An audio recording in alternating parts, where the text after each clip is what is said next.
Hello. Oh, I'm sorry. I pressed the wrong button. Hello, hello. How are you guys doing? I'm sorry. Ooh. I just posted everywhere that I went live, so if you're not doing so, there goes my social media in chat, so you can follow me and keep up to date with the streams. There goes our Discord link as well, provided in chat.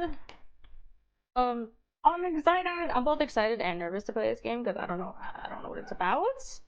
All I know is that it's a visual novel that contains a vampire, I think, romance option. I don't know, man. Today's been very weird. Well, hi, hello, I'm here.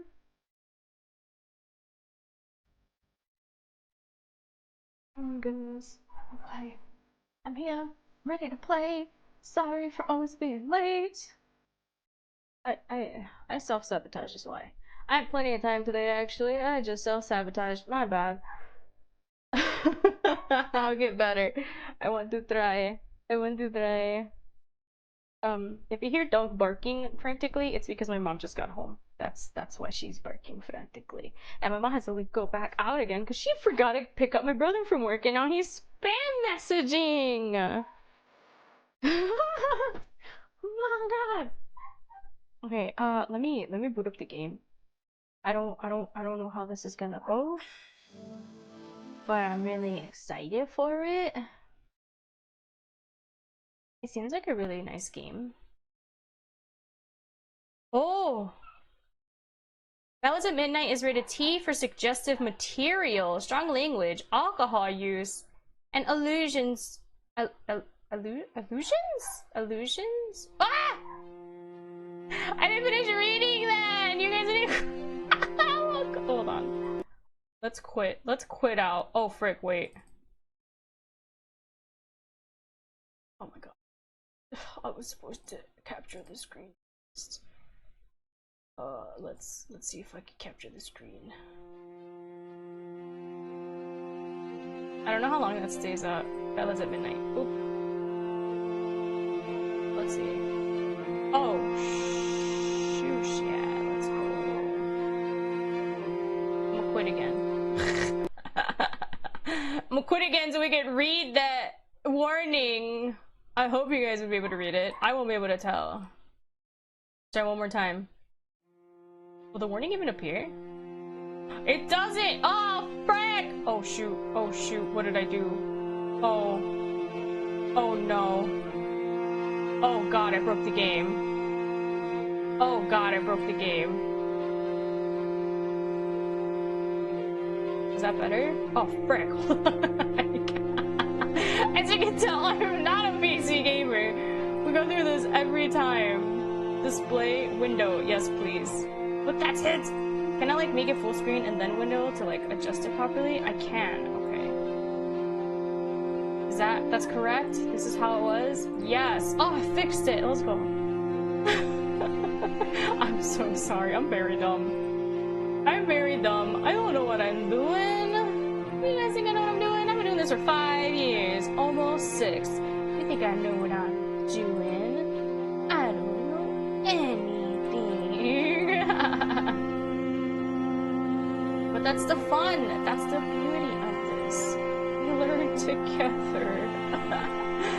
I'm sorry, I'm very dumb. I'm glad that this game keeps up. Even when I'm clicked away. Okay. Text skipped. Red text? Yes. Fast forward condition. Text font default. Dyslexic. I don't know what kind of dyslexia I have, but I definitely have dyslexia. Text speed. That's me self-diagnosing, by the way, because my mother never took me! Everything sounds beautiful. I have nothing to load. What's that? Everything's so beautiful about this game. Chapter 1, Prelude to Dawn. I don't know how long this game is either, mind you. My wrists itch. So So this is us, I believe. My stomach is churning and empty. My legs are sore. The swath of hemp fabric strung taut around my cheeks. Oh, we have like a gag. Oh, and tied in a knot behind my head and chafing against the corners of my mouth. There's a bitterness on my tongue. I idly wonder if it's a taste of regret. My two armored escorts ride ahead of me, exchanging hushed words. I make a short, unhappy noise to contribute to the conversation. They ignore me. Pockmarked guardsman? Excuse me. But are you sure, sir? Really, are you? Shouldn't we stop and make a camp? Before sundown, sir. The younger guardsman is jittery and demanding, with a stooped posture that reminds me of a rat. That's so funny. His round face is marred by pockmarks. Oh, like chicken pockmarks and worry lines. Oh shoot. Old guardsman. No need, we're making good time. The other guard, as old and large as a cavern wall, has a deep, crusty voice, well suited to his frame. I once saw him struggle to fit through a door. Oh, sheesh, this is a big man. The pockmarked guard glances toward the horizon line, gritting his teeth. But sir, enough. We will get rid of her today. Be rid of me? Like being rid of some piss-stained rug? How rude. What did I ever do to warrant such objectification? Feeling vexed, I continue to groan and yowl against the hemp between my teeth. It's inarticulate and far from the most graceful sound I've ever made, but I make it sound increasingly urgent. Noises and more noises. One of them pulls the reins on the horse, dismounting with a dull armored clatter with a rattling dish cabinet. Like a rattling dish cabinet. It's the younger one. Good. Wait, there's more of us back here? He's approaching me, muttering swears as he reaches back to yank the gag from my head. What? Convict? What is it now? Why are we a convict? Oh my god, our clothes are so tattered.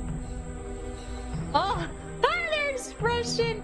You could be snarky. Most people buy me a drink before they bring out the gag. Wink! Oh no!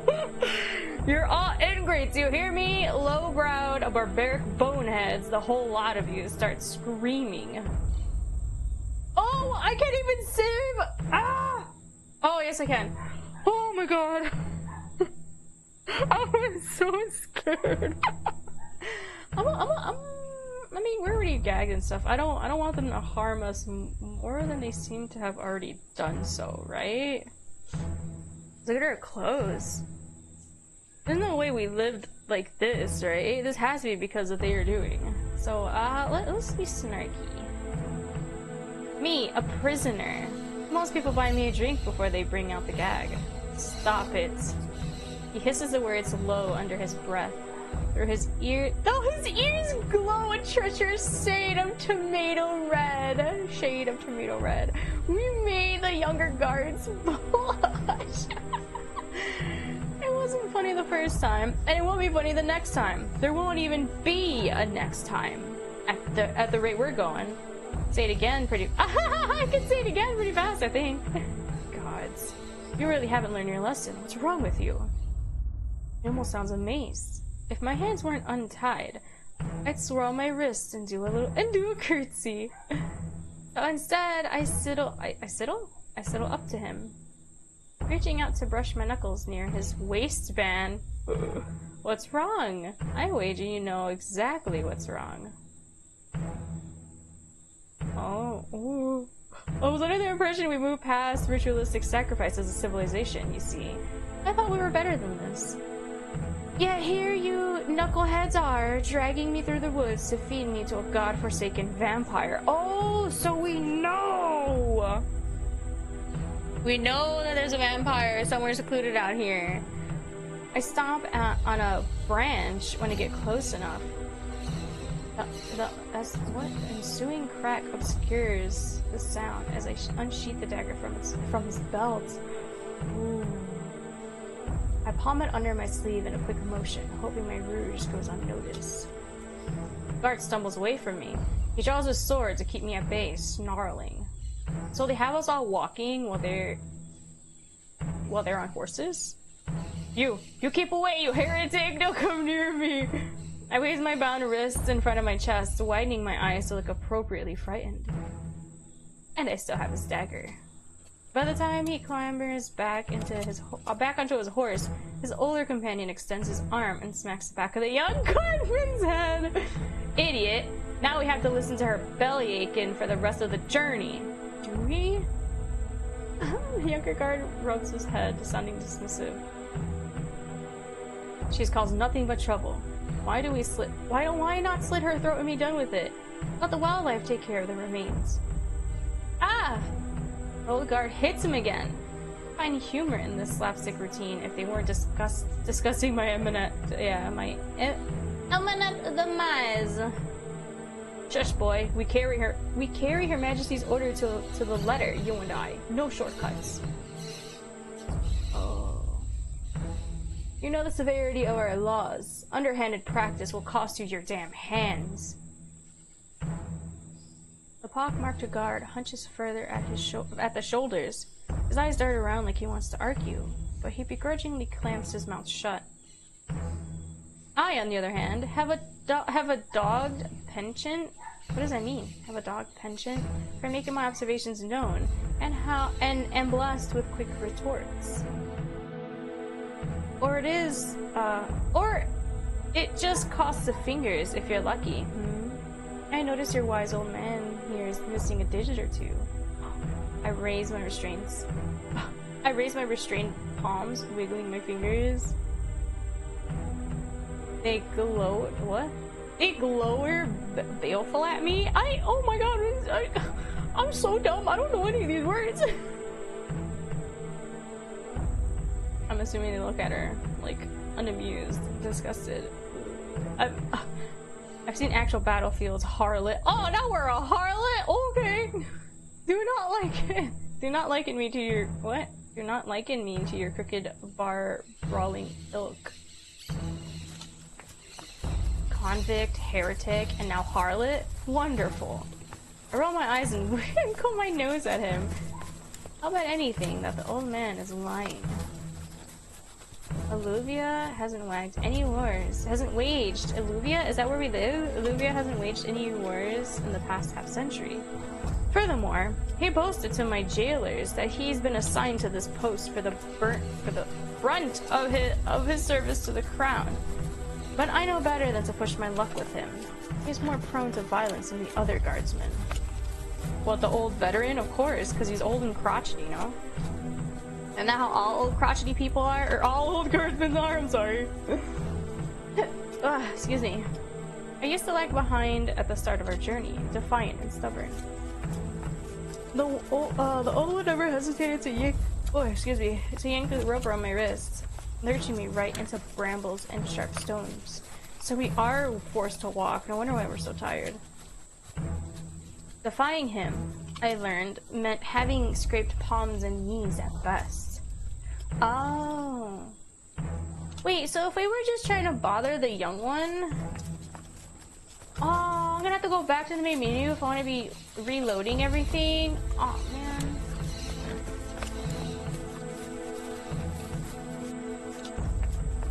Shoot. Wait, is it a zero button? Aha! Never mind. Let's be snarky. And not just, wait, did I say snarky for both? Well, I don't know what the heck the first one was. I can't. Words are escaping me today. You're all ingrates, you hear me? Low-browed, barbaric boneheads. The whole lot of you. Will you make her stop? Why did you ungag her for? Sorry! Oh, be sorry. The pockmarked guard whirls on me, exasperated. Convicts, stop it. You'll attract wolves. My scream dies down only slightly. God, you really haven't learned your lesson. What's wrong with you? He almost sounds amazed. If my hands were untied, I'd twirl my wrist and do a curtsy. Haha. But because my hands are tied, I decided to get in his face. What's wrong? I wager you know exactly what's wrong. I was under the impression we'd move past ritualistic sacrifices to civilization. Okay, the same thing happens. Same thing happens, huh? Yeah. Okay. I feel like that's too random to do. Let's go back to this. I'll just act all sassy and cute instead. That's what it is. Sassy! Sassy is the first option. The second one was more snarky because you were like calling them names and such. Yeah, that's the word. Oh, I'm so sorry, I'm so tired. The pace carefully slows when we cross over a mossy log and a series of thick, tangled roots. For the horse's sake, of course, rather than mine. I work my jaw in silence for a while, keeping a measured distance between them. I begin to try to escape. My grip on the dagger is unwieldy and clumsy. I aim it toward my balance. Aiming it towards my balance is trickier than I imagined. I flinch as the pointed tip jabs against my inner arm, but shoot the guards a winning smile when they turn to look at me. So, good old curse Forrest, eh? Did you volunteer to escort prisoners through the blighted brush, or was it an inherited post? Father's father and such? Pockmarked guard scoffs and mimics my words under his breath. Nothing to fear in these old woods, lass. Not if you're properly armed. Nothing but bears and wolves. People steer clear because they fear what lies in wait beyond. Surely you know that much. The men don't deign to tell me how they were assigned to their roles. None of my business, I suppose. An overhead canopy of leaves parts, allowing patches of sunlight to heat my scalp and cheek. The journey has been long and exhausting, but not altogether difficult. It sounds difficult because, like, they're forcing her to walk literally non-stop while they're over here riding up on horses. I thought they, like, had... So is it just us or is it a whole bunch of people? Because it sounds like it's just us, but at the same time, she made it sound like it was more than one person. Because she said bringing sacrifices, like plural, right? How far does this go?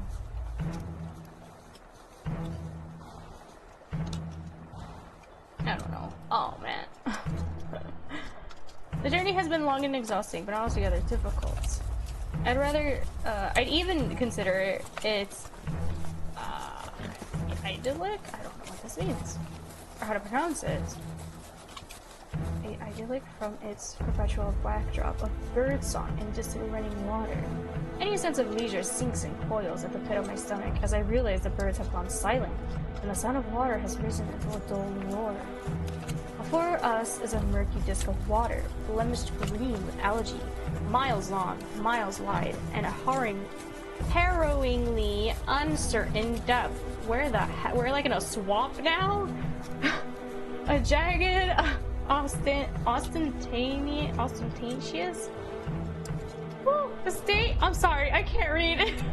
Protruding from the ground like a sword through someone's back looms across the water's expanse. Not the first decrepit castle I've seen in my travels, but perhaps it may be my last. Oh, we're here? That's where I'll be staying then? Home sweet home? Shit. I've barely shone through a quarter of my restraint.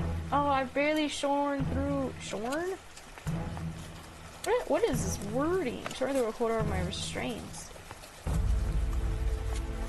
Even if I make a break for it now, they'd run me down on horseback. I tried it before. I've tried it before? Back when they marched me through the Great Garter Plains, they nearly trampled me into paste. Oh man, no wonder why we look so banged up. That's not because, oh, alright. quiet down, you sorry lass. You may wish to take this time to consider your last words. That's not a bad idea. I could hit you with a real zinger before I go. But the card groans and bumbling a bitter prayer. I love how she's so sassy. I barely have time to hide the dagger before he dismounts and shoves me with more force than necessary.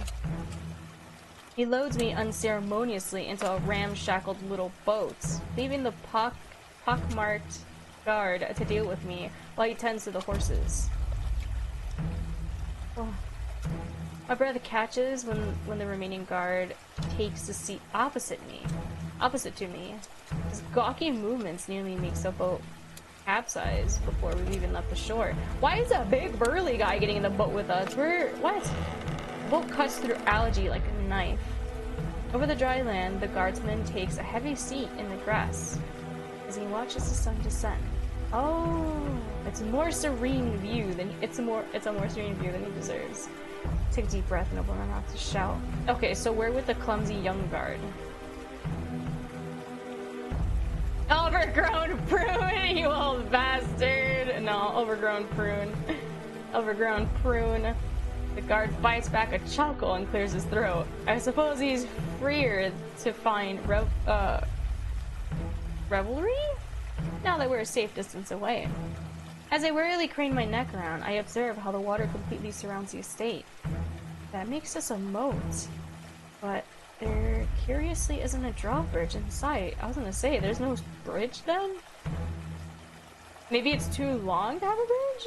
At its northwest and westward edges, the moat connects to a river. Following one side will likely lead one straight to the Riverfian Ocean. I don't know. It's quite lovely, really, to be surrounded by such a wealth of natural water. Shame I never learned how to swim. Oh my god, me too. I don't suppose Can I persuade you to ferry me over yonder?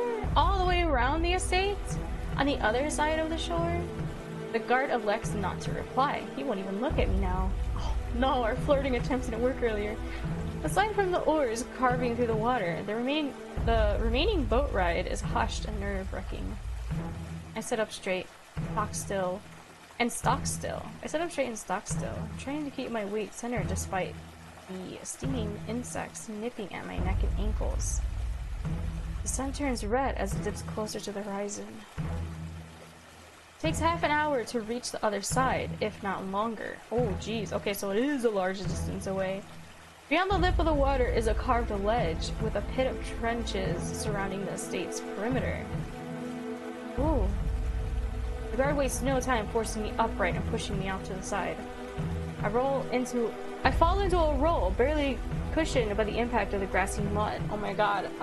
At least our knife didn't impale us in our hand, or in our sleeve. I am myself back up with effort, ready to yell the insult boiling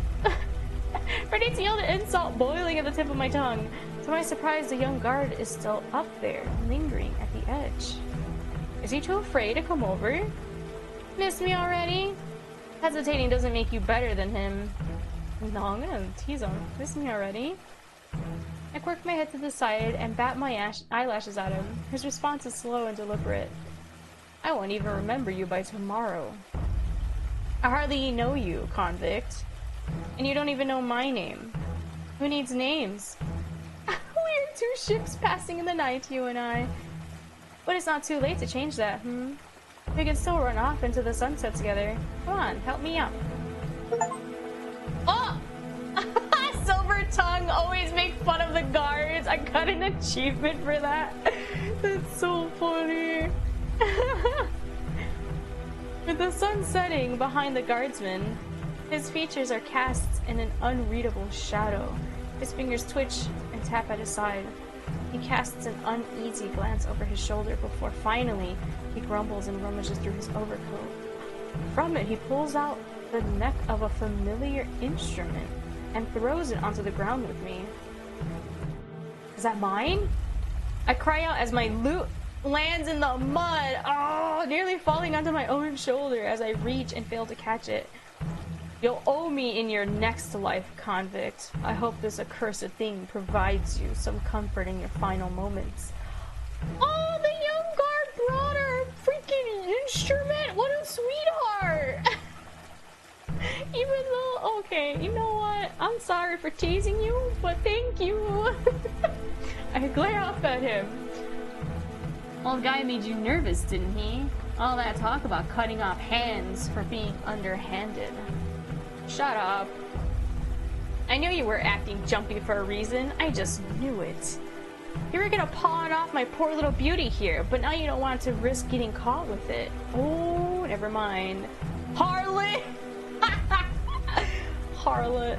Harlot? Harlot? Harlot. Yeah, harlot. He spits at me before he hurries away. I listen to the sound of the boat sloshing into the water, and then the creak of oars shortly thereafter. Now, why is it that when people don't know how else to argue with a woman, they must remark on how frequently she has sex? Yeah, no kidding. With effort, I dislodged the dagger from the inside of my sleeve. They still kept us bound? It's still unwieldy, but cutting myself loose is a little easier when I don't need to hide the blade from my captors. Yeah, because I'm free! I pick up my loot carefully, wiping off the dirt and grime before I check and adjust its strings.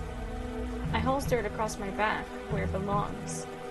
It's thankfully intact, but I'm not sure I can say the same about myself. I know I need to come up with a plan. I need to explore and get familiar with my surroundings. Take out a hiding spot while there is still daylight. But my entire body is aching. I won't get far if I push myself to move now. I checked the inside of my clothes for the last of my possessions, kept safe and hidden under the lining. Oh wow, we had hidden pockets? Let's go, we're pretty smart. I've never been more grateful to have learned invisible stitching. Yeah! A handful of coins and my song-writing journal are all I have left.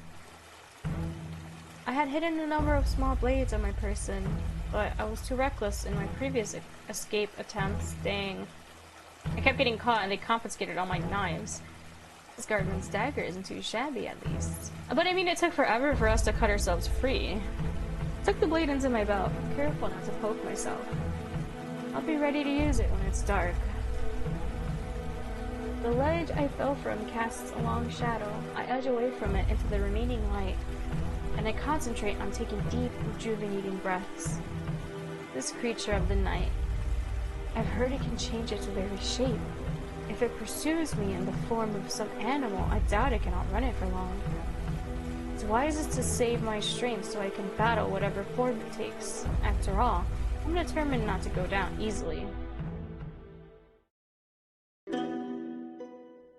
Chapter 2! Rhapsodic Introductions. Dusk falls. There's barely a sliver of apricot orange glowing across the horizon. That's such a pretty description. Which means my shelter of light dims and shrinks by the minute. We didn't make a fire? I shiver as the evening cold whirls under my clothes, and I sense the vampire just moments before I hear it speak. Well, well, another gift from the crown. I didn't know this was voiced! Oh my god! Oh no, oh no. Oh, I'm in danger. Hey, 11, how's it going? I'm a voice. I know, that's literally. Oh no. I'm flush faced emoji. Oh frick, why does he? Oh no, he's hot. Oh no, he's hot. You're good. I'm glad you're doing well. I'm okay, I guess. I had a very weird day. I'm very tired. I lost a lot of sleep, but I'm here. I also feel really gross right now, like bleh, sickly, gross. But oh, hi, sir. Voice from the shade. The creature's airy serpentine voice moves around me as it prowls beyond the perimeter of remaining light. It's watching me, circling me like a vulture. Need to rest more? I know. It's weird. The last 2 days I was fine, but I went back to my slump of struggling to sleep. It's because the cats. This time it was the cats, though. As soon as I got in bed, the kitten wanted to sleep on my legs. Like, she uses my legs as a pillow, or she throws half her body on me. And then the older cat, he decided, I want to sleep next to your head. Make space for me on your pillow. So, like, I struggled. I had to struggle with two cats trying to sleep on me when I have the whole other half of the bed pillowed and blanketed out for them. But go figure, they want my body heat. What grievous crimes you must have committed to be sent all the way here. Oh, he's stepping out into the shadows. Needy kitties, yeah. Very needy. Oh. He peeked. Oh, okay. I draw my dagger, pointing it at the source. Assessing your dinner, beast? Your mother should have taught you not to play with your food. Oh, we sound so attractive too. Oh man, I wish I had a nicer voice. My voice is so gross. Oh, I like her voice too. Oh no, I'm not gonna survive this game. The voice lapses into a contemplative hum. Oh, our voice is so cute. Oh man. My heart hammers against my ribs as I lose track of the vampire in the silence. I twist around, catching sight of its eyes reflecting in the moonlight right when it lunges. Whoa! The vampire snatches me by the wrist. The skin on its dark, clawed hand bubbles under the waning sunlight. The waning sunlight before it wrenches me into the shadows. My dagger clatters to the ground. You're talkative. I usually like it when they're talkative. Oh, he just wants to chat. Uh-oh, the change in music. But yours is an insolent nature. No doubt you've ended up here by disrespecting some local authority. We are pretty sassy, but I like that in a gal. The vampire hoists my arm above our heads, positioning us face to face as he regards me. I scrutinize him in turn. He bears similarities to a human man, but I steal a glance upward, observing his already healed hand in dismay. You smell of chain rust, fresh soil, dried blood, and incense. Oh yeah, they forced me to walk over here, man. I was shackled. Yeah, I'm a big hit with nuns and orphans. I'm a big hit with nuns and orphans. Oh my gosh, she's so funny. What am I doing? This isn't the time for banter. I struggle in his grasp. He steps forward and we remain blanketed under the gloom of darkness. There's a small clatter underfoot as he drives his boot under my dagger. Oh. He kicks it upright and then snatches the blade out of the air in a fluid motion. Oh my god, and he got moves. Oh. He twirls the dagger between his long fingers, a policeman. Most unusual. Few of my guests manage to smuggle a means to escape their bonds. Wait, few of my guests? If I had to wager, you must be a talented cutpurse. Which wouldn't be the worst offense, all things considered. Wait, guests? We're here first to be sacrificed, and he's just calling them his guests? He probably just plays with his food then, right? I imagine that's what he does. Stop manhandling me! Oh no, our voice is cracking. Oh! With my free, open palm, I smack him hard across the face and yank my captive hand free. He flinches at the blow, looking more astonished than anything. I'd imagine so. I don't stay long enough to watch how he reacts next. Oh, we ran? I run. My lungs are heavy in my chest, and my body is screaming at me to catch my breath, but I can't stop now. There's nothing I can use in the courtyard. My only choice is to head into the estate and hope to find a means to escape. But if this is his home, he's gonna be able to find us. He already knows our scent. There's gotta be a ladder. There's something I can use to scale that damn ledge. Then I just need to find something buoyant, like a wood panel or a door, something. I run down a dizzying, identical hallways, down several cavernous rooms. I'm sorry, displacing dining chairs and overturning saloon end tables in my wake. Dude, this place is huge, huh? There's nothing I can use to escape. Nothing I can narrow down and panic. Oh, frick. All the while, wait, he has something. Hold on. Is he, like, cursed? Or is that like a mark? He has, like, a mark going up his arm, it looks like. All the while, the vampire follows me with an even stride. He rubs his cheek with narrowed eyes. He slapped him. I love him. He slapped him across the face. Will you slow down? This is terribly tedious. No. He hasn't changed his shape, but I know how quickly he can pounce if I let him near. I can't let him get close. I topple a nearby cabinet, sending it careening onto the floor between us. The vampire makes a small, offended noise amid the sound of crashing glass. Oh my god, and we're destroying his house. Before he can react further, I seize the standing vase and hold it aloft, ready to throw. Stop. Stop. Stop it. Calm down. He sounds so calm. He's oh my god. How does he sound so calm? I'd imagine he would be like with more of a hint of annoyance, but he sounds like calm, like stop it. Stop. I pivot my grasp on the lip of the vase, bending my arms menacingly. Water and flowers slosh onto the floor. You dare to tell me to calm down? Really? There's an audible, muffled sigh when the vampire steeples his hands in front of his nose. I despise the chase. Look at this blasted mess. Oh yeah, he's gonna be the one to clean it up too. You realize no one else lives here? After you're gone, who do you think has to clean up the remains of your rampage? I just said he's gonna have to clean it up. Oh my god, I'm so sorry, sir.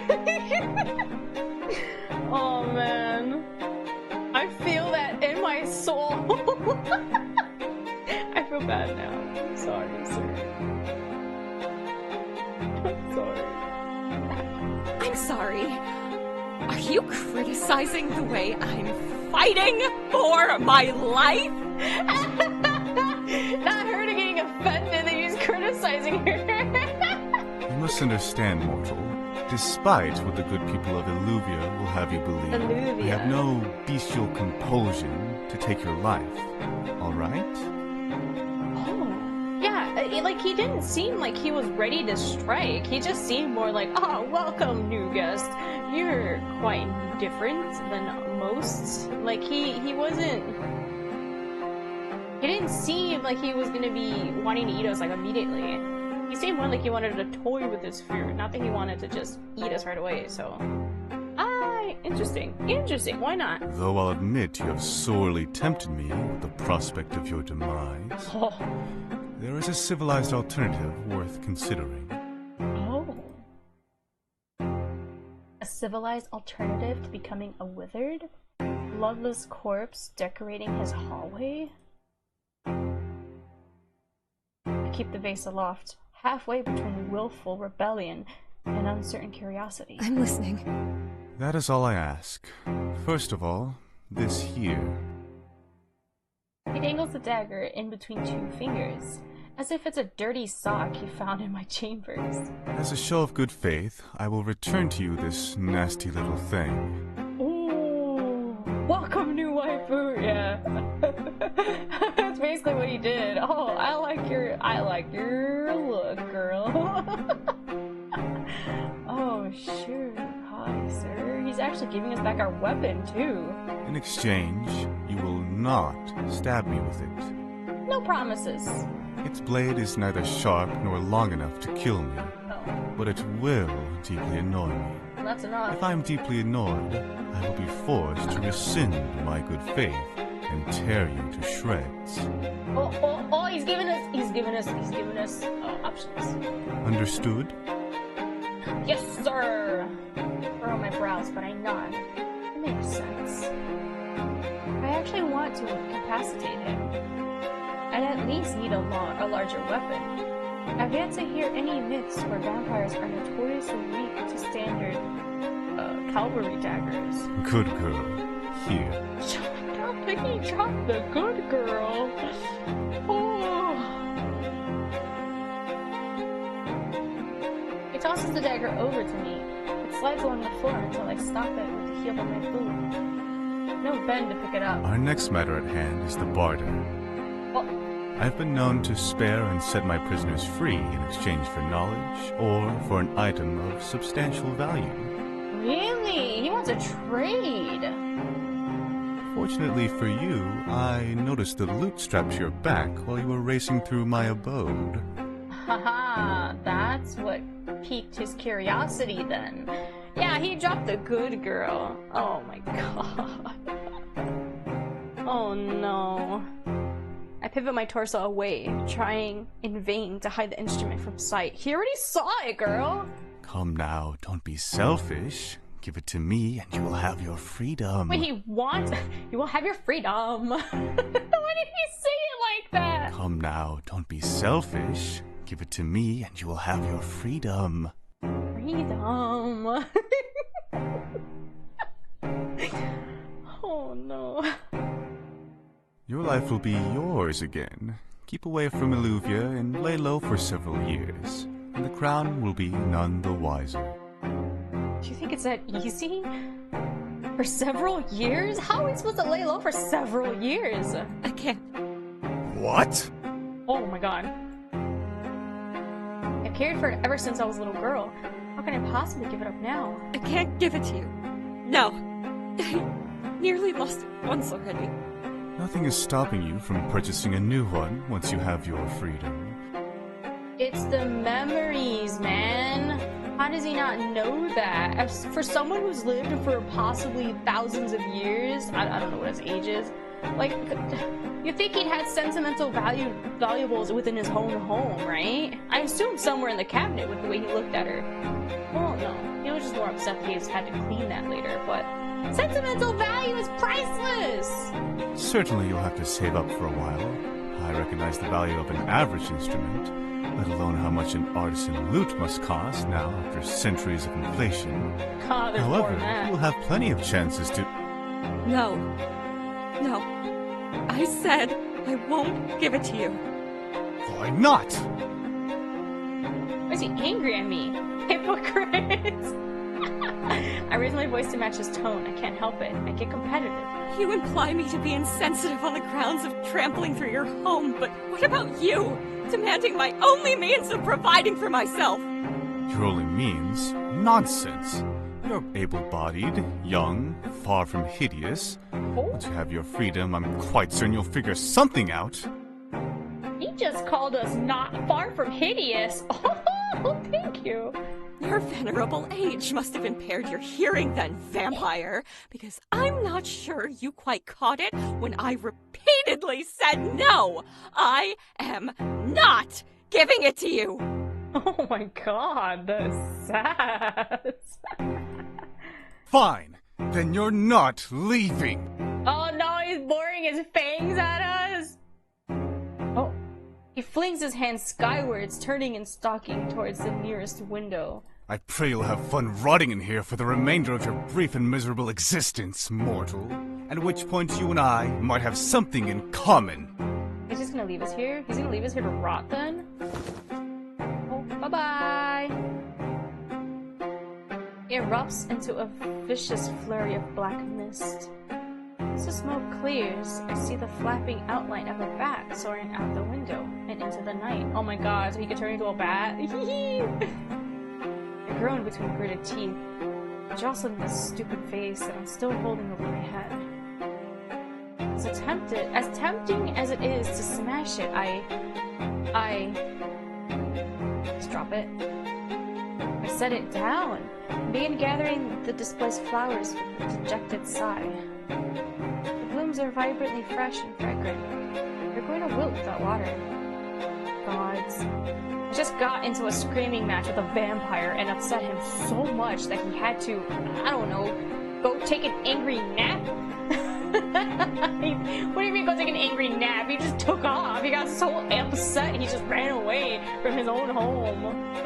He's still alive. I should really count this as a win, but I don't know. My chest is tight with apprehension. I wasn't supposed to annoy him. He said he'd rip me to shreds if I annoyed him. Damn it, gods, damn it. What have I done? I should have offered to barter with something else. I doubt he'd be interested in the few coins I have, and I can't bear to part with my music. But he did mention an option to trade knowledge. Can we just teach him how to play an instrument? Maybe he doesn't know how to play an instrument? I don't know. Even if he has... Even if he's had centuries to experience the world around us, surely there's an obscure nugget of wisdom I can impart. Yeah, I can impart. Yeah, everybody's knowledge of things are vastly different from the last. After all, I like to think that everyone I meet teaches me something new. Yeah.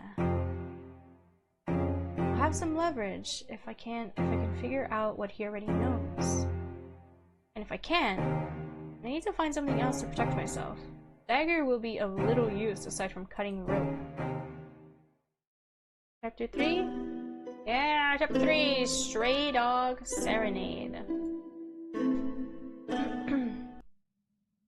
Night seems never-ending as I creep through the estate. The vampire hasn't shown himself since our earlier squabble, though his absence does little to assuage my nerves. Assuage? I don't know. As any prey animal knows, the deadliest predator is one you don't see coming. Exhaustion weighs against my eyes, but adrenaline keeps me on edge, pulsing through my veins like a heavy drum. The slightest shift of wind-blown curtains makes me jump. I keep expecting those moonlit eyes to be watching when I turn, but the shadows are always barren, devoid of vampires. Does he truly mean to sulk for the remainder of the night? He was that offended? I suppose I should count my blessings while I can. As I explore, I notice how each successive chamber is spotless and immaculately tidy.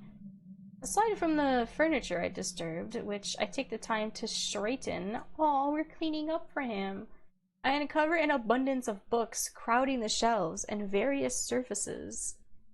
They contain an array of technical topics, including geography, astronomy, invocation, and mathematics. They're all dog-eared and full of notes. Tell me he's read every book in the estate. I mean, if you've lived for so long, wouldn't you, like, find things to read as well? I'm sure you read a lot of books, too. If that's the case, I would have read so many books, too. Can't panic yet. I could still narrow this down.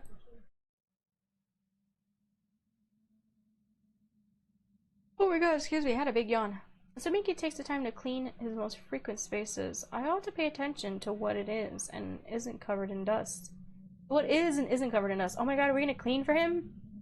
And even locating a single cobweb presents a unique challenge. I set a book down, running my hand across the marble exterior of an engraved fireplace. Even this is pristine, unmarred by old ashes and licking flames. The nearby fire iron, at least, is an encouraging sight. Are we gonna use this as a weapon? I pick it up to give it a gentle swing. Yep, testing the weight. And I wince when my arm throbs in protest. Ah. I have to remind myself to use my non-dominant hand. Oh, we injured our arm? Or they injured our arm. The fire iron has a dull tip that's unlikely to pierce skin, but a decisive strike should send anyone reeling, even an immortal creature of the night. Of course, pissing him off by whacking him in the head is a last resort.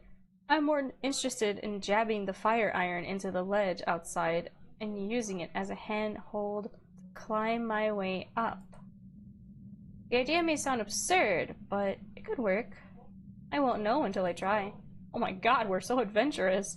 Although, even if I successfully scale the ledge, I'd still take the defeat.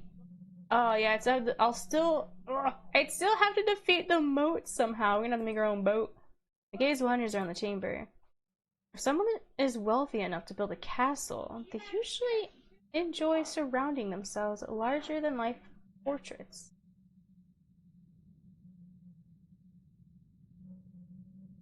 God, my mom just got home. She's just screaming. Jesus Christ.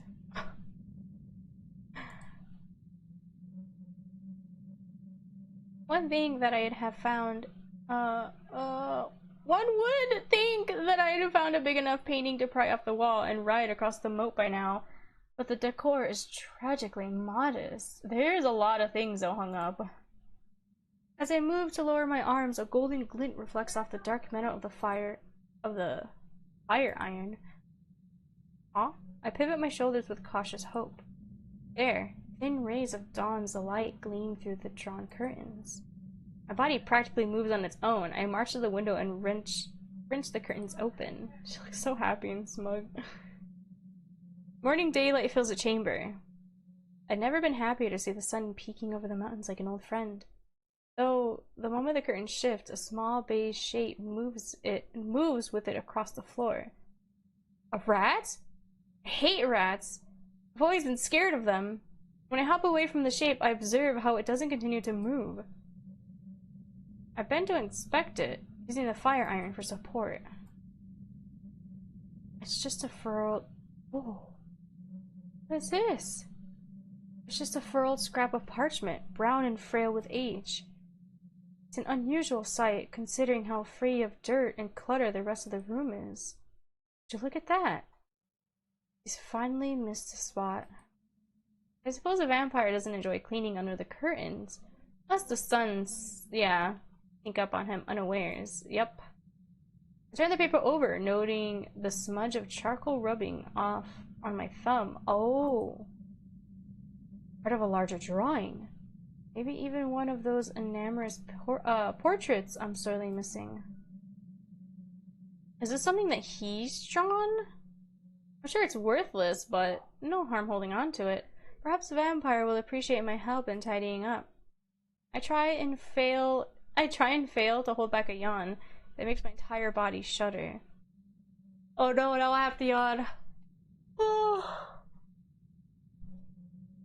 The bloom of sunlight fixed in the sky, though refreshing to see, also serves a reminder of how much time has passed, of how little sleep I've gotten. There won't be a better time to get some rest. Yeah, in the daytime where he's not there. I look about the chamber one final time. To be so surrounded by various furnishings is a mystifying sort of torture. Oh, I have to sneeze. Excuse me. I hope I muted in time. That's always so hard to judge. Oh god, that hurt. Despite how those nights of sleeping on the ground have left me yearning for the comfort of a cushion, I know I can't sleep here. Good, okay, good. Because I have angry, big manly sneezes that are very, very loud. So I make sure I mute when I sneeze and cough, because ooh, it hurts. Hold on, that really did hurt my throat a lot. Let me drink some tea. Oh.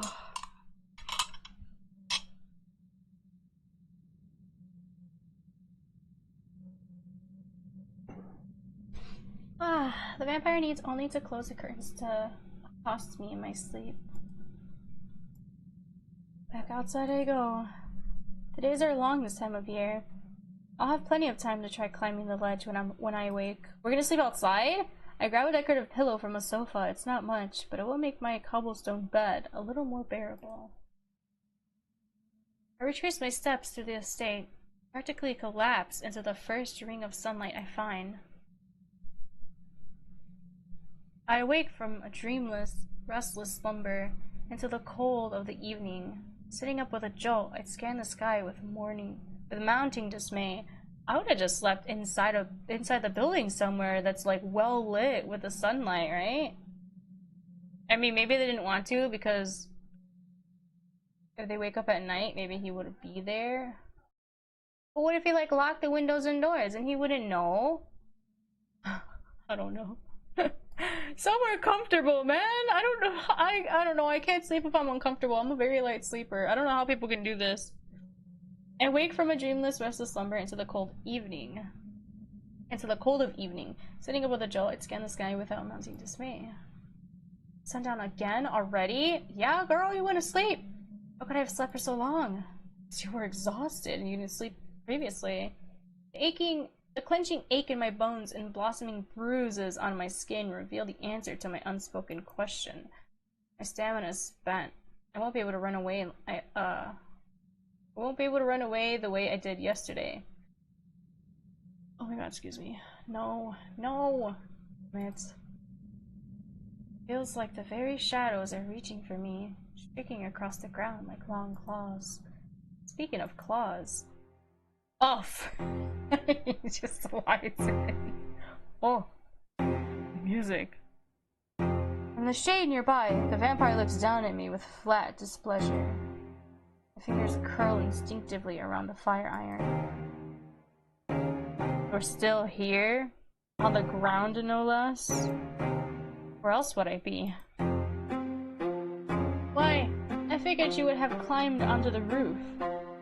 Run some mental calculus to determine the best angle of approach, and then leapt into the moat to swim to freedom. A bee passes as I stare at him. Yes, that would be very practical. But anyone who tries it would surely splatter against a rock ledge below.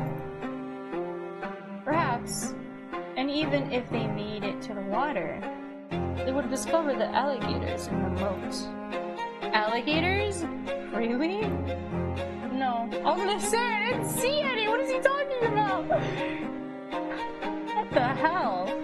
I think I liked you more when you were menacing me about what crimes I committed. She dislikes the taste of her own medicine? Shocking. He folds his arms behind his back as he paces around me. I'm very aware that he can grab and drag me into the shadows if he so desires, but he's choosing not to. You did tell me you never did tell me what you did to get sent here. You're right, I didn't. We stare at each other now, sharing an ugly pause. But I apologize for my behavior last night. And for making a mess. Why are we apologizing? Truly? He looks as though he's expecting a punchline. Yes, truly. I don't know what it's like to own an estate, but I'm sure it's dreadful having someone run through it. Indeed. Oh god, this is so awkward. Will you tell me what you're planning to do with my fire iron? What, this old thing? You could lie to him, but I see little point in it. While I've developed a skill for enthralling an audience with tall tales, it's not as if I can trick them into believing my stories are real. Unless they're children, of course. And the pacing vampire hasn't seemed terribly childlike thus far. In any case, I'm not a good liar. When one is not a good liar, honesty is by far the better policy. If you leapt at me, I would have tried to swing it at you. But I also thought I could use it as a handhold to get over the ledge. I cannot begrudge you for your caution against me. But using a fire iron as a handhold? Really? The ledge is made of pure stone. It's old, isn't it? Surely the stone has withered down over the years. It most certainly has not. You would begrudge me for trying everything at my disposal? I might, if you ruin my fire iron in the process. Not him cracking jokes. You need not try such inventive tactics if you agree to barter with me. Inventive tactics if you agree to barter. Yes. Right, yes, about that. How do you know I'm extremely well traveled? How informed are you about recent history and new discoveries throughout the world? What makes you think I would be interested in such things? You mentioned you were open to trading knowledge. I remember it like it was yesterday. It was just yesterday! This girl! He's so unamused. Every 2 years, I receive a new guest at my estate. Each guest has some capacity to tell me news of the outside world. I have previously offered their freedom in exchange, but hearing news of the outside world loses its appeal when one is not welcome to participate in it.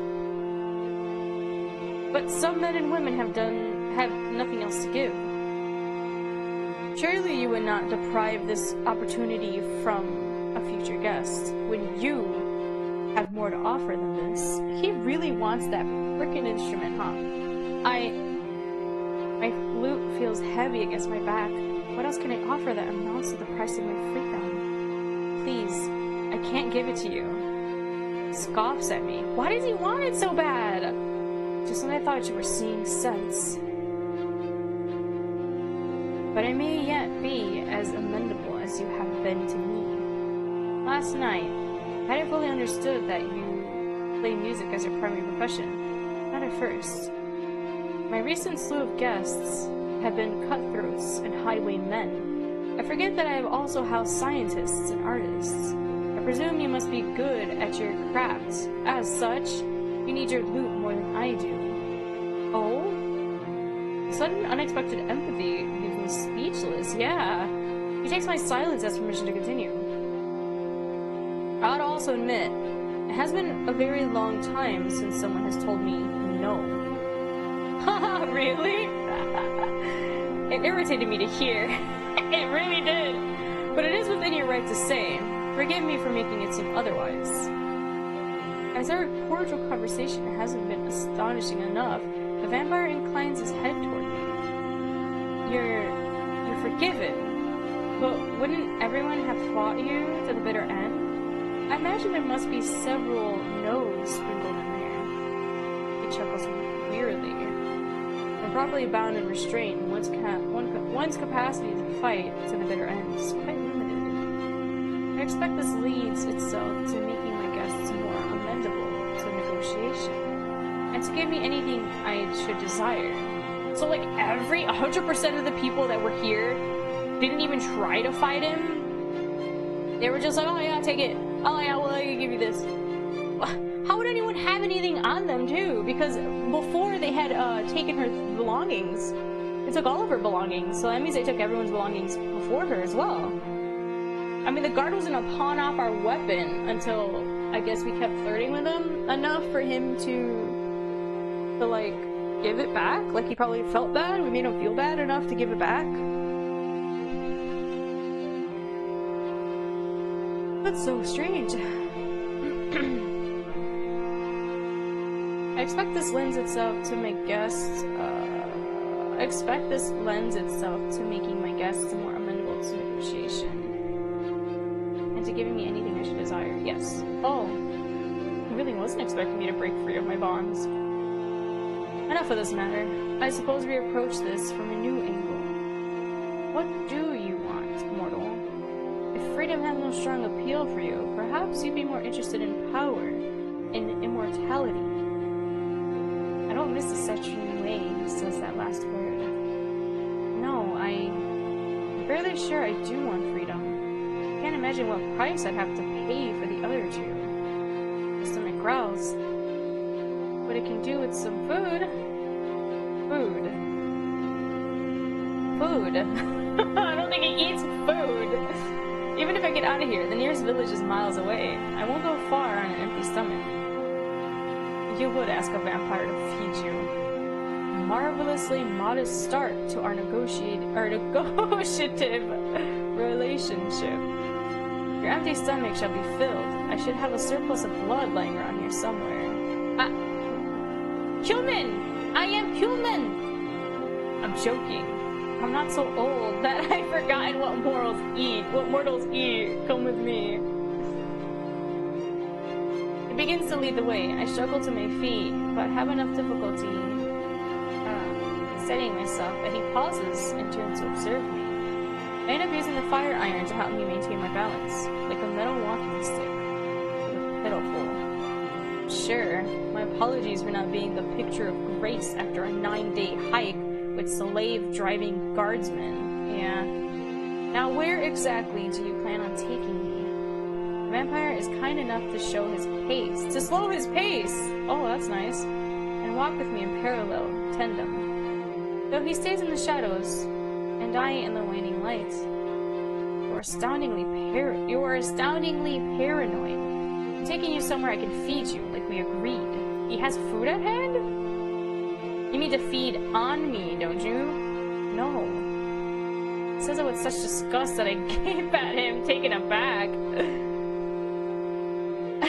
Oh, don't even begin to act offended. Have you looked at yourself? Jesus. Filthy. Dragged through prison cells and mud. Your taste most certainly will be foul. Bite back a retort about how I'm supposed to taste. More importantly, you're really not going to kill and eat me? Ever? I wouldn't say ever. Covered in muck as you are, I have no desire to touch you. Oh my god, thanks! Do you tout me? Oh no. Sounds like you'll attack me the moment I'm clean. Yeah, I might as well not bathe anymore. I can't get a read on you. Maybe it's your fetish to lure your victims into a false sense of security. How easily you remark on a stranger's fetishes. I had my suspicions when you were a traveler. I have suspicions that you were a traveler, but I'm certain now you could not have been raised in Alluvia. What does that mean? Ah, yes. Beautiful Alluvia, kingdom of ungrateful prudes. They don't appreciate me here at all. I'm quite certain they did not. Uh-oh. You may have a seat and wait here. Though I can't guarantee the chairs won't bite. Very funny. Smirks a little at that, though he turns as if to hide it. The kitchen is nearby. I won't be long. I had a glimpse of his kitchen during my exploration last night. I noticed it was stocked with well-loved pans and utensils, but I never imagined that meant he used them with any frequency. I expect you'll stay put, woefully wounded as you are. If you wander off and I can't find you, I'll have to deposit your meal into the moat. What? Ah, very well. I'll tame my adventurous spirit for the time being. Wouldn't want your imaginary alligators to feed on my place. To feed in my place. You're catching on, good girl. Why does he keep calling us a good girl? True to his word, the vampire returns in short order. He sets a tray loaded with roasted roots and grilled perch before me. A simple enough meal, but one of the most beautiful sights I've seen in recent memory. It's not a plate of blood. It is not. Shall I switch it out for you? No, no, I'll be quiet. I reach for a fork and slice into the fish, excited to savor my first meal in days. Take my first bite and... oh, it's awful. Well, I imagine he doesn't know how to season it anymore and such, you know? Some of the prison slop tasted better than this burnt, over-salted tragedy. He tried, okay? Even stranger, I taste hints of cinnamon, garlic, and coffee? At this point, I have no idea what I'm eating, but I'm too hungry to stop. I must have outdone myself. Don't forget to breathe. Mortals need air in their lungs, I hear. It is delicious, isn't it? My fork pauses against my lips. Oh no!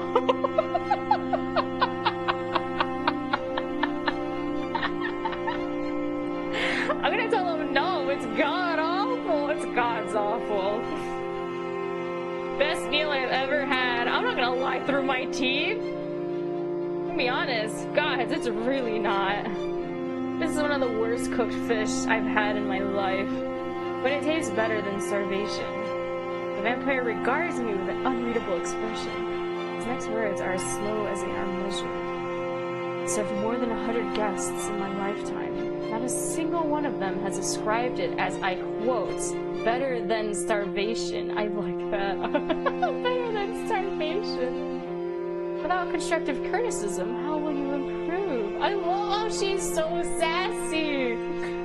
Surely you will not begrudge me for being honest. Yeah, I'd imagine you would have preferred that. The vampire watches and you finish my next bite. Eyes narrowed. No matter. I care not what you think of my cookie. He's so offended. Why does he get offended so easily? His lower lip is unmistakably jutted into a small pout, but I don't get to see it for long. Now that I have given you a meal, you will now give me something I want in return. Why do you keep insisting on these inane little traits? Inane? He shrugs his shoulders with a touch of derision. It is my nature. Nothing ventured, nothing gained. No service without a cost. Fine, vampire. Can I interest you in a song? Arches his brow and says nothing. I can tell I've piqued his interest. I've seen your books. All technicality, no whimsy. It must have been some time since you last heard a compelling story. Oh. I lift my lute into my arms, strumming it once per intrigue. A tempting little preview. Very well, Bard. A song in exchange for the meal. I lower my gaze to my lute, giving a sigh I didn't know I was holding. Good. I just have to play a single song. It's a simple request, one I fulfilled thousands of times over in several dozen taverns, but the thrill of anticipation is making my fingers jitter. Just yesterday, I was grimly certain that I would never perform again. Now performing for the vampire who was supposed to tear me to shreds. I trace my fingernail over a single string. Then I pluck at each string sequentially, testing and tuning in turn. And then I begin to play. Oh, are we gonna hear it? The vampire who until now had a perpetual proclivity for... You can hear it! For pacing, slows and pauses mid-step to watch me with his hands folded on the writing table. My voice turns into the best weapon I've ever wielded, stronger and sharper than any knife or fire iron. Notes trickle from my lungs, rush through my throat, and pour from my lips into a song that floods the room with a tale of most forlorn. The ballad I've chosen starts melancholic. It follows a young man as life takes from him. His father is the first to be taken, life cut short by a plague. His betrothed the next, abandoning him for a wealthier man. When he's brutally mugged and left for dead, he feels as though his last remnants of peace have been torn to shreds. He finds himself alone, left behind, forgotten. His mind is swallowed whole by rage and grief and self-loathing, until one day he decides it's his turn to take. He takes the torch to the stables of his former betrothed. Oh. He takes a noblewoman's heart with false oaths and pretty words. He takes the world by storm, molding it like wet sand, and fulfilled his every desire. When I finish the song, I offer the vampire a small bow. Throughout my entire performance, his gaze clung to me like a thorn, never once wavering from my body. What a wretched protagonist! You don't like it? It's one of my most requested tavern songs. Ah, how baffling to hear that human men find inspiration in an egocentric finale! For the version of this song with a female protagonist, it's not always requested by men. Another unexpected revelation. Although I find the song's message disagreeable, I will concede that you sung it well. Oh, thank you. We lapse into a brief silence, not quite looking at each other. To my surprise, he's the one who speaks next. His estate. I often forgot what it's like to have more than the sound of my own thoughts and of cicadas crying in the night. With nothing to interrupt the passage of immortality, silence can be maddening, I bet. How much do you earn at these taverns of yours? How many songs did it take for you to afford an instrument of that quality? How many songs? I've never thought of it that way. It doesn't really work like that. I looked down at my lute, running my fingers over its surface. It was given to me, which means I never actually had to pay for it. But I don't need to share that with him. Sometimes I compose original songs on commission, which is more time-consuming but affords me more gold. As for crowd work, a classic in a well-stocked bar on a good night would net me several dozen coppers and a handful of gold. I suppose it amounts to 100 songs or so, if I combine the two. Of course, saving up for an artisan instrument would take even longer. Yes, 100 songs, you say. 100 songs over 100 nights. I will ensure you have food, hygiene, and eventual safe passage from the estate. I was gonna say, does that mean that he's gonna give us, like, we're gonna have to play 100 songs now to pay back? Cause he didn't. Oh, wow, what is this? Hygiene. But if I'm clean, you'll want to suck my blood. Then you can be clean in the day and dirty yourself up in the night if it pleases you. Do what you will. He expects us to roll around in mud at night? His words hang in the air between us like a haze. Despite the numerous opportunities he's had to hurt me, he hasn't laid a hand on me all night. If my safety really is guaranteed, it's a tempting deal to take. Besides, it's not like I have many other options. Just some songs and you'll let me go. You won't try to steal my loot while I sleep? Take me for a common thief? How dare you! Such an appalling accusation when you can clearly see I still have all my fingers. The vampire raises his hands for me to see. The familiarity of the gesture is uncanny. Oh my god, yeah, we literally did that to the guards. It seems to me that a powerful vampire like you can recover from serious wounds in an instant. You could once have been amputated at the elbow for all we know. And speaking of vampires, I seem to recall a legend that suggests your kind can't cross running water. Which means you can't leave the estate either, can you? Wait, really? What legend says that? I'm curious to know what crime you committed to be sent here. Oh, enough. I await your song tomorrow. Stands to leave. Good night, silly prince. Don't let the bedbugs bite. I hope you see me in your nightmares. Oh my god.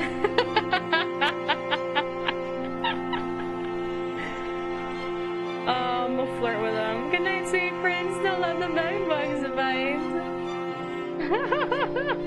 You realize I am not going to sleep. I just no longer wish to be in your company. Then I have the bedbugs do bite you. Rizzing, yeah, let's go. It worked on the guards. It worked on the guards. That's how we got her freaking loot back. Keep speaking that way, and there may be more. Oh, there may be more biting than you bargained for, mortal. I clap my mouth shut. He strides to the nearest window. Bye-bye. Like before, he erupts into a mist and takes off into the night in the shape of a bat. But this time, he's left me with a half-finished plate of unsauced fish. That's so funny. Oh, he doesn't feel it. It's okay. He'll feel it. He'll feel it eventually.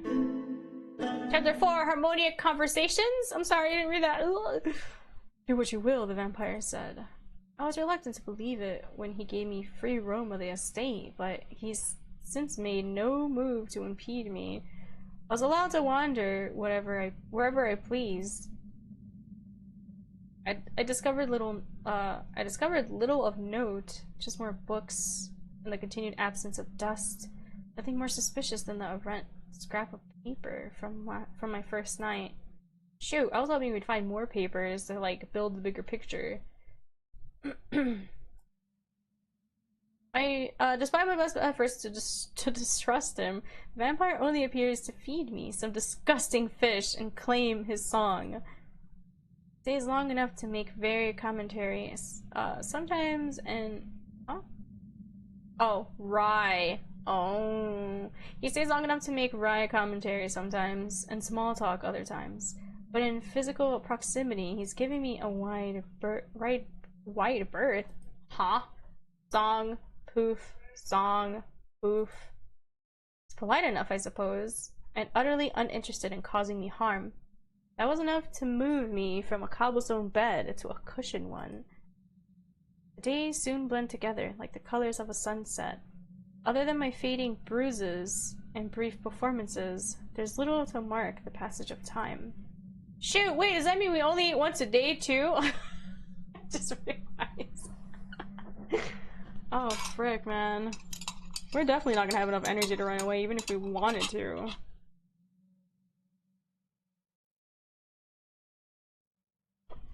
Oh, my tea went cold. The monotony of our routine sways my feelings of weariness into restless puzzling.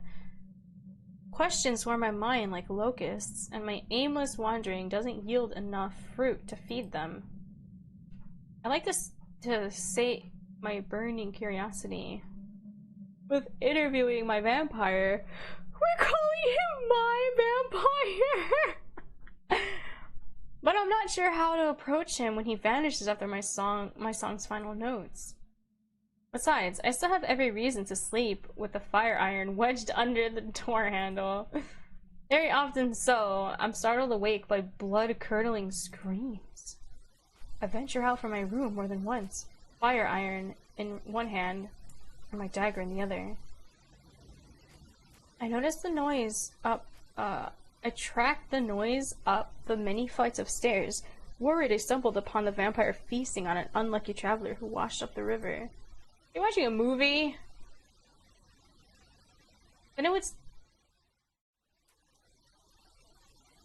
Oh, I thought I heard someone saying something in the game. I guess it was my mom screaming in the kitchen. Jesus Christ. It startled me. I was like, holy crap, what's happening? Then I would stand at the foot of his coffin for a long time, waiting for signs of a struggle, waiting to see pools of blood oozing across the floor. But I was always met with an eerie, unmoving silence. Excuse me. I went back to sleep with my bed pushed against the door each time, determined to keep whoever or whatever was making those horrible sounds. Although I'm sure I would have run into them by now if anyone else is living in the estate. One can never be too careful. I didn't even think of that. But wait, he says only, like, what, every few years they bring someone new, or every couple years, so... I don't think there'll be anybody new. Excuse me. Still, as harrowing as those noises have been, sleeping in an actual bed is incredible. I'm starting to feel pampered. The food still leaves much to be desired. But I have pillows, blankets, and the softest felt carpet on my floor. The creepy estate is indubitably better than camping with stinky, surly guardsmen and sleeping on the ground. It's a hassle to shove my bed to and from the door, but I think it's a small price to pay. Building up our muscles that way. Brisk, invigorating air fills my lungs as I step into the courtyard. A shiver scuttles across my spine as I settle into dewy grass. I position my songwriting journal in my lap, having recently freed it from my clothes with some careful incisions. Oh, it's not even a pocket, like we literally did sew that in our clothes. I always get lost in thought when I turn the pages. The act of deciding on a song makes my heart swell with calm contentment. After choosing one of the older pieces, the Spirit Melody I wrote when I was younger, I wrapped my lute over my shoulder and began to practice. My performances occurred in crowded areas before I came here. I had to compete with the clamor of moving people from passerby to raucous drunks. Raucous? Raucous? I don't know. I can't read. Here in the grass, I find myself not needing to fight for coin or attention. I can focus on my music, and nature itself is my ensemble. I sing softly, timing my rhythm with the shifting trees and the gurgles of the moat. I like to imagine my notes, quiet though they are, carrying far into the forest, reverberating down mountains. I'm sure he's listening too. Ah! What did I say? Performing without an audience? My pulse quickens. Startled by the sudden voice, my fingers slip, the next drum is discordantly off-key. I squint skywards, trying to make out the shapes in the darkness. Reclined across a brick parapet overhead, the vampire stares down at me with his usual flat expression. I slam my journal shut and hide it behind my back. You! Did you mean to sneak up on me? You have to try harder than that if you want to catch me off guard. You clearly did, though! What do you mean? In an easily soundless motion, the vampire drops to the ground like a falling feather. He saunters toward me, eyes glimmering like diamonds in the dark. I can assure you that I can assure you that if I were to try harder at such a thing, you would not wish to be the recipient of my attention. And I'll have you know that I was here first. Then I suppose I've disturbed you. I didn't mind. Hey, was he blushing? He was blushing! Oh!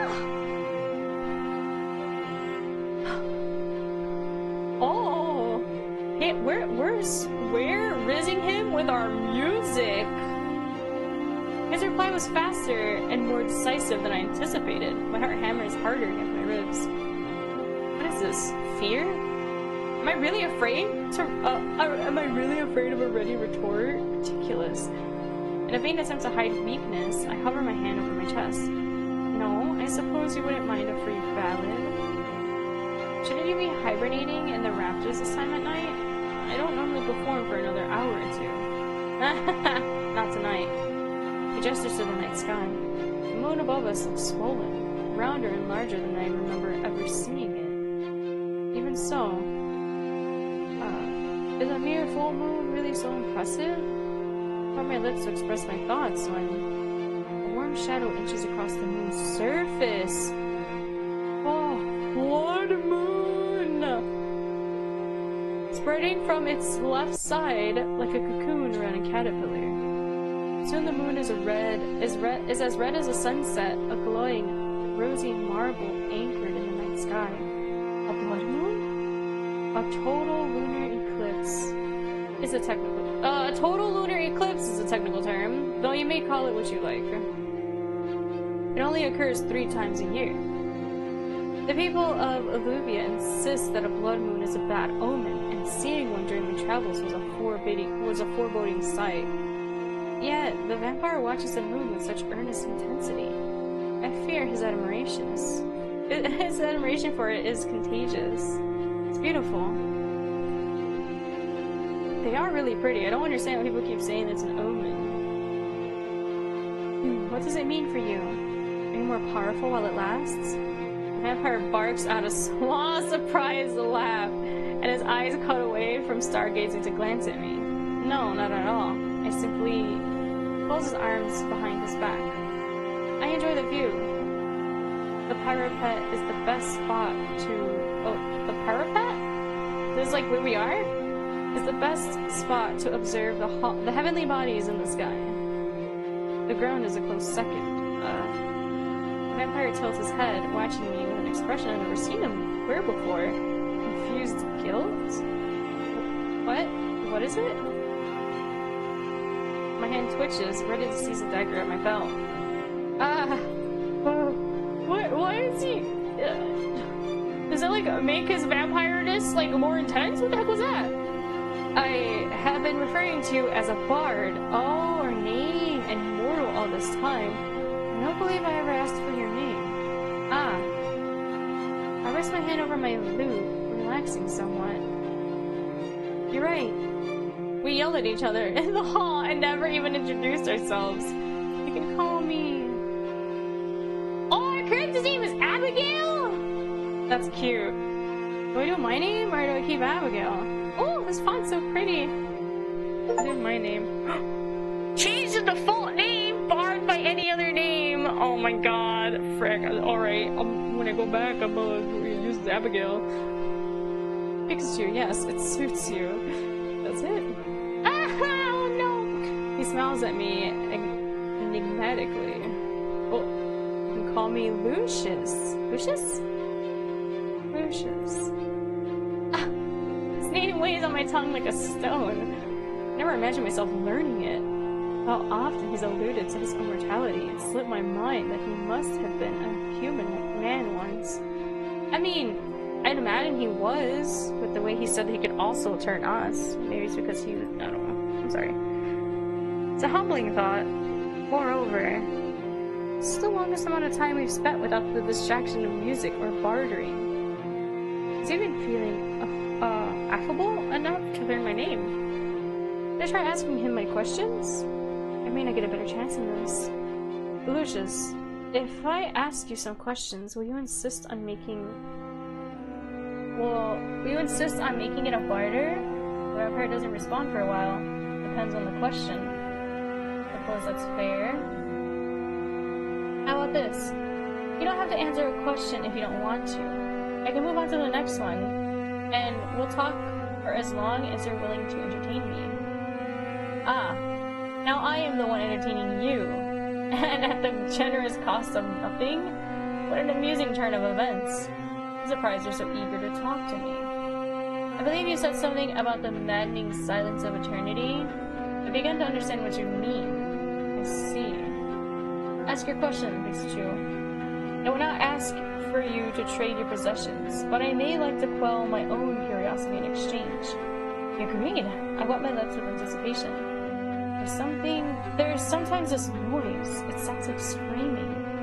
It doesn't sound much like a question. I'll rephrase. What? The sound of the noise will not hurt you. It is now your turn to answer my question. What does that mean? What do you mean the sound of the noise will not hurt you? It scares. A haste with which Lucius changes the topic is unexpected. Yeah. But not altogether unwelcome. He did satiate my curiosity to a degree. No, that made me more curious. What do you mean? Tell me something. As a bard, what do you know of the stars? A simple question that leads to a comprehensive answer. Why? Wise play, vampire. I observed the pinpricks of the light above us, winking in and out of the mob cover of night. Oh my god, excuse me. I don't remember the last time I relaxed enough to admire them. Before my arrival here, looking at the stars meant I wasn't looking over my shoulder. I needed to watch my own back, keeping myself safe and alive. And when I sang of beauty and adventure, it seemed pointless to actually indulge in such things. I was far more focused on where I would lay my head or earn my next coin. How strange to be able to indulge in stargazing now with a vampire standing nearby. I traced different patterns of the night sky, moving with practiced ease between each dot. A horned serpent always points north. Even as its body shifts, its tail will tell where you've been and where you must go. Ah, yes, the horned serpent. Anything else? It's harder to navigate using the others, but I know a few stories. This box-shaped cluster is the treasure trove of the goddess Melanginal? I don't know if I'm pronouncing these right. Supposedly it contains every possession humans have lost throughout their lives, and I draw my finger between the 7 brightest stars in the sky. That's the first king's crown. The stories say he bequeathed it to the heavens and gathered an offering to the gods to keep his bloodline on the throne. It's actually funny. Olivia hasn't had a king in centuries, and it most certainly isn't his bloodline anymore. It seems the gods played a nasty trick on him. Lucius chuckles. It's a low and abrupt sound that I lose my train of thought. They may have indeed. Pikachu, I may yet know a story that you do not know. Shall I share it with you? I arch an eyebrow at that. Who says I don't know the story? You're being unfair, vampire, making me play guessing games. Lucius. Lucius. Right. You're being unfair, Lucius. And tell me this, Backseat.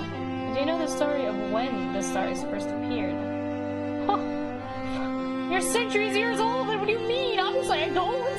What's the story behind that?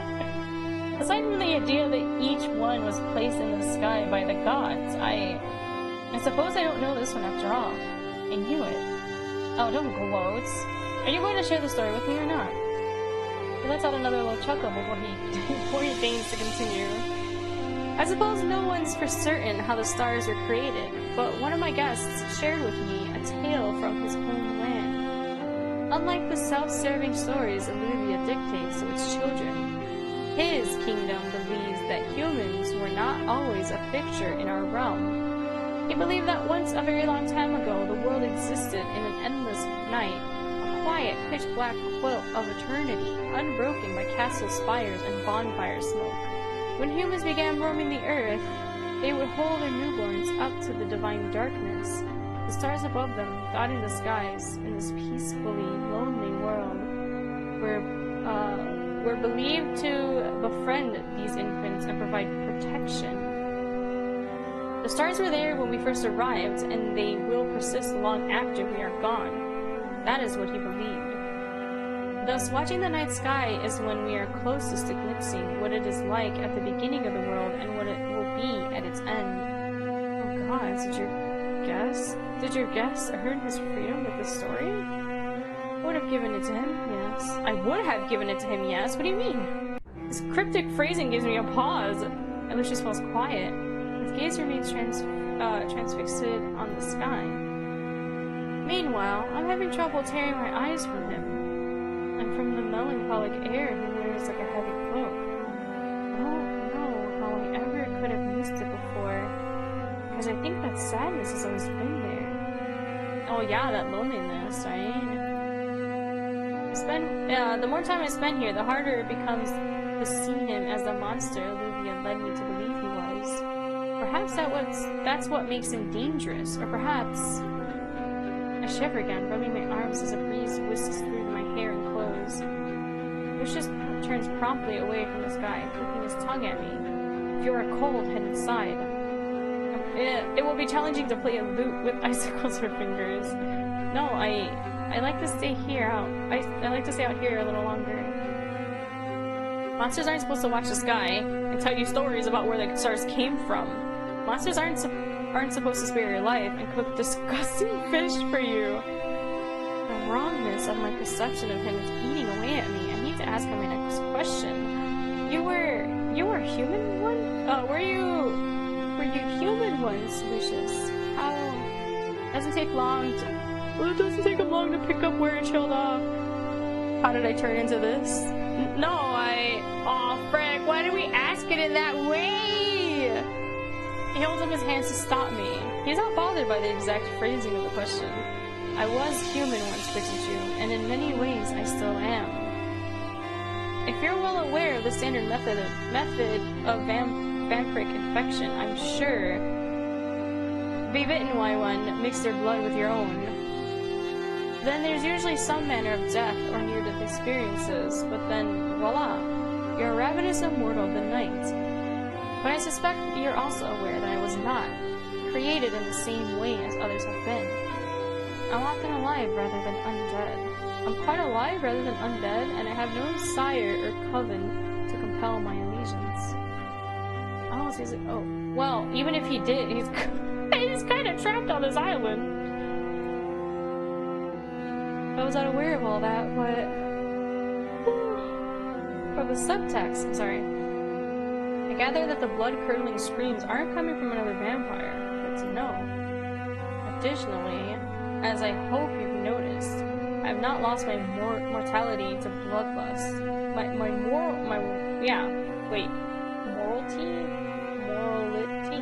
What? I can't read, I'm sorry. It was your most likable trait during our wayward first meeting. Good. catches himself as he didn't manage to agree with me before he shakes it off. They were both smug looking. Oh my god, I love them. Catches himself. Yeah. Just as humans have notable differences, not all vampires are the same. But the people of Alluvia are keenly familiar with the ferocity of vampires' spawn, who routinely raid their homes and eat their children. I do not blame Alluvians for believing the worst of me by proxy, though I do find an occasional amusement in the things they say. Tell me, Pikachu, what tales are the good people spinning about me these days? Or better yet, have you any theories of your own?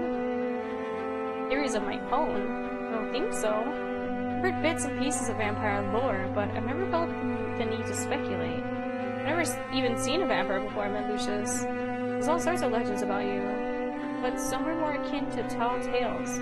People will refer to you as a sort of ominous presence or a natural disaster. As for how you were created, as you say, one of the guardsmen who captured me, he believed you stole from the gods. Did I? I'm impressed with myself. How did I manage such a feat? He hates stories about himself. They said you broke into the church's wine cellar and drank your fill. As punishment, the gods cursed you with a ferocious appetite for the blood of your own people. I said before that I'm not a thief, but overindulging in wine does sound like something I do. I've always had a fondness for reds. Any other thoughts? You know, with demons, hear what happens when a man mates with a bat? Did they mention something about demons? I don't remember. Oh, frick. Our tattered clothes still. Shoot, do we ever get newer ones? You dealt with demons. You dealt with demons. Ah, yes, demons. Affable creatures, I hear. I don't remember demons. I don't remember demons either, but I also don't remember that other option. That other option was weird. I'm a coach. Very keen on bartering the very moment you met them. Unlike someone I know. Very keen on bartering with the very moment you met them. That's true, that's something that he does. And strangely, like someone else we both know. It's well known that demons offer immortality in exchange for a steep price. I wonder what you traded, Lucius, if you truly did deal with demons. He smirks at me and elects not to respond. You tricked me into another guessing game, you know. Are you going to tell me the truth, or will you keep goading me to recite absurd theories? His white fangs gleam when he smiles, reflected against starlight. Why? If I revealed all my secrets now, I fear there would be no riveting banter left to pass the time. We wish to stay the hand of manning silence for as long as we can, do we not? Fine, we do. And maybe I can ask you about simpler things. I retrieved the small charcoal scrap I found on my first night exploring, holding it up in the scene. I found this under some curtains. What can you tell me about it? Uh-oh. Is that... He just moves towards me and halts mid-step. His hands linger in the air between us, as if the scrap is a loaf of bread and he hasn't had a meal in weeks. An intensity of his reaction compels me to stand and turn. After a moment of hesitation, I gently set it into his palm, which just practically cradles the scrap, his fingers passing reverently around, over the smudged charcoal. I just thought I was being helpful by tidying up a spot you missed. I was going to tease you about it. You actually recognize it? I do. So this is his home? I'm confused. It seems like he was banished here. Did they build him a home to be banished here? Is that like one of the guests that he fell in love with and drew them? Ooh. Or maybe it's like someone of his past human life that he drew? His demeanor is completely changed, almost to an unrecognizable degree. His stooped shoulders don't resemble the rigid, dry humor vampire I've come to know. Then again, I hadn't taken the time to know him until tonight. He breathes out with shuddering difficulty, as if his lips have gone dry, but slowly begins to speak again. I ripped it to shreds one night. I was so angry back then. The night I arrived? No, this was... He said back then? What do you mean? No, this was a very long time ago. This is a portrait of someone I once knew. I knew it! I shake my head when he starts to hand the scrap back to me. You don't need to give it back, Lucius. It was yours to begin with. Unless you ripped the drawing because you hate the person depicted? Do you not want it anymore? Lucius avoids my eyes, though he tucks the scrap carefully in his pocket. Pointed question. Humans really do prefer black and white thinking, don't they? He's referring to me by my mortality again. I don't know why I thought that was a whole different word. Oh man, my brain. Rather than my name. It's complicated then. A sore subject? Yes. Well, the snappy tone makes me flinch, but I hold my ground and refuse to let it show. Because how can hatred persist in a vacuum of eternity? Once anger has finished ransacking what remains of your soul, all that's left is exhaustion? He just narrows his eyes at me. How would you know such a thing? What? I give him an innocent little shrug. I'm not ready to change the topic to myself because I find myself genuinely wanting to know more about him. Lucius regards me for a while longer, tapping his finger against his collarbone before he relents with a sigh. See no reason to keep this secret from you. Oh!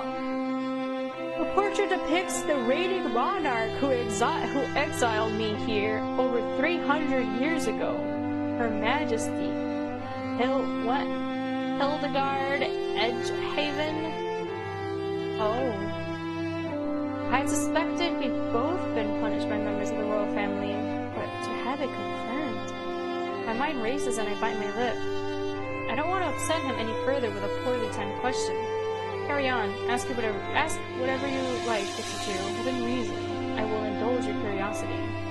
A question bursts from me like water from a long-suffering dam. Oh god, what are we gonna ask now? How did you come upon such a portrait? I hear it's illegal to depict the faces of the royal family in common artwork. Just having one in your possession, it's an open act of rebellion, isn't it? His lips lift on one side, taking on a smug edge. I'm well aware. What further punishment do you think the current crown can bestow upon me if they find out? Perhaps they will banish me to a different estate? Or perhaps they'll stop sending me guests, hoping in vain that I'll dry up like a prune from lack of blood and attention. To answer your question, I described her face to an artist from memory. So you've seen her. You knew her from before. What did you do to Queen Hildegard? Hildegard? I don't know. Names are hard. Words are hard. Did you break into her wine cellar? Or were you her former lover? Her former lover? She exiled you when she caught you in bed with another? Disgusting. No! We were never thus involved. Besides, I prefer to take one partner at a time. Juggling two seems taxing at best. But based on your logic, on what you said when you met me, you must have committed a crime so deeply, grievously, utterly heinous to have been sent here. Am I wrong? It's been a long time since I last felt like I was sitting in a confessional booth. I don't miss the amusement. Like, oh god, I can't read. I don't miss the glint of amusement that dances across his otherwise unflappable features. What of you, Oh, I did ask you first, as you said, and all this time I have been dying to know what unforgivable crimes you committed. Oh, I made a vampire feel like he's dying. Quite a feat on my part. Oh, I sneeze. You must really you really must get indoors. Come, I'll walk with you. You'll not be beset? You will not be beset by distant screams while I am by your side. What is that? Huh? Yes, alright, let's get indoors. How about a hint then, How about a hint then? A hint about what? What, you're still on about it? You're insatiable. It's one of my most charming personality traits. Come on. Let's trade hints about why we're here, what crimes you committed. Will you go first? I will go first. Seems satisfied with that. Though he also decides to occupy his hands with the cleaning cloth. I watch him clean every surface he touches with the whirlwind of sanitation. No sensation with sanitation! He tends to settle into one of the various lounge chairs during our nightly performances.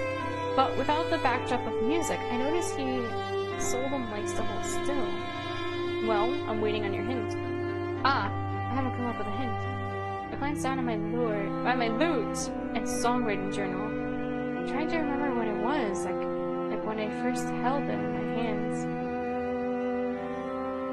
I remember how jealous the other girls were when our overseers chose to train me as an entertainer.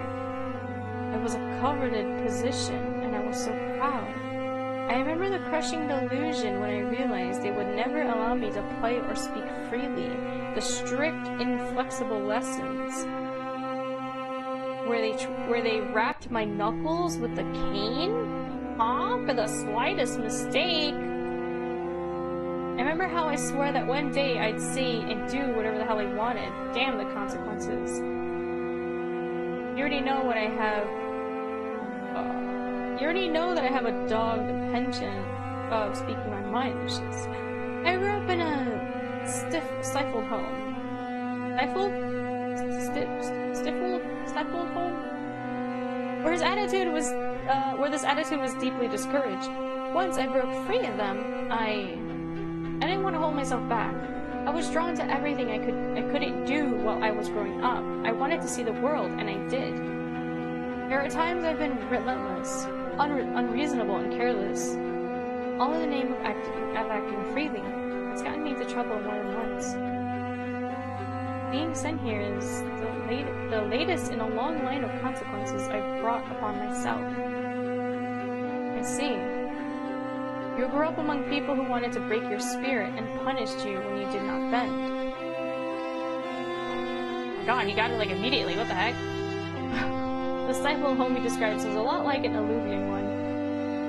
We have much in common with the children here. More than you know. About the outside of my cheek. Excuse me, taking a moment to weigh my options. As far as I can tell, he's been honest with me. He has been honest with me. Should I not be honest with him in return? What do you mean? I'm from here. I'm from Alluvia. What? So you do know all of Alluvia's beliefs and customs, yet the way you act and carry yourself is in spite of them? It seems we are both rather insolent, you and I. Though they should have given you credit for turning out as entertaining as you did. I don't act this way to spite them, not intentionally. I ran away at a young age and haven't returned in years. I suppose I've shed what little Alluvian manners I had. But if you left to see the world, why in the heaven did you come back? True. Don't you owe me a hint? A hint. He echoes me, folding his arms in front of his chest. He finally ceased cleaning, or perhaps ran out of things to clean, and has settled into his usual velvet chase. Chase? Oh, the chair. A hint about what I did to end up here. He just aims his face at the ceiling, as if he could see the stars through it, if he stared hard enough. I don't think I did anything wrong, Misachu. You don't? I mean, we kind of didn't either. It's just that we were talking our mind freely to get in trouble. What the heck? So weird. It's a weird reason to exile us. After I made myself vulnerable, totally where I'm from, and detailed the shortcomings of my personality, the nerve. What does that even mean? You don't think you did anything wrong? How does that qualify as a hint? That doesn't. I falter as I notice that Lucius isn't arguing with me, or even looking my way. Will you play me the song you were practicing outside, Miss Chu? I fear we do not have all the time in the world. I will be forced to return to my coffin before long. Forced? You say it as if you can't sleep in a bed with the curtains drawn shut. I would if I could. I dearly miss sleeping in bed. So he is like cursed. He can't be like in the house in the daytime then? Wait, you actually can't sleep in a bed? Why not? Questions, questions. Despite my gripping, Lucius does not leave me in suspense. Vampires are prone to compulsions. Universally, they cannot enter one's home without an invitation. They cannot set foot across running water.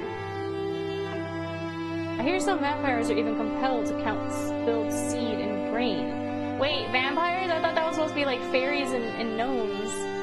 Or to count the holes in a fishing net.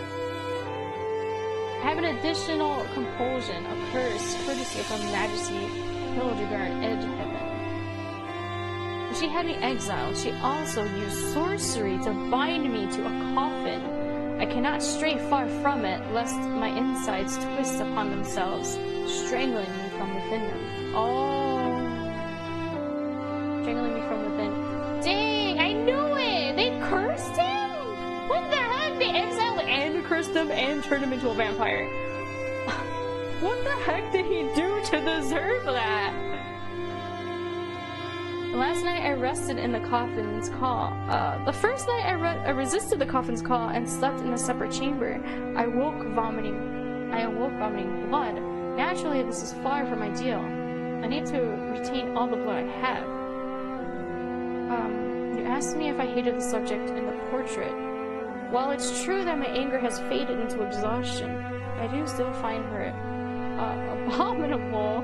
What does that mean? She knew how I despise tight spaces. Oh god, it's just terrible. Terrible enough for us to move onto your nightly performances? Yes, of course, forgive me. I cleared my throat, brushing my fingers over my neck. What are you doing now? Is that where you'd like me to bite you? What? I yanked my hand away from my neck as if I touched a hot pan. Lucius! I just... Oh, I bet she's there. You would die from blood loss. Yeah. Though I would bite you if you asked it of me. Oh my god. Are you so entertained? Are you so certain that you're not interested in eternal life? You keep talking like a man who no longer wants to hear us. Just raises his hands in surrender, though I catch sight of his shoulders still quaking with amusement. What a little... I love them! Chapter 5! Rhythm and Rain. Oh man, I hit my elbow on my desk. That was funny. I love their banter. The heavens are generous with rain this year. Oh. Ow! Hold on, my throat is starting to hurt really bad again.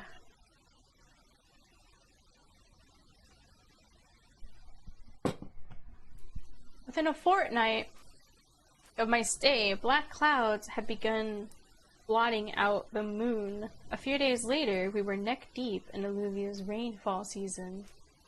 At first, I was nervous that the moat would overflow and flood the estate, but the weather was wickedly fickle. The rain frequently stopped and began anew like a broken music box. Oh! What the heck? Sorry, I rewinded it somehow accidentally, my bad. Nonetheless, the ground outside was perpetually muddy.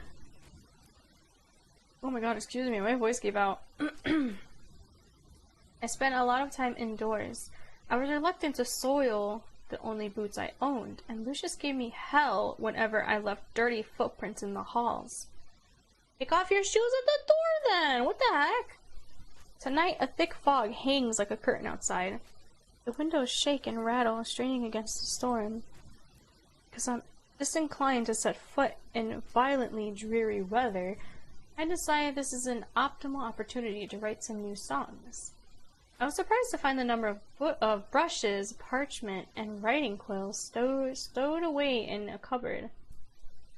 Well, man's gonna have to distract himself with something. And even more surprised to find an inkwell that hadn't dried out. Okay, that is surprising.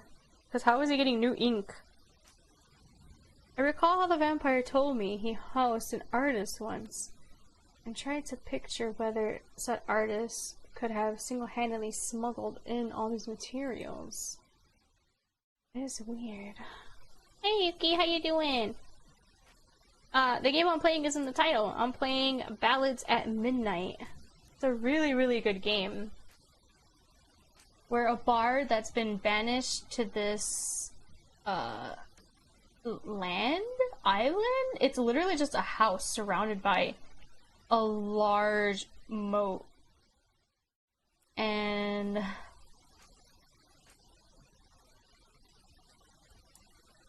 oh, oh wow, I just saw the automod message. I'm so sorry. I would have accepted that. That's so funny. I lost my train of thought. And we found a vampire. Apparently they threw us here to like sacrifice us to him, but instead he wanted to give us our freedom if we wish for it. But in return, he wants something which was knowledge, or our bard instrument, or what is it, our lute. And we said no. And he got very offended, and he left. He threw a temper tantrum and left. I mean, he was valid to get mad. After we said no, we did kind of have we trashed his house a bit, trying to run away from him. But yeah, this game is so good. I was hoping it would stay voice acted because my throat hurts, but we're still going. I'll finish this. Well, not finish this. I'll keep going no matter what. I'm really loving this. This is so interesting.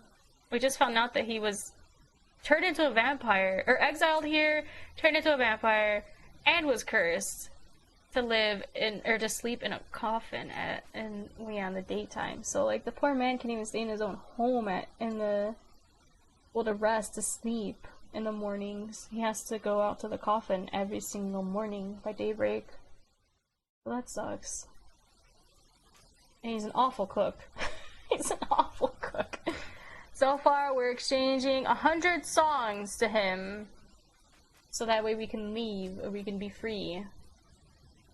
Oh, that's nice. He's offering us house and home, meals, warm bed. For 100 songs! Since we don't want to give him our loot. I recall how the vampire told me he housed an artist once. Yeah, seriously, how? I don't think the artist would have brought that. Another thing too, like all of the prisoners seem like I don't... My stuff was confiscated from me, but somehow we still have our loot. And we only have it because... Well, I'm assuming it's because we had, what do you call it? I'm assuming it's because we had flirted with the guards twice. We had a silver tongue. I flirted with the young guard twice. He blushed the first time. The second time he gave us our loot, which our character suspected that they would end up selling, I guess. Which it was a gift, so that's something that we hold dear to us, that has sentimental value, and it was a way for us to make money after we ran away from home. Jeez. That's weird that the artist was able to get his materials. They send a person here every, like, couple years, too, by the sounds of it. I'm not sure. Seems like one person here at a time. I wonder... Well, yeah, he told us that once we get our freedom, we can run away for a couple years, and then return back to the town, and yeah, the freaking people who banished us would be none the wiser. Which makes sense. Must have been much sneakier than me, or had a lot more pockets. If I were him, I would have prioritized smuggling in some food and weapons instead of art supplies. Well, he's an artist! Of course he's gonna, like, you know, bring stuff to help entertain himself. But I should be grateful to him in any case. Yeah, because then we can write our own music again, or write more music. I made myself a bowl of soup. Oh! Boiled turnip and mushrooms, so I could write without being interrupted by hunger. Lucius's disgusting fish can only tide me over for so long. While I never had much interest in cooking and often survived on trail rations in the past, I do not know how to feed myself in a pinch. Turnip and mushroom soup? That sounds good. Veggie soup. Although my soup is only palatable due to some dried herbs I scrounged from the near empty pantry. There may be unforeseen perks to living in a vampire's castle, but gourmet meals are certainly not one of them.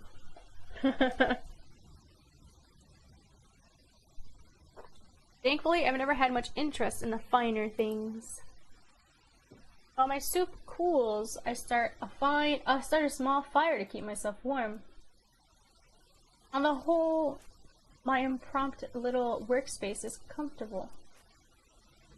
I've always wanted a writing nook, and this may be the closest I'll ever get to having one. Unfortunately, I tapped the nib of my quill against the writing desk, glaring at the blank, loose-leaf piece of parchment. Call me a perfectionist, but I refuse to transcribe a song into my journal until I'm certain it's amazing. That's valid. Or else you're gonna use up the journal, you know? You're gonna use up the journal faster. I like that. That's a smart idea. Smart. Besides, I found it more freeing to write when I don't care for the paper I'm using. Oh my god, she's like SpongeBob. She did the. That's it. Let's see how much I've written. I scratched out the word before my quill completes the arch. Oh, the arch of the E. I have everything I need to write, don't I? I have everything I need to write, don't I? But now that I'm sitting down to do it, my head feels as foggy as the weather outside. Oh my god, that's me every time I have to do any work. Maybe I'm being too hard on myself. Let's try this again. There once was an old farmer who... The weight of each word feels hackneyed and rotten, like old apples. I feel like I'm choking on them. I flip the parchment paper over, feeling miserable with contempt. Stupid blank page. Yeah, it sounds like me doing... Yeah, exactly. It sounds like me doing any kind of work. Like, my mind goes blank and I'm just like, what? Before long, I find myself leafing backwards through my journal. It doesn't contain much of my original work, honestly. To survive as a traveling bard, I've had to memorize and rewrite songs that were already popular, already known. Original work, I quickly learned, was not often well received in an unruly tavern. I've been booed, had tomatoes thrown at me, and have even gotten into brawls because someone wanted to hear a song I didn't know how to play. That's ridiculous. So I had to learn. I had to adapt. I had to make it work. Oh my god, real. At times I've even stolen promising lyrics from my peers and rivals. I hated doing that, but I did it anyway. Oh my god, she stole? Oh no! And all for what? Freedom? Coin? Glory? Gods, with so much time to think, I can't help wondering if the life I've led has been one worth living. The vampire was right about the maddening silence. It must be well past midnight. Lucius must be here any minute now. I realized then that, while thoughts of his arrival used to fill me with dread, I've recently looked forward to seeing him. Oh, really now? We've been surprising each other with how easily the conversations came, how willing we were to talk. I often find myself trying to stay awake to finish a thought, only to be shooed to bed the moment he catches me yawning. Yeah, he wanted to be... He's been looking out for her. It's actually really cute. As much as it pains me, I can't just get the hang of the night cycles. I've tried, because being in his company is far more preferable than being stuck on my own. Oh man, I would have fit in perfectly. I've always been a night owl. I don't like being up early, but right now I'm sleepy. This leaves me cherishing the few hours we have together each night. Oh? Without realizing it, I flip through every page of my songs. My hand pauses over the inside cover of my journal. Excuse me. I gaze absent-mindedly at the strange runic symbol on the first page. Some sort of bejeweled pendant encircled by a knot, half-wreath of thorns, which has somehow resisted fading no matter how often I've touched it over the years.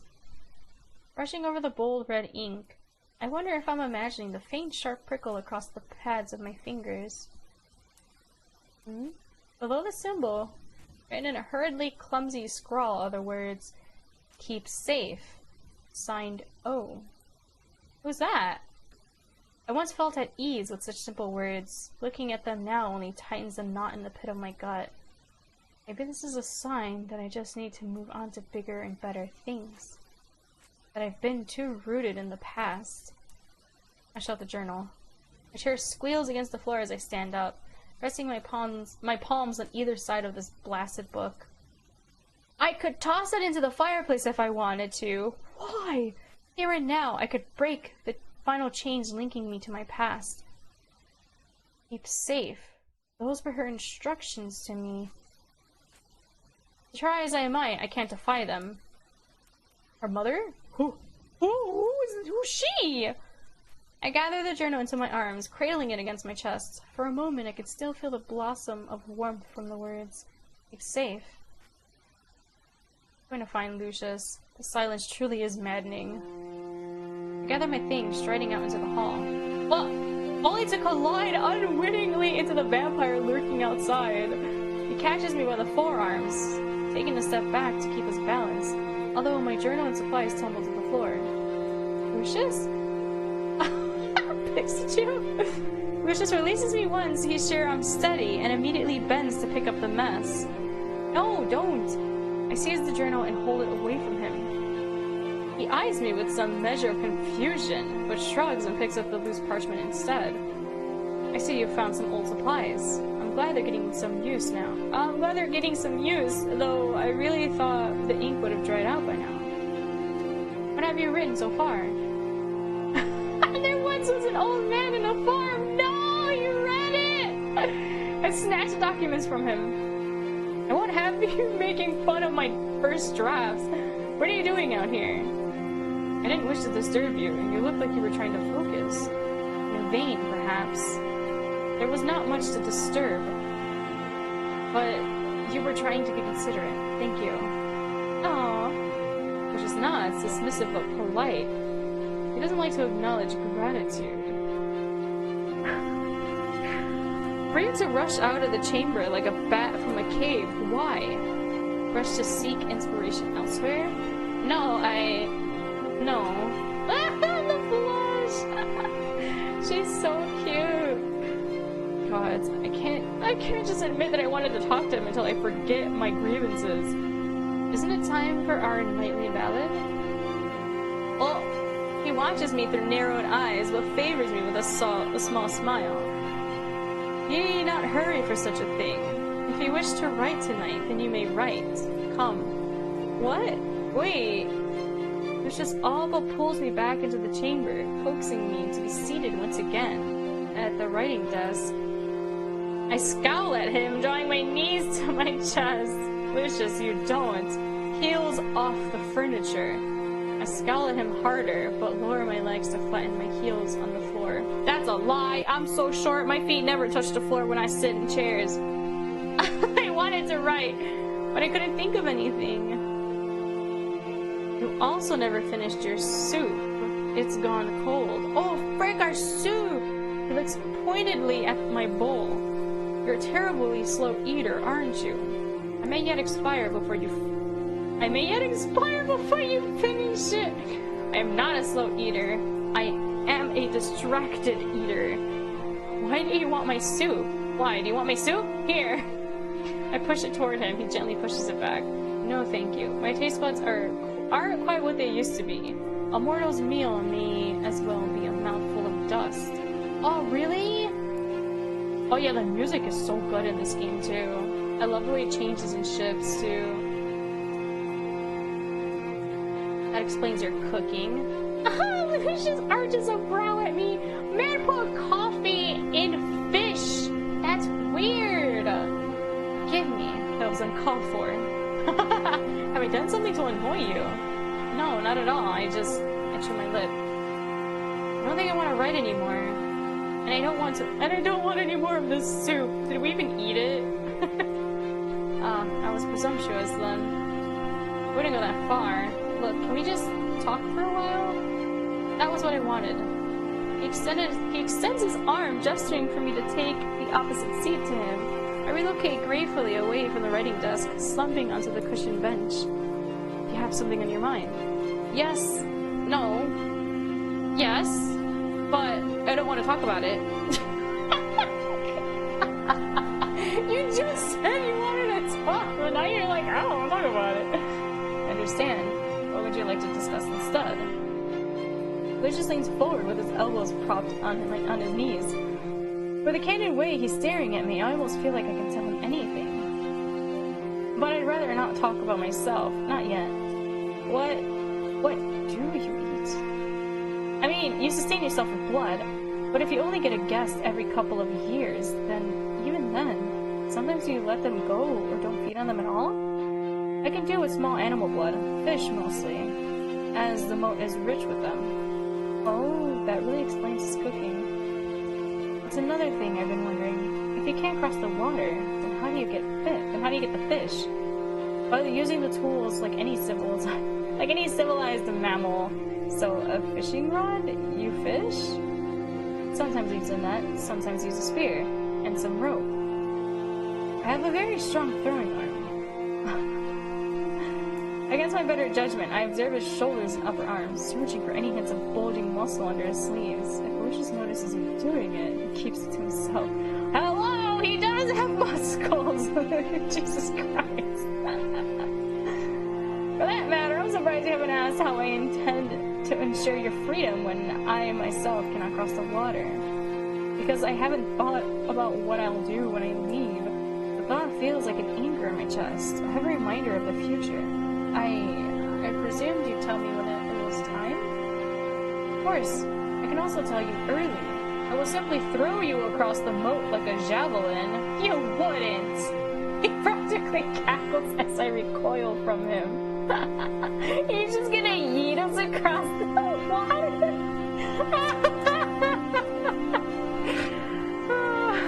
I wouldn't. There is another way. I will show you in due time. Oh, then good.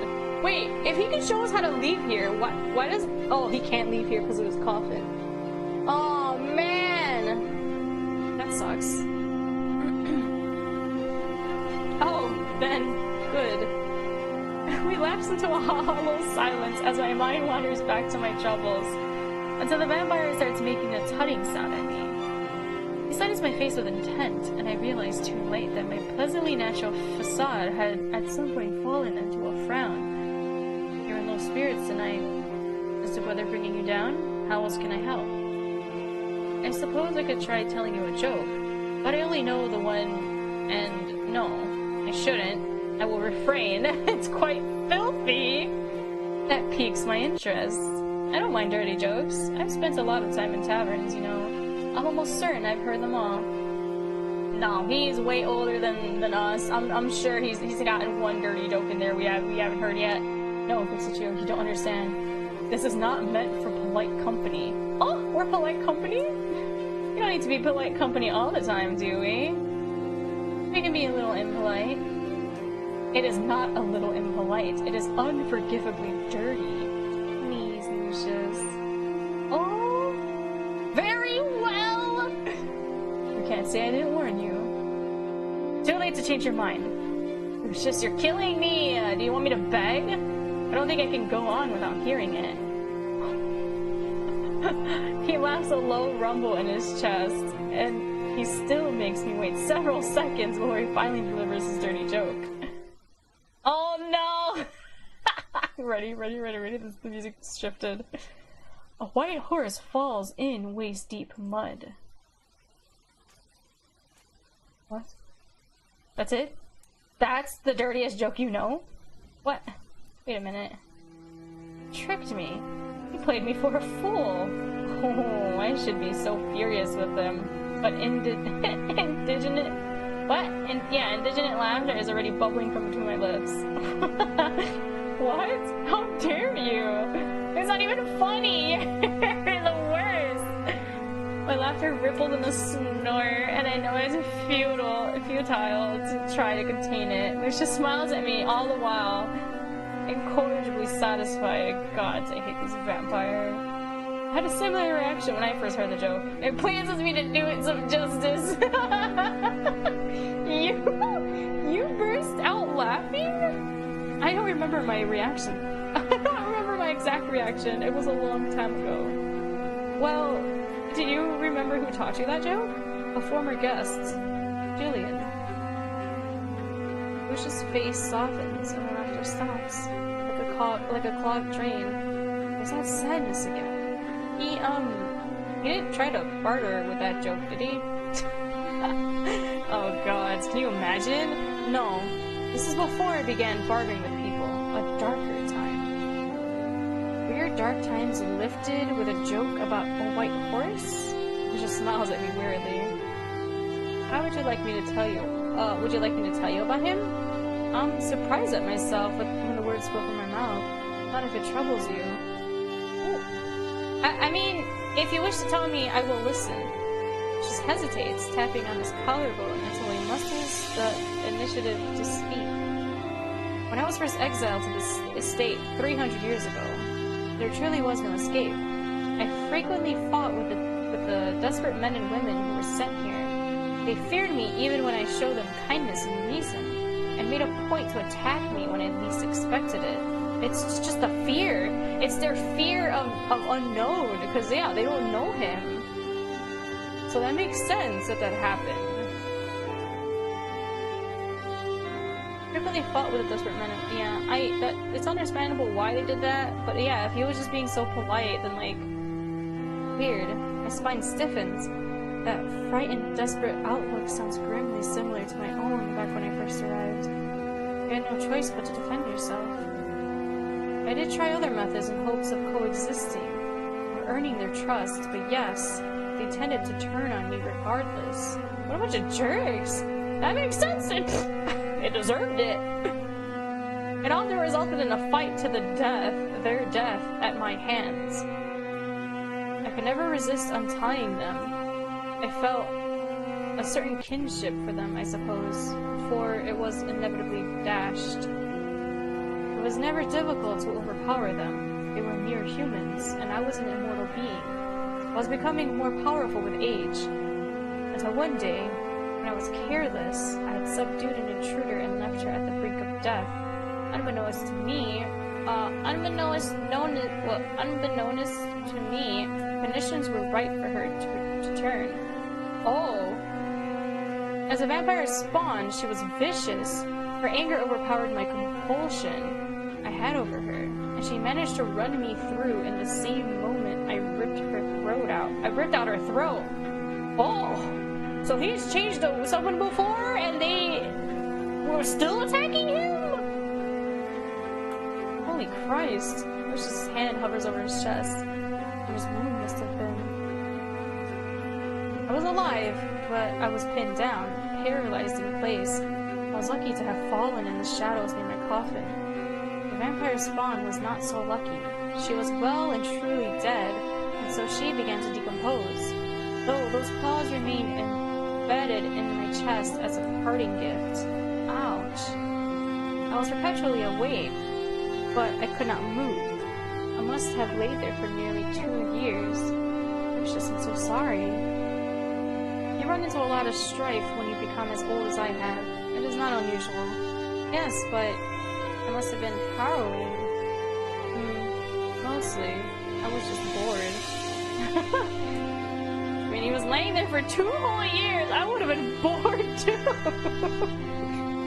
He's being aloof, but his hand is massaging his chest right above his heart. I assume he doesn't want to show weakness. Julian was the one who found me there. He gave me a wide berth at first. Approached only to use the vampire spawn's claws to cut his bonds before jumping away. Comically, really. Yeah, comical, really, that is funny. But then I was practically a husk. I I could sense him, but I could not move and could not speak. Interesting. Oops, sorry. I could sense him coming and going each night, wandering the estate much like you've been doing. After some time, he returned to my side and tugged the claws out of my chest. You what? I knew the story must have been leading there, but it was still a bit of a shock. Why on earth would someone release a petrified vampire? Oh, he must have been incredibly kind. He must have been incredibly stupid. No, that sounds like he was incredibly kind, especially if he talks back about him so fondly. Why on earth would someone release a petrified vampire? He must have been incredibly kind. I suppose he felt some kinship for you. You were both trapped. He certainly was kind, much too kind, I think. She chuckles quietly. He was the one who drew that portrait, the scrap we found. We burned wood together to make charcoal. He made all kinds of artwork during his day. Oh, that's so cool. He's a very smart artist to know how to do that. I destroyed much of his work when I lost him, and I regret allowing my emotions get in the way of reason.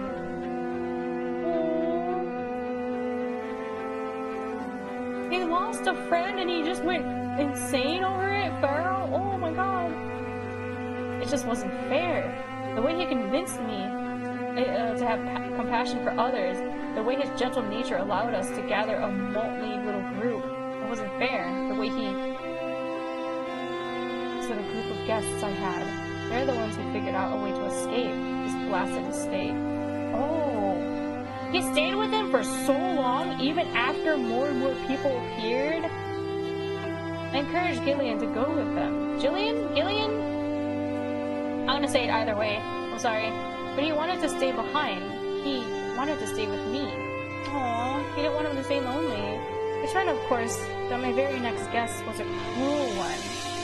I awoke to the intruder rifling through my things while Gillian bled out in the courtyard. Why would they? Oh my god, the people that exile. So that's what they do. They don't want to exile those that are innocent, right? So like the town's doing something right or nice by doing that. They're giving him bad people to feed off of. But if this person was truly so kind, like what the heck did he do to be banished in the first place? I'm starting to think that some of these people were actually good and some were bad. So they send them a mixed bag of people. Just because the queen hates him or something? The royalty, I'm sorry. Death is the fate all mortals share. I know it all too well, but it shouldn't have been his time. As I let the story sink in, my next words are quiet, be careful. Did you kill his murderer? Ruthlessly, but it gave me no satisfaction. I just heaved a heavy, shuddered breath. Gillian was still gone. My what? What was he to you? And they were roommates. I was alone again, and I had no one else to blame. Yes! And they were roommates! And they were roommates. You were in love with him, weren't you? Oh, did you wish you turned him? Oh, that's another good question. Oh, what do I choose? Oh my god. I wish to my god. I'm gonna do both. I'll do both. Let's do you were in love with him. This is the first thought I had. This is the first thought I had with his mind. What do you mean mine? My what? My what? Hard. I know. I'm doing both. I saved. We're fine. Gillian was still gone. I was alone again. I had no one else to blame. You were in love with him, weren't you? You become more drunk with each passing day, fixes you. Yes, I loved him. I'm no stranger to the company of men, women, and anyone in between. Oh, neither was he. Ah, the fun smile. For many years have passed. Though many years have passed, I still remember him fondly. He was a good man. It was sometime after that when I began bartering with my guests. He's the one that made him change. Oh, that's so sweet. Immediately offering them freedom made them cagey. They suspect me of foul play, of being up to something. But what would he have to gain? I don't understand that. That's why when he like wanted to do that, I was like, oh, okay, well, let's see what it is. It was as if they needed to pay a price for their freedom. I don't know, man. Maybe I'm just naive. I'm a very naive person. I'm very gullible, I guess. Naive. I'm very hopeful, even though you think I wouldn't be anymore after all the freaking trauma and tragedy in my freaking life. But yeah, I'm still a very hopeful person. I'm very pessimistic though. Pessimism? Is that the one? Because like sometimes I can be like very hot and cold about it. It was as if they needed to pay a price for their freedom. It helped them to feel at ease and control. It helped them make sense of gestures to himself. I remember the scuffle we had when I first arrived, the way he disarmed me, but otherwise kept his distance. Yeah, the fact that he kept his distance after disarming, the way he prowled around and said those menacing things. You had to play the part people expected of you. It is exhausting. They fear me more if I don't. Because they don't know. It's the unknown. Okay, hold on. I wanna load. What happens if I say... How does if I say, do you wish you had turned him? Do you wish you turned him? Sometimes. However, he was worried about losing his free will. How would he lose his free will? He's clearly have been here for, what, the 200 plus years since he met him? 300 years? No, it was, yeah, I don't know. I told him about how the vampire spawn was able to resist my command. Oh, yeah, wow, he told that story like 10 minutes ago and I already forgot. Excuse me. She had lucid speech and seemed to retain her mind just fine, despite her admittedly murderous intent. He was fully against the idea of becoming a vampire. He treasured his humanity too dearly. Valid. Fitting mindset for an artist, perhaps. Yeah. It was sometime after that when I began bartering with my guests. Aww. Shoot. Okay, I'm gonna do it. So you liked him? So you like? You loved him. And of course, bartering does not come from a place of pure altruism. It gives me something to look forward to, alleviates my apprehension of what the next guest will have in store. And that too. It's exhausting, they'll feel her more if he doesn't, but it's the only surefire way for him to get a feel of them as well. Because the people won't realize that when they go on this island, sure they're gonna be afraid of him, but they're also, like, he's also dealing with them, so that's valid. That makes sense. I understand you, sir. When one finds himself acting as the Queen's personal executor, the odds are high that some of the people she sends will be dangerous. Yeah, it seems like a lot of them were. Though, occasionally I will receive someone kind enough to offer a listening ear. Little Gillian? Like Gillian? I'm sorry. Like Gillian? Like you. I blink at him, unbewildered. Gillian was kind, but he was a notoriously bad listener. Oh! He would have interrupted me 10 times just then, usually with some absurd tangent about how he thought snails were effervescent. What I mean to say is, thank you for listening to my sad old tale about a lost love. I have never told it to anyone before. Can I ask you one more question? Of course, anything. For nothing in return? Oh! He likes us. Something about that last word makes my stomach flutter. No. I must be hungry. Yeah, have you ever dismissed the idea that you have a crush on someone, but you're just hungry? I grab my deserted bowl and sip at the cold soup. But Gillian was such a good man. What did he do to get sent here?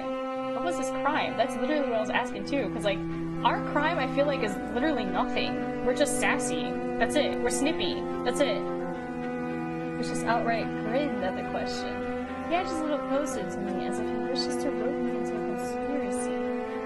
Supposedly, he painted an unflattering portrait of a nobleman's daughter.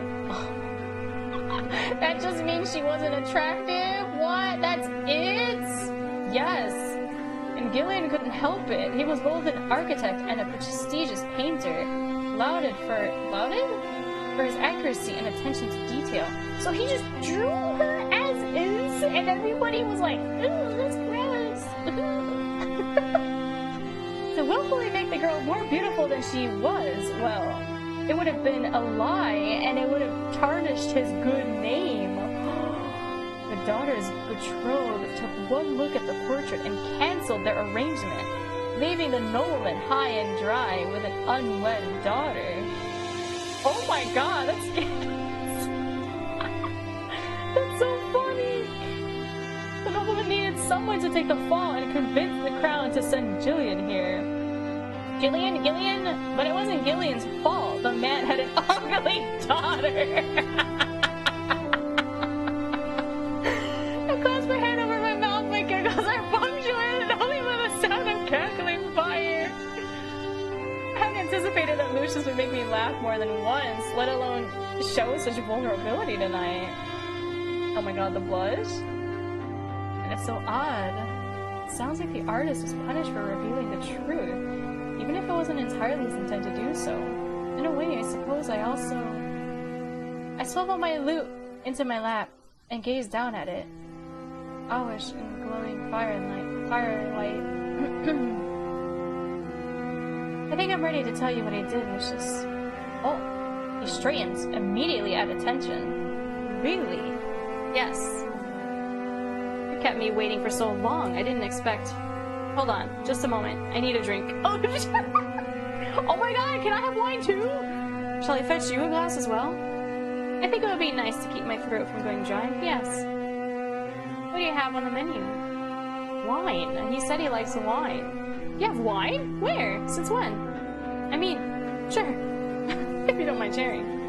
Lucius shoots me a mysterious, winning grin before he stalks off into the halls.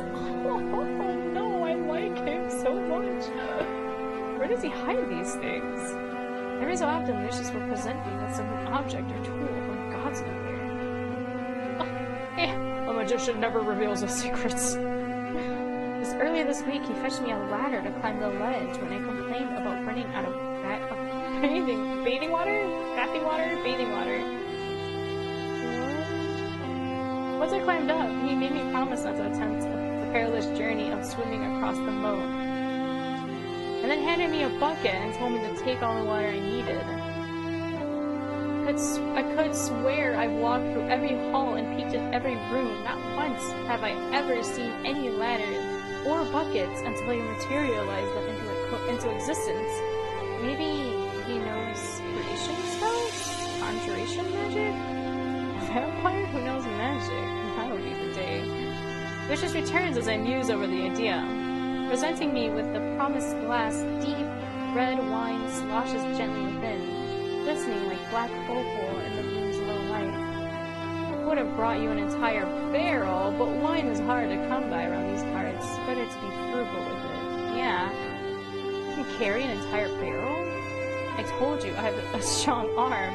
When I first arrived, I even hold my coffin up all those flights of stairs. Admittedly, it was exhausting. I was strong enough to do it, but I don't have unlimited stamina.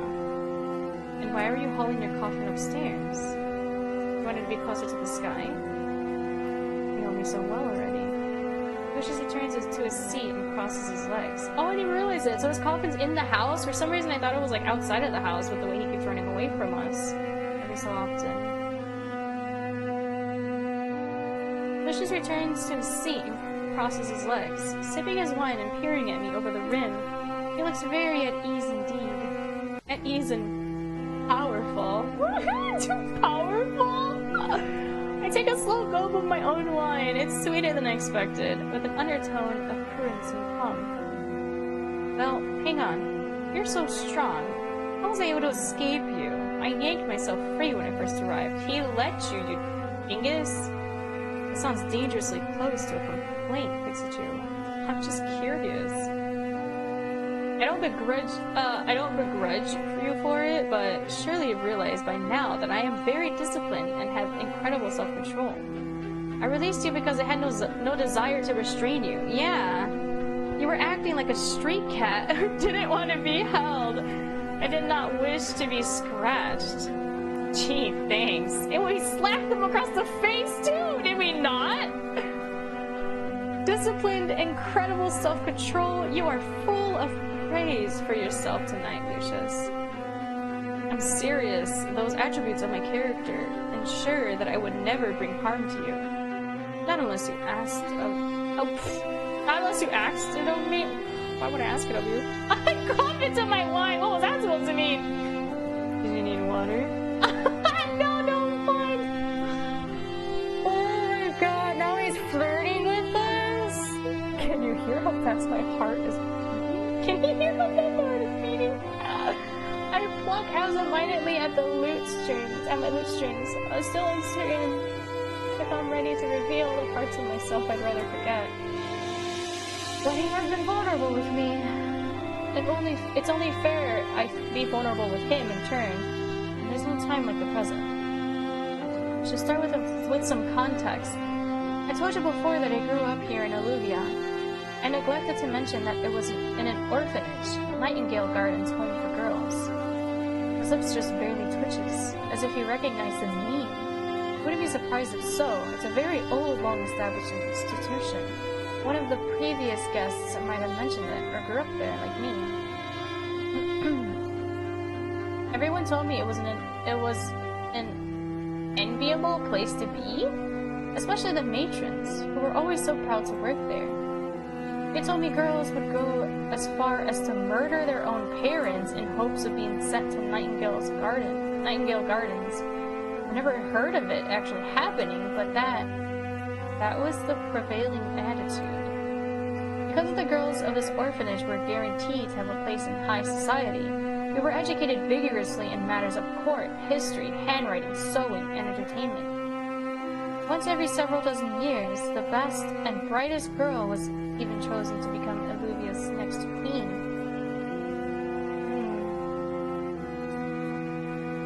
I wonder how he recognizes that. It can't be because of some guest. It has to be some other reason. They have that tradition when you were human, Lucius? Yeah, yes. I believe I heard something about it in passing, but it was so long ago. Well, the tradition was in full swing when I was young. The last queen was growing old and infirm, and there were talks that the new queen would be chosen soon. How fortunate for you, yes? Could have been chosen. No, I hated it there. It was stuffy and full of pompous snobs. The matrons had our entire lives planned out for us, without once stopping to ask what we wanted to do. I'm sorry, let's emphasis there. They had the nerve to act like I should keep my mouth shut and be grateful. The other girls seemed content with their lot, which meant they didn't understand how I felt. They kept me at arm's length. I hated the pressure to succeed, and I got into a lot of trouble even back then. I never would have been in line for the throne. The closest person I had to a friend was an older girl named Ophelia. She was in line for the throne. We all knew she would be chosen too, because she was perfect. She was beautiful, graceful, and always seemed to say the right thing. Always.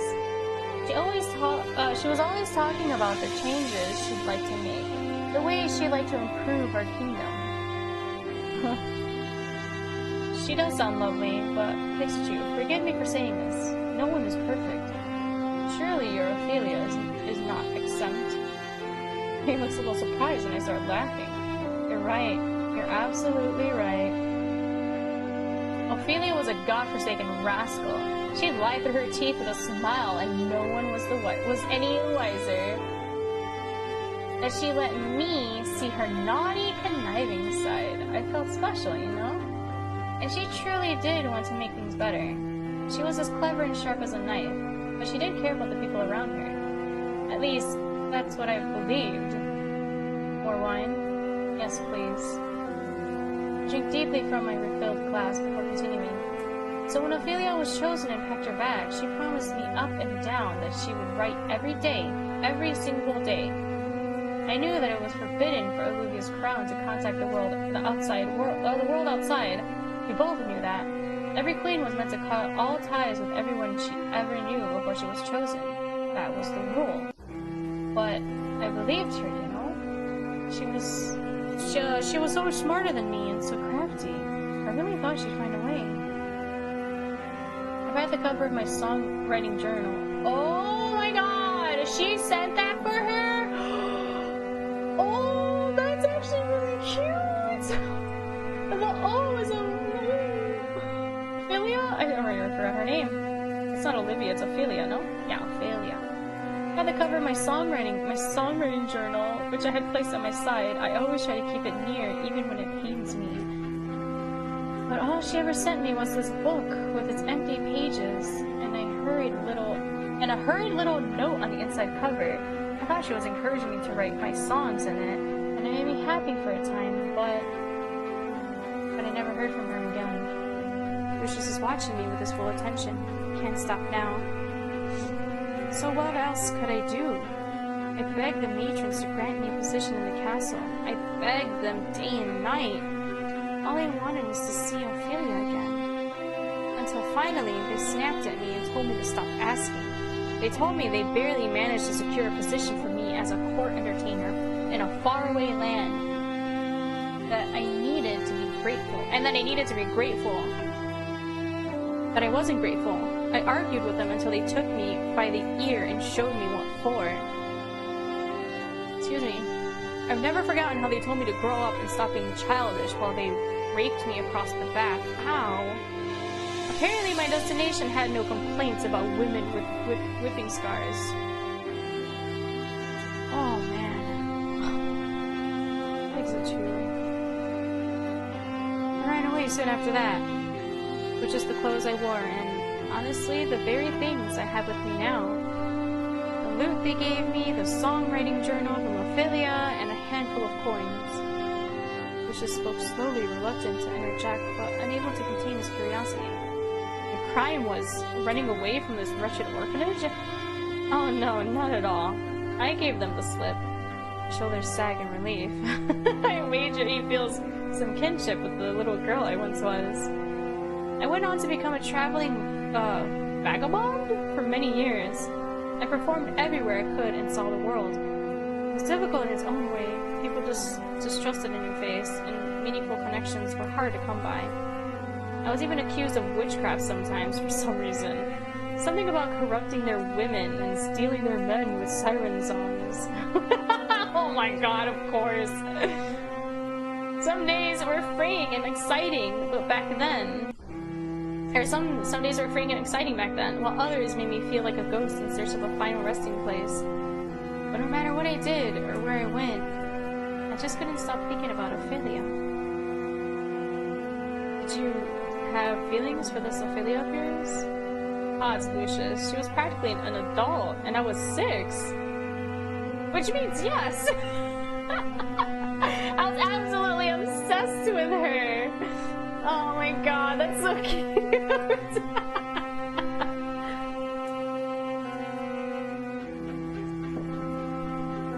Dang. She was an adult and we were 6? Not that she ever seemed to fancy anyone. I'd ask her, you know, if she found some boy or girl attractive. She had this way of wrinkling her nose as she turned down every single one. Like you. Like? I gawk at him. I notice you wrinkle your nose sometimes when you find something disagreeable. Were you not aware? Face suddenly feels rather hot. Anyway. Well, you know how young girls idolize older women. I do. Yeah, wait, you do? Yes, I had a younger sister. Oh, I had younger sisters once. We never had the chance to grow close, but I knew they were eager to idolize. That's news to me. I tried to ask him about it, but he held up a hand to stop me. Please, continue with your tale. I apologize for the interruption. Grimaces suddenly, and my brows knit with concern. The first time I've seen that expression. Lucius? Are you okay? I'm fine. The coffin. Oh no! It's becoming daybreak. Oh, frack. He flinches as he takes a deep breath. I'll be fine for a while longer. It just calls to me sometimes. If you need to go back early... Oh! Lucius slams his fists on the arm of his seat. His wine jostles slightly in his other hand. No! I'll not let it squander what little time I have away from it. Oh, he's enjoying her company. Forgive me, please. Continue. Oh my god, I love this. This game's so good. I tap my fingers against the cover of my journal. I'm a little agitated, but wanting to gratify his wishes. He'll get upset if I speed through the story, but I can try to shorten it for him. Even from distant kingdoms, I would hear terrible gossip about Illuvia's young queen. Apparently, she did nothing to better anyone's life but her own. Aw, she lied!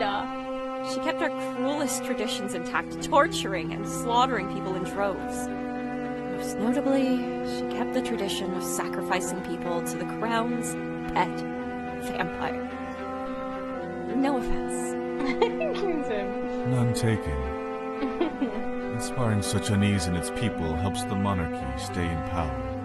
Fear of punishment, I always heard, is a better motivator than acts of love. It's voice acted in some parts. So like their first meeting was voice acted, and then now it's voice acting again. I guess like crucial moments or heightened moments, it's voice acted.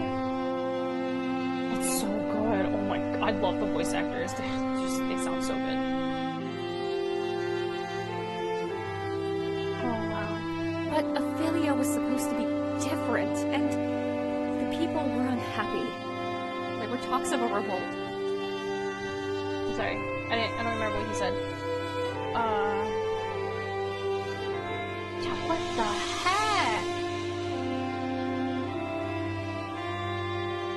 Oh, it doesn't keep what they...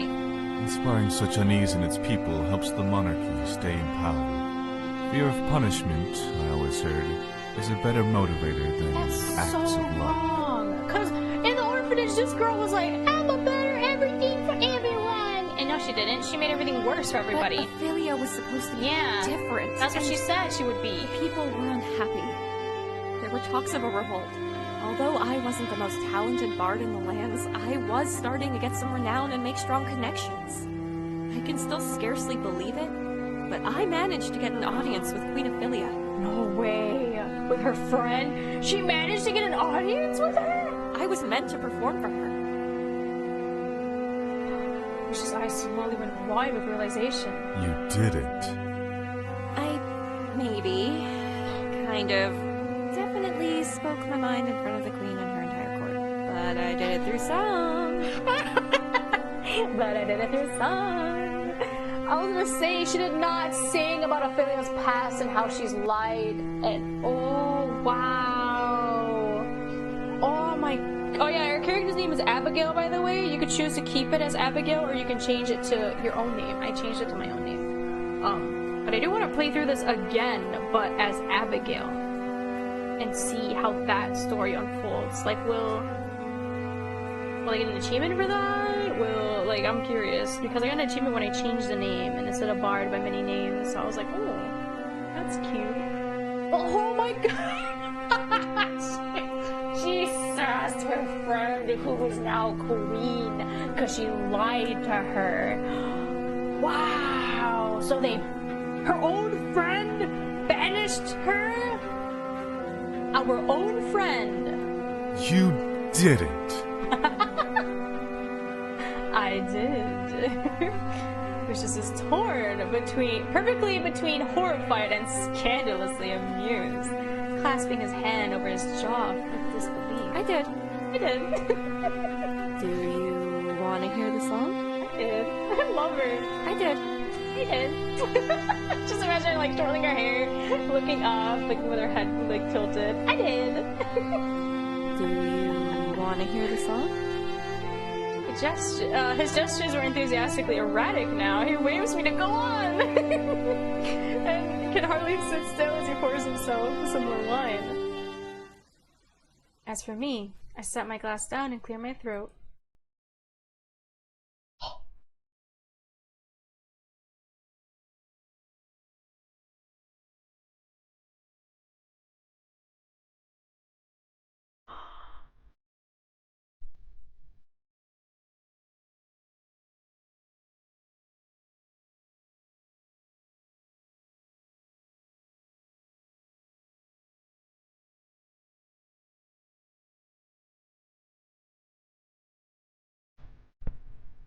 Do you want to hear the song? Louder! Oh, I'm sorry. I thought I could like make the voices sound louder. I can't.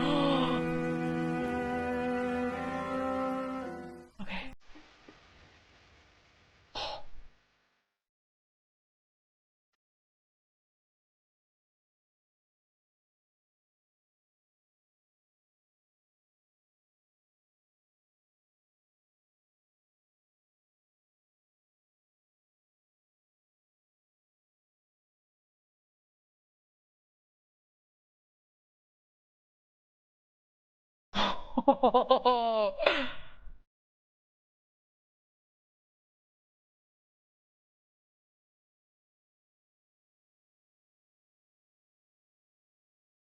Wow.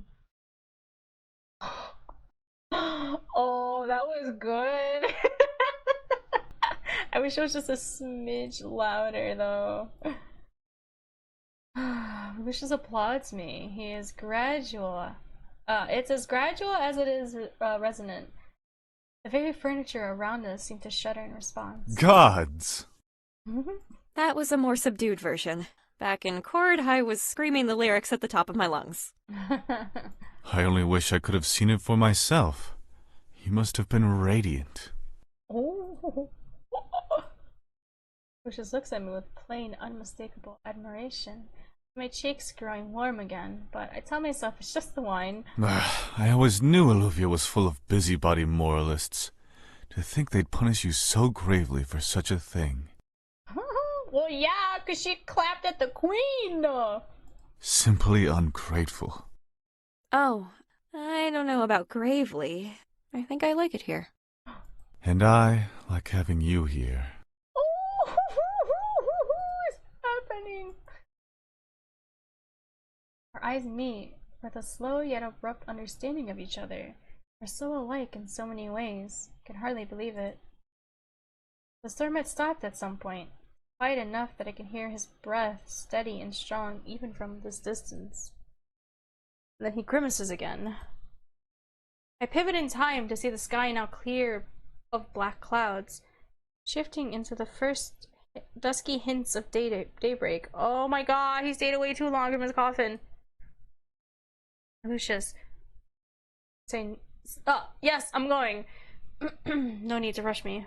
You may have the rest of this wine, if it pleases you. Oh my god, we get his backwash. Let's go. Sorry.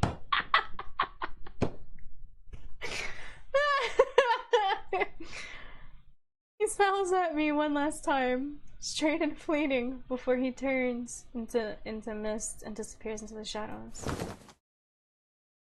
Oh, bye-bye. I'll see you tomorrow night, Lucius. Now I'm speaking into an empty room. I know it all too well, but I already miss him. Chapter 6, Lullabies of the Lost. After staying up all night, exchanging bittersweet memories with a vampire, I should have been more than ready to fall into a 100-year slumber. Yet I toss and turn for hours. You left us hot and bothered, oh my god! My voice is once again filled with locusts. My mind is once again filled with locusts. But instead of wheedling questions, this time they whisper ideas. Excuse me. my god, excuse me. I stride out of my chambers with a groan, raking my hands through my haphazard bedhead. I sit harder than I intend to at the flaccid writing desk, and I steadily begin to write. Oh my god, are we gonna write a confession? A confession song? We're gonna sing him a song about himself? I would write the truth, just as I did when I sang before the queen in her court. I would write the truth about this vampire who's been banished to an abandoned estate. People need to know that his humanity is not as lost as they say. Oh, she's gonna write a song about him to help, like, clear his name? As if she's gonna sing it when she leaves. She's staying, I bet you. When I get out of here, people will know. My cloak sprawls to a stop. But will you want to go? When I get out of here, how many songs have I played for him now? Yeah, has he been keeping count? On the lunar eclipse, I played my 10th song. Earlier tonight must have been my 13th. I still have a ways to go before I'm free. But I've made significant headway in my debt to him. No use thinking about it now. I still have time to decide what I want to do. I nod to myself. I bow my head as I continue writing. I wake slowly to a light pattering of rain outside. Oh my god, we fell asleep while writing? With my cheek pressed against the desk and drool seeping from the side of my lips. Wearily, I wipe my mouth and squint at the loose-leaf paper in front of me. I had written only 2 legible verses before I was overtaken by exhaustion. The rest were either bitterly scratched out or scarcely decipherable. A sigh, reaching up to scratch my head and probably knock over the inkwell. Ah, shit. I hiss out another string of curses as the ink spreads around the desk and drips off the side. Instinctively, I save the journal and end up sacrificing my meager verses to the fast-spreading black pond. No! Oh, damn it, what a waste! What is wrong with me lately? Lucius is going to be angry with me. Where is that damn cleaning cloth he always uses? I turn to and fro and realize with growing dismay that he always seems to have it on hand. He must keep it on his person. But maybe he has a spare up in the rafters? Maybe he keeps multiple rags near his person? To be safe, I search through all the cabinets downstairs like a pillaging raccoon, and a single rag turns up. Knowing that Lucius will be even angry if I use a blanket or, God forbid, a curtain to clean up the mess. It seems I have no choice but to venture upstairs. Oh, frick, are we gonna, like, peer into his coffin? My hand traces the familiar cracks and bumps of the cobblestone walls.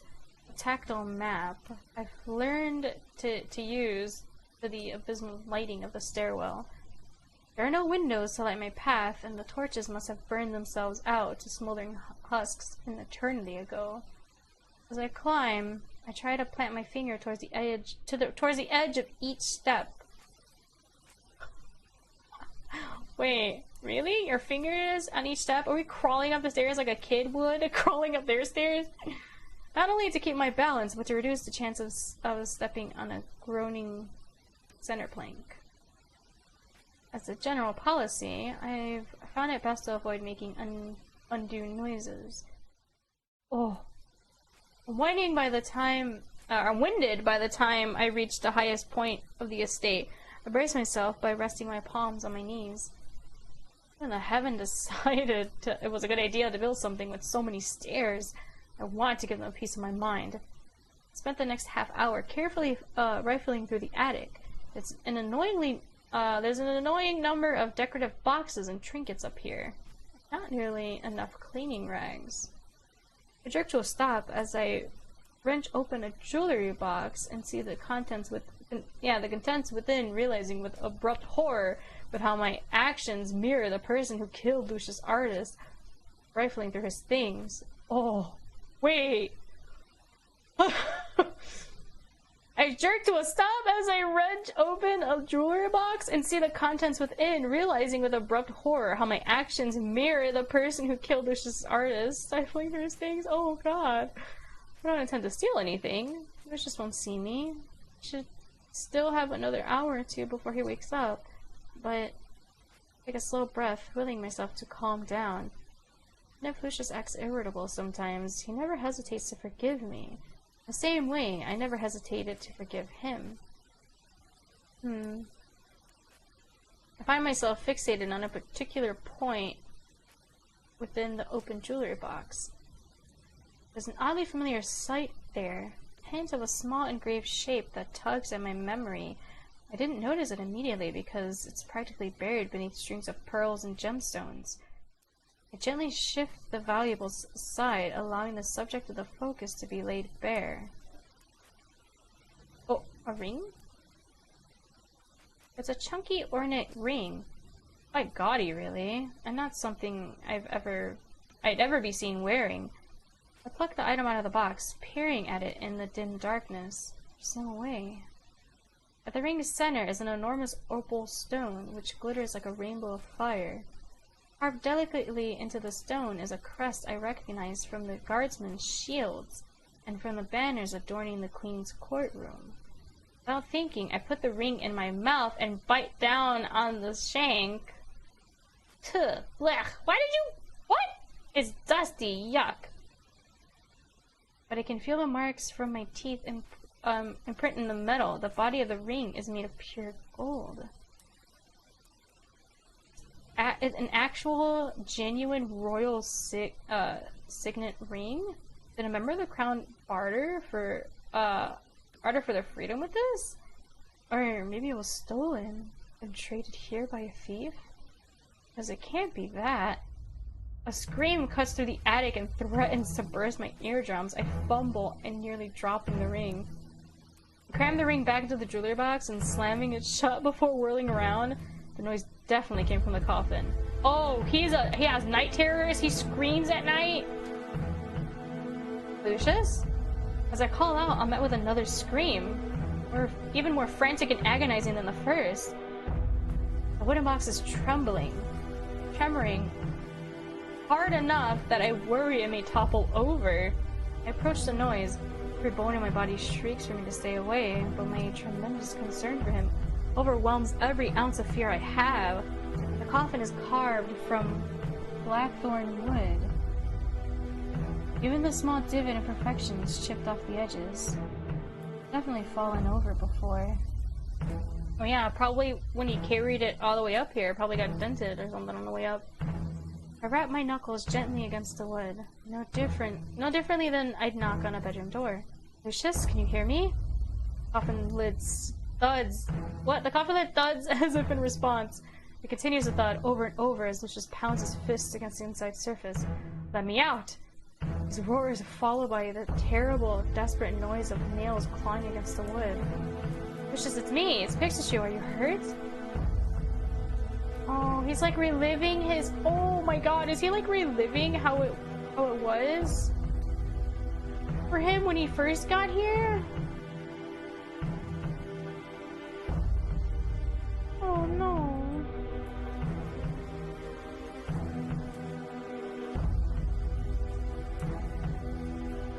Oh, weird. Hold on. What? Saying I've been disconnected, but I haven't. Weird.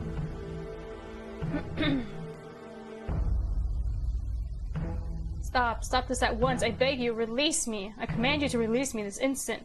Okay, let's let you out. The fact that it's not yet sundown makes me uneasy, but Lucius is clearly in distress. Even if he comes out early, he can stay in the shade. I hastily run my hands along the side of the coffin lid and pull. It doesn't budge, as if it's been nailed shut. I try to wrench it open on the opposite side. The coffin continues to hold fast as Lucius screams and thrashes in its confines. The coffin rocks in place. Its corner strikes my torso as I maneuver around it, knocking the air from my lungs. Ugh, Lucius, stop struggling! Please, why are you doing this to me? What have I done wrong? I'm trying to get you out. Is there something wrong with this thing? Is it jammed? It's like magically sealed. I have done everything you asked. Everything I withdraw my hands with a sharp recognition of his plight. Lucius isn't talking to me. Even if his screams sound halfway coherent. Lucius, are you awake? He responds only with wretched sobbing and a final weak thud. The source of the noise will not harm you. He was so certain, so quick to assure me of my safety. I sighed through my nostrils, pressing my forehead against the lid. Here for you, alright? Even if you can't hear me. Slumped against the coffin, sliding it against it with my hands curled into fists. I'll be here for you as long as you need me. I'm here. Oh, we actually stay there until, like, he woke up? Oh.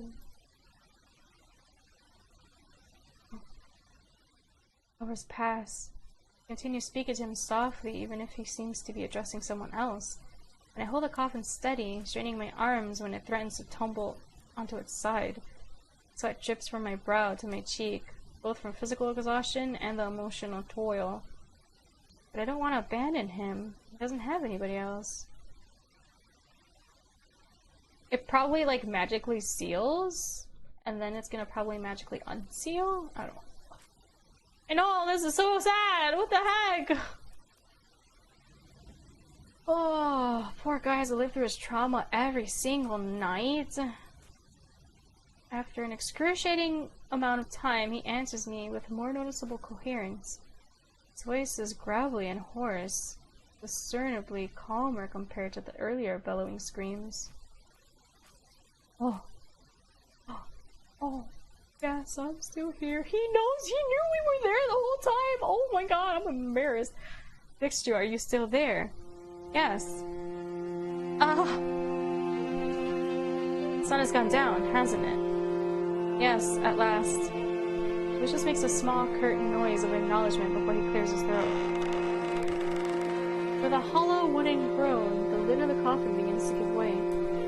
Through the sliver of an opening, I catch a glimpse of a torn velvet bedding and deep gouges in the wood.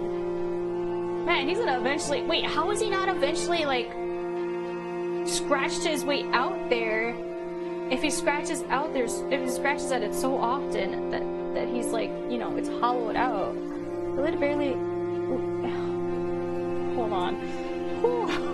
The lid hangs aloft, barely ajar, until Lucius's long fingers curl around the frame. He pushes it with visible effort, getting it just open enough to squeeze himself through. I scurry backwards to make room as Lucius staggers out, shoulders slumped and steps uneven. The coffin slams shut behind him, a ghastly sight that reminds me too much of a closing mouth. Lucius raises his chin briefly, staring down at me with darting, disbelieving eyes before he sags to the ground. I rush to his side, propping his back against the coffin. I'm sure it's the last thing he wants to touch, but it's a near solid surface. Lucius heaves a great dejected sigh as his head rolls back against the lid. It can't be opened until the sun is gone. Curses are obnoxiously specific, airtight, much like the coffin itself. Oh, I knew it! It's sealed because of the magic when the sun is out. Oh my god. Though there are times I've woken up, spilled out of the damn thing, because it rolled onto its side. Because of your wild thrashing! Although he's panting and barely catching his breath, he can't quite keep his absurd commentary to himself. I should thank you for keeping it steady tonight, I presume. You're ridiculous. You go through this every single night? Are you hurt? It just feels like, it feels like just yesterday when you were suggesting I'd be amputated at the elbow, and then miraculously healed from it with my mighty vampire powers. He chuckles to himself as if recalling a fond memory, and then he hangs his head between his knees. Without thinking twice, I reach out to rub wide, slow circles on his back. An intrusive fraction of my mind notices his body is warmer than I expected. An intrusive thoughts, one. Take your time. It bothers me that you're deflecting with humor, but we're a pair of pots and kettles, I suppose. But the pot could have capitalized on the opportunity to stab the kettle through the coffin. My hand slows, resting on his shoulder blade. Is that a request? No, don't answer that. I wasn't going to. It didn't even occur to me, Lucius. If I wanted to stab you, I would have done it weeks ago. How many times have you been stabbed? Before he can answer me, I turn to look at the coffin with new eyes. an innumerable amount of thin, discolored lines streak across its surface, particularly around the head and the middle of the box. Oh my god, they've already tried. That's why he said it. I thought they were wood veins at first, but as I leaned closer, I realized they're incisions, slits that have since been filled and stained. Some of them have the approximate of a long sword, of the approximate width of a long sword. Lucius, this is absurdly horrific. There's no way for anyone to live. You don't deserve this. You're too kind, Miss Chu. Oh my god, people have tried to kill him despite him being so nice? What the heck? A beat passes as he continues to breathe haggardly. Still getting his bearings. Have you gotten any rest? He doesn't look up at me. He might not have the strength to do so. Have you? Touché. But I was technically asleep. Perhaps half asleep for some of it, but by and large I was unconscious. I know. Yep. Gradually his eyes rise to meet mine. How would you know such a thing? My breath catches when faced with our sudden proximity. I retract my arm from his back, though I will myself to stay by his side. It's just, we normally keep such a simple distance from each other. I've never sat next to him until tonight. And I perform my songs for him. I'm the act and he's my audience. There's an invisible wall that separates us based on our differing statuses. Based on our differing status, the detainer and the entertained. Here and now, I feel as though the wall has begun to crumble.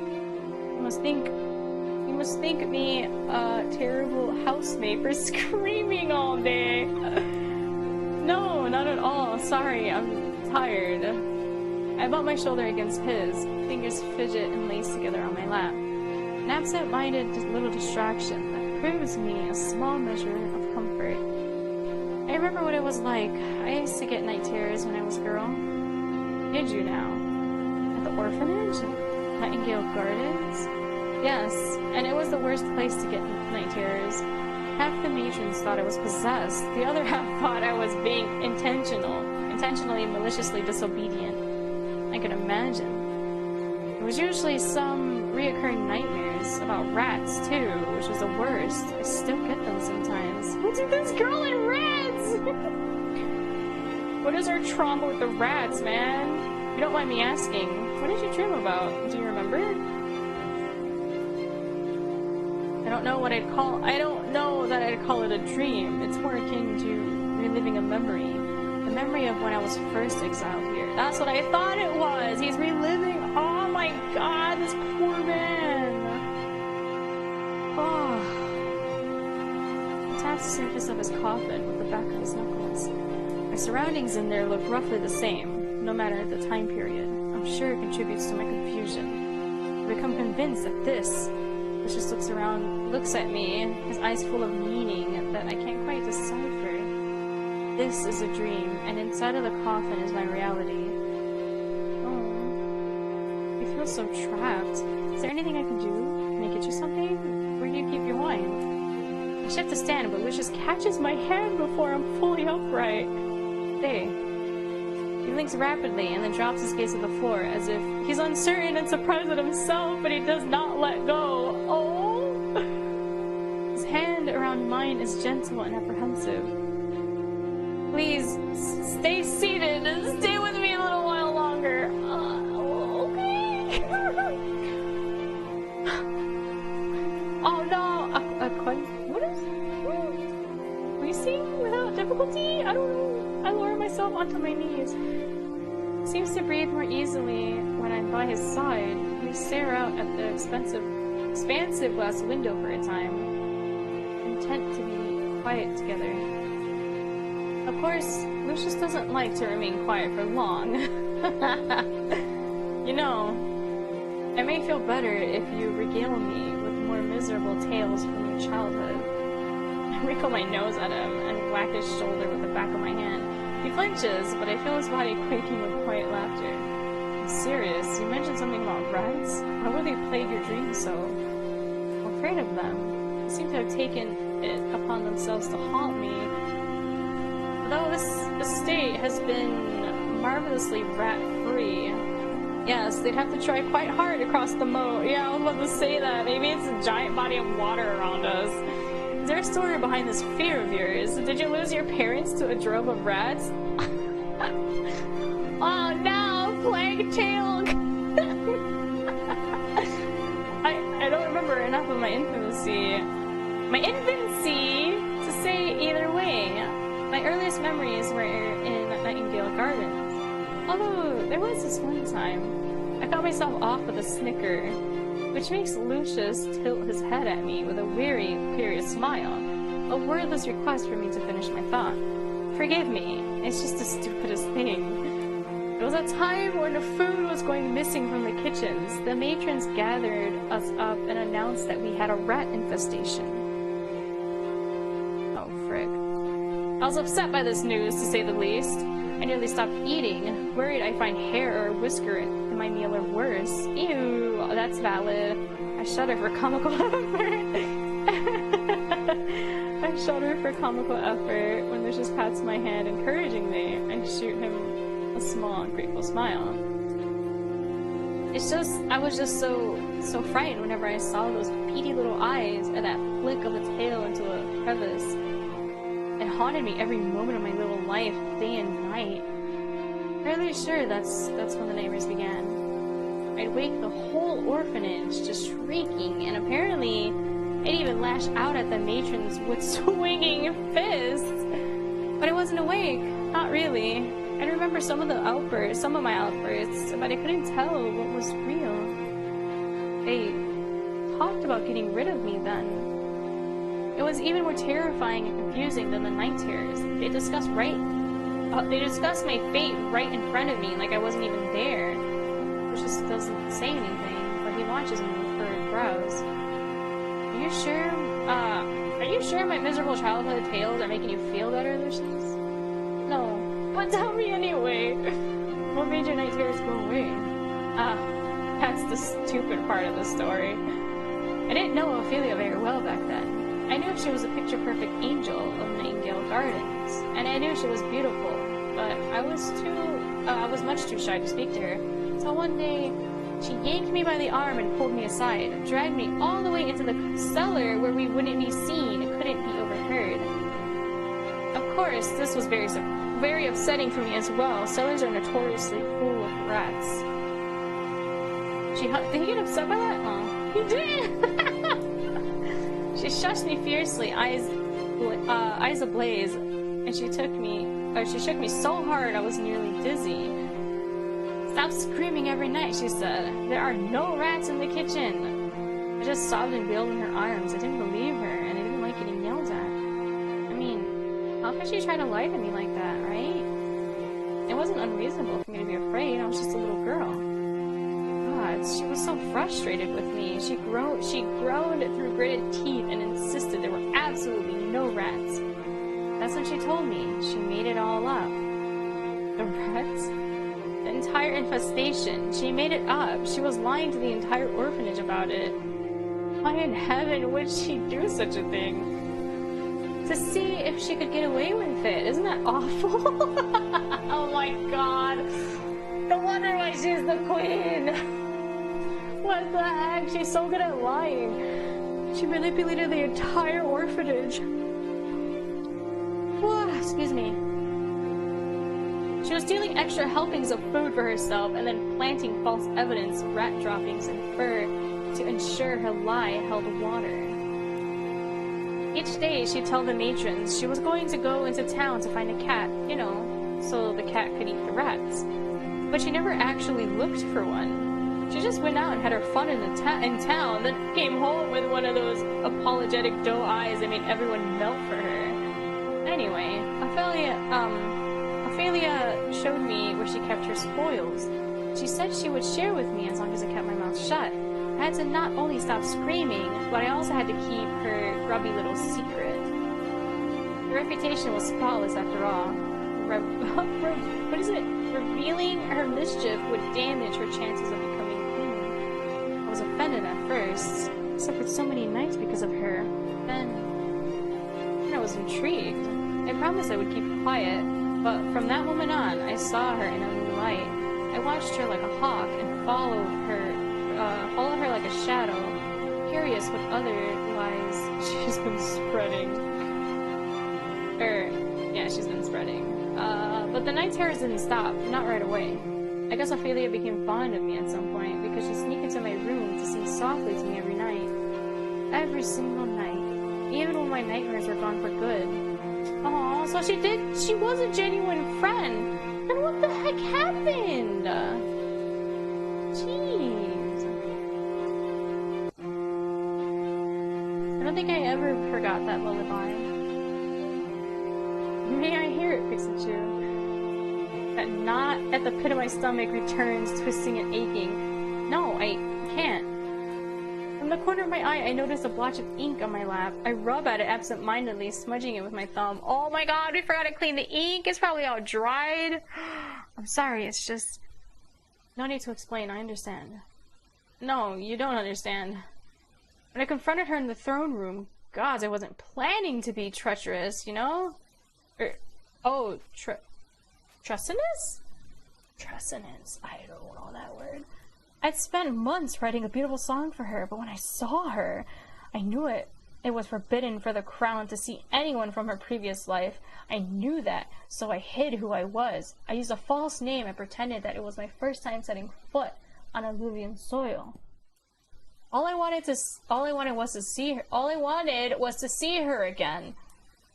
I would have been satisfied if I could see her one last time. I could see all those terrible, I could see that all those terrible rumors were all wrong. I sting. I wipe at them with my wrists. Oh, but she...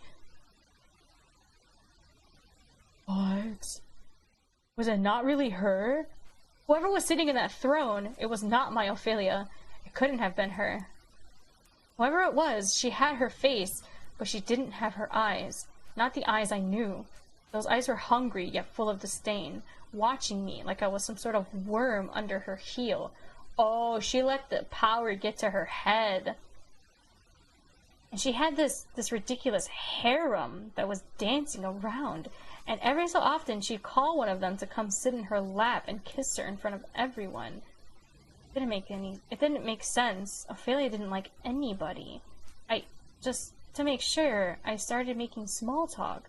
Something to introduce the song. I asked if there was any rats in the royal kitchen. And she just scoffed at me and told me it was a repulsive thing to suggest. She told me to be silent, that she didn't want to hear another word unless I was going to play my song. My lip quivers and my voice begins to break, so I changed the song to convey how I truly felt. Oh! He just throws his arms around me then, holding me tight. I bawl against his chest, losing every last ounce of my composure. Give me, Pikachu. I shouldn't have asked you about this. She told me she wanted to make things better for everyone. She told me she'd write. Why didn't she ever write? Give me. Oh. Chapter 7, a hesitant tune. Oh my god! I hate Ophelia. What the heck? Why did she keep that journal? Oh, I would have burned that journal. I would have burned that journal. Oh my god, I would have burned that journal. Oh, what a jerk. I cried myself into a stupor. The next thing I knew, I was sitting on my bed with red, swollen eyelids and a throbbing headache. I have vague memories of Lucius carrying me to my room, grunting unhappily when he had to wedge his way in. I really need to stop pushing the bed against the door. Oh my god, we still do that! And then, as he drew the covers up to my neck, he told me. What did he tell me? Tap my temples in a steady rhythm, chasing down the memory before it eludes me for good.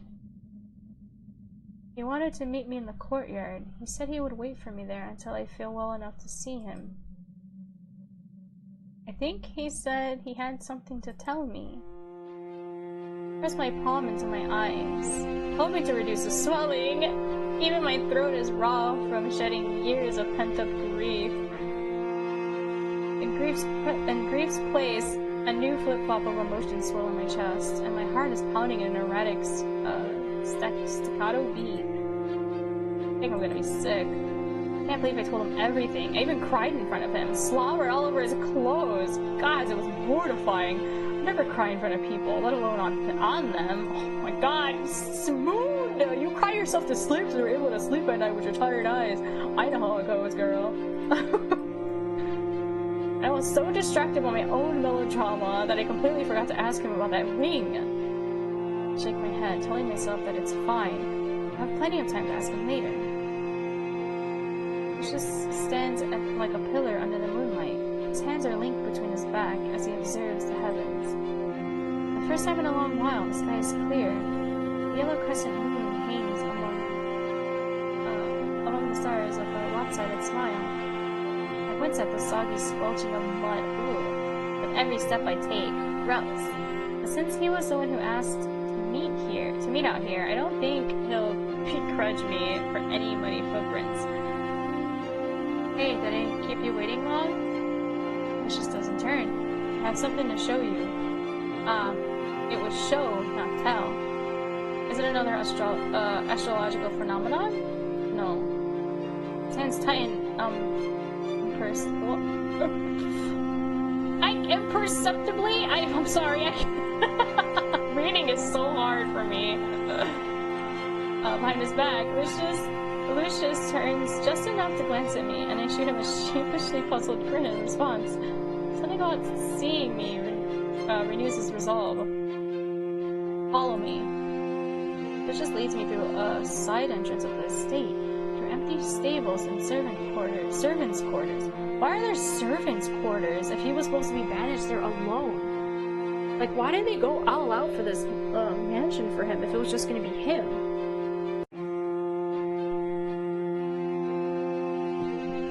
It's so weird. There was a little note. There was a little... Huh? There was a little of note? There was little of note when I... Oh, other things to... No, I'm sorry. My brain is mushing out on me already. When I ambled through here before, as we cut through the terrace, he stops to grab and light a lantern. He holds it out in front of us, though our path is far from dark. I continue to trail after him down several winding halls until finally we reach a dead end. Is this what you wanted to show me?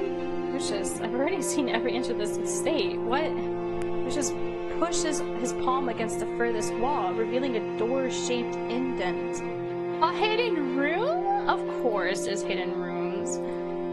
He leans his way into it until it gives way, unveiling a dark passageway and a small staircase leading down. Lucius extends a hand to me with a sideways smile. Coming? I take his hand with a touch of hesitation. His skin is cool from the night air. I don't want to climb any more stairs after this. He just laughs and pulls me a step closer. You won't have to, I can promise you that. An ambitious promise? Yeah, what does that mean? This is the moment where you're luring me to my doom at last, yes? You're finally going to drink my blood and reduce me into a withered corpse? Oh. His smile immediately went down. Yes, I prepared a wonderful marinade of citrus, olive oil, and green pepper to baste you in downstairs. Really? No. He leads me down an old cavernous path that expands in size the deeper we go in. The lantern sways from Lucius's grasp with each step, casting a pallid glow on our surroundings. I see now why he grabbed it. It soon becomes our only source of illumination. I squint when the light catches against an irregular surface. The sides of this path have been piled with broken and nonsensical objects. Table legs, ripped cushions, and even some weapons. That's the cabinet I broke on the first night here, isn't it? I was wondering where it went. And are those wine barrels? Oh, this is where he hides everything? Yeah, yes, and yes. I use the underground as a storage room. So this is where you've been hiding all your ladders and buckets and wine. Hiding? No, not at all. I was just keeping things tidy. Although, Titans around mine. I do try to withhold a ladder from my guests at the beginning of their stay.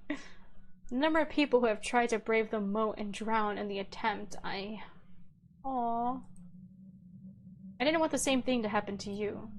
Because you would have missed my music? I would have missed you. I wouldn't have been able to help you, Pixiju. Voice is stern, with a harder edge than I expected. What do you mean to help me? If something happened to you in that moat, if you were unable to breach the water as I am, I would only have to be able to watch. I do not want to see you suffer. The sheer weight behind his words makes me hold my tongue, despite the temptation to make a flippant comment about my inability to swim. The ground begins to shift from solid rock to loosely packed dirt that turns to scuffs underfoot. Soon the path slopes and the air becomes heavy and damp. I find myself taking deeper breaths, which only magnifies my growing apprehension. Lucius lets go of my hand as we reach a steep precipice? My fingers curl inward, already aching from the absence of his touch. Lucius, where have you taken me? What is this place? Nailed into the precipice with wooden stakes, a long rope ladder extends further into the dark abyss. The opening becomes narrower below, but the structure of the passage seems obscure and dry. No sign of water droplets leaking through from the moat. Catch Lucius trying to hide a grimace when he kneels to inspect the strength of the rope. Deep beneath the earth as we are, we must be standing in the lowest part of the estate. Being this far from the coffin must be straining for him. When Queen Hildegard banished me, when she sealed me in that blasted coffin, she ordered her soldiers to put me somewhere around here.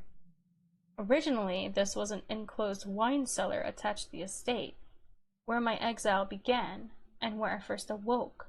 We removed the wine, of course, before we began the excavation. Excavation?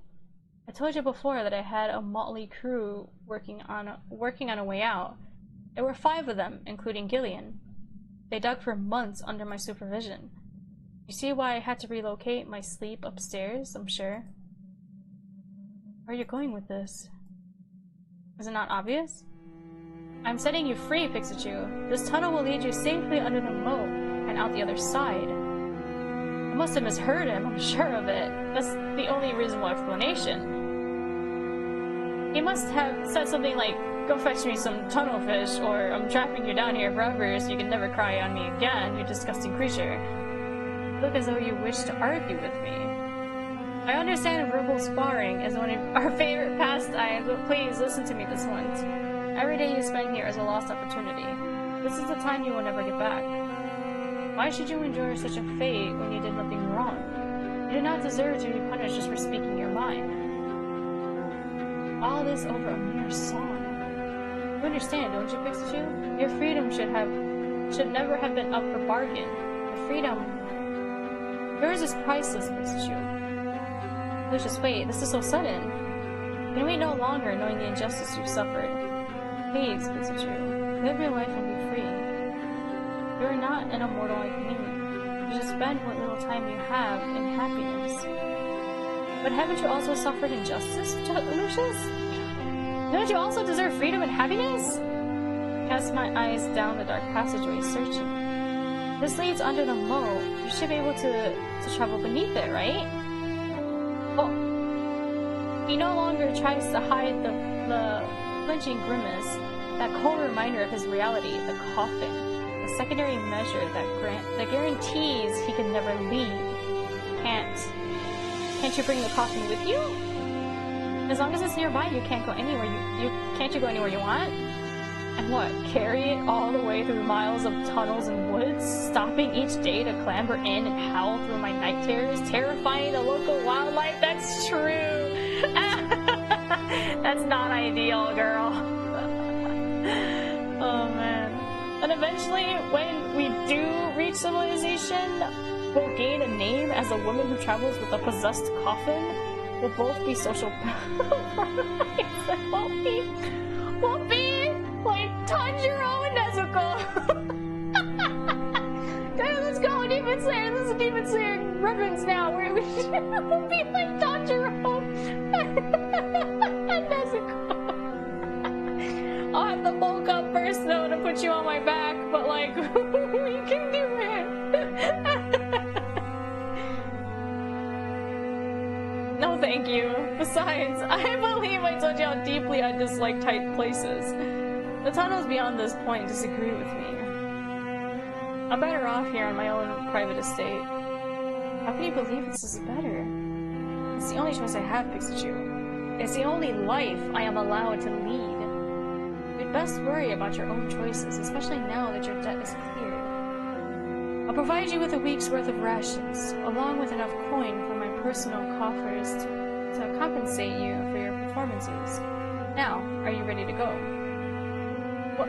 Wait, really? Is this the end of the game then? Oh no! Ridiculously, my eyes are swimming with tears again, despite my best attempts to blink them back and wipe them away. What will I choose? Oh! What will I choose? I don't want to leave. I'm ready to go. Leave the state. I won't leave you. Stay with Lucius. I won't leave you. You can't make me go, Lucius. I refuse to abandon you. Should you please? You must see reason. I have explained why I cannot go with you. Then I'm staying here. I don't intend to leave your side, Lucius. Not now, not ever. Lucius recoils from me as though he'd suffer a physical blow. How could you say such a thing? You have no furniture here. Yes, I do have furniture. It's not as if I'm going to drop dead on the spot after deciding to stay. See? I still draw breath. That's not what I meant, and you know it. You know as well as I do that there's little to do, and the food is lacking. On top of that, every 2 years, I risk dying at the hands of a hypothetical brigand. Lucius, it's no different from the outside. Well, yeah, from the world outside. The roads were dangerous, even when I traveled with an entire caravan. I've also been forced to take lives in order to defend myself, by the way, so don't you even try to bellyache about being too monstrous to associate with me. I wasn't going to. Let me finish. I hold up my chin to meet his gaze dead on, much like when I performed in front of the Queen's court. You told me before that you would respect my right to choose. I dearly hope that has not changed. I know that our arrangement began from a place of punishment and death, but as I spent time here and got to know you, I began to feel differently about my situation. You're right about my time is precious. You're right that my time is precious. I intend to spend it in a place that has brought me the most joy I've ever felt. I don't care about food or amenities. Amenities, Lucius. Sorry. I'll eat your disgusting fish every single day if that's what it takes. If that's what it takes to be with you. To be with me. I clasp my hands over my mouth. My own words sink in further as Lucius echoes them, and I realize with a mild frustration that they were true to their core.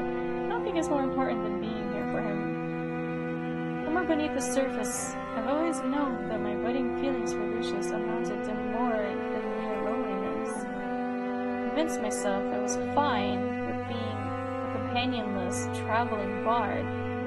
Yet now it hurts to be away from him. When the sun rises, how much deeper would that knife cut if I leave him now? I've seldom been in love. I'm not confident and recognize it even if it slaps me across the face, but this feeling I have when I look at him now, I hate how honest I've had to be now that I'm in close, frequent proximity to someone I like. My voice shakes, though I try my best not to get my bearings. Wait. Try my best to get my bearings. I've come to care about you a great deal, Lucius, can't you tell? I live in a cold, wicked world. You know as well as I do that sending me back to it will not guarantee my safety. There's bandits and wild animals, shipwrecks, and desert heats. I'm grateful that I've survived my fair share of adversity just long enough to meet someone like you. Being here is the closest I've ever felt to having a home. I don't have much of a life to return to outside this estate. Maybe I want to rot here for the remainder of my brief and miserable existence. I want to discover what else we have in common, and I want to learn more about you. Would you deprive me of that? This is... Reflecting emotions wore across his features. I could tell he's tempted to give in, but just as strongly compelled to battle this to the bitter end. This is precisely part of the problem. You don't know who I was before. A member of the royal family? Oh? I found your ring, Lucius. I was shocked at first, but you weren't the one who condemned me here. Oh, I was about to say, was he a member of the royal family? Because, like, only people in the royal family would have something like that too, right? He's not a thief either. Oh. So they banished someone of their own blood? Interesting. I won't hold you accountable for the cruelty of your successors, so please don't suggest that I hate you because of who you are. I don't. I suspected that you found it, but I still don't understand. And explain it to me. Are you not royalty after all? So this was like, what, their vacation home or something that they sent him off to? Jesus. Maybe this was his own home that they've sent him off to. These tunnels will be the death of me. I feel lightheaded. I need some air. Lucius turns and stalks away, leaving me with the lantern. Lucius. This odd sense of deja vu as I pursue him through the servants' quarters, my pace far less hurried than his. Although his strides are long, I have no difficulty keeping up. Sus will stop in the courtyard and once more stands with his back turned to me. Do you know how difficult it was to make the decision to free you? Oh my god, every time I hear his voice it throws me off. A selfish, disgusting part of me is pleased that you would choose to stay. Oh, I knew it. It's not selfish to be pleased, Lucius. Isn't it? Oh, why are you yelling at me? The world's on me. I told you what happened last time to Jillian. It is Jillian. I know it was Jillian. I kept saying Gillian. Dang it. I know it was Jillian. Oh, frick. I'm so sorry, Jillian. I meant to say Jillian, but I kept saying Gillian. Gillian, Jillian. I kept saying both. I was saying both. It took me years to recover. If any harm were to befall you, if you were to be taken from me, I don't think I could... I'm sorry, they're probably like really loud now too, right? It's because I wanted to hear her sing louder, but it was cut off by the music. Cuts himself off as a shuddering breath escapes him. Lucius, I'm making this decision not from a place of foolhardy courage, but because your presence is worth enduring some apprehension. Oh. I am scared, you know. It's alright if you're scared too. I close a distance, reaching for him. When he mirrors my movements, however, timidly, I seize him and pull him into a fierce hug. Lucius trembles in my grasp, his fingers digging small crevices into the clothes on my back. I can't promise I'll live forever, Lucius. No one can promise it. Not even you. But the time I've spent with you has been the happiest times I've ever known. I feel like I can talk to you about anything, even things I'd intended to bury forever. And the memories I've made here, I know to appreciate them only because I've had you by my side. Please don't deprive me of our bond. I want to enjoy it while it lasts, however long that may be. Lucius, I think I'm falling in love with you. He had to cut us off to say it? Really? He couldn't dare have her say it first. He had to say it first. Oh my god. My heart feels like it stopped. I know it sounds absurd. I know we haven't known each other long. But you're a beautiful, radiant woman. Anyone can see it. You must have better options than this. You deserve other options. You just know someone out there will worship the very ground you walk on. Oh my god, he's so sweet. His confession reverberates in my mind like a tuning fork. I feel dizzy and like I'm soaring all at once, but I pull myself together enough to murmur into his hair. What if I don't want other options? What if I only want you? Then I would be powerless to deny you my radiance. Oh, no, he's calling us my radiance. I would hate for you to regret this decision. I pull away, not to detach from him, but to get a good look at his face. His eyes search mine as he cups his palm over my cheek. I propose a new barter, vampire. Oh.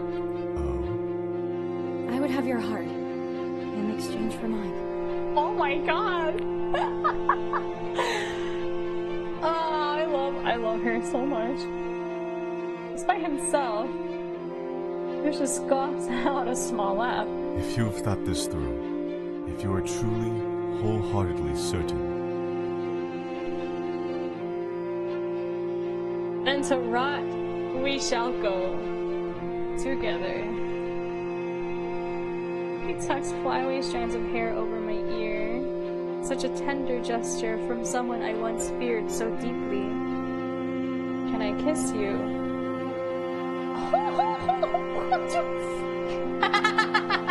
We should take the initiative first. No, I'll let him. He really wanted to say that he loved us first. Oh my god. You may close my eyes and wait. Take initiative and kiss him first. Let's go! I know!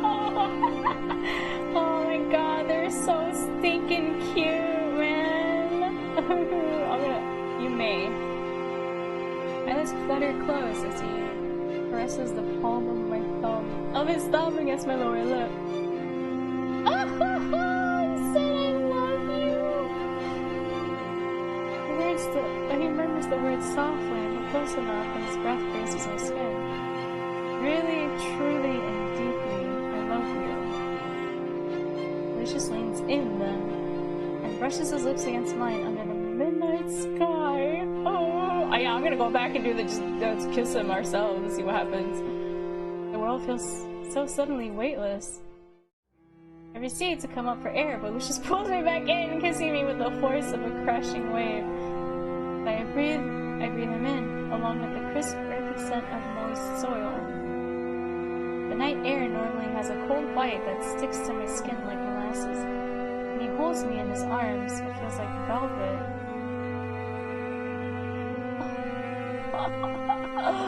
Lucius presses his forehead against mine with a breathless chuckle, smiling so hard that I barely recognize him. He's watching.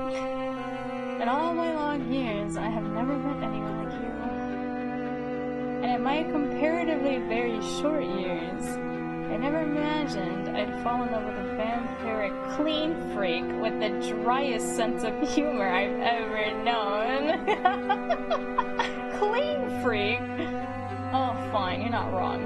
I still love you, you insolent creature.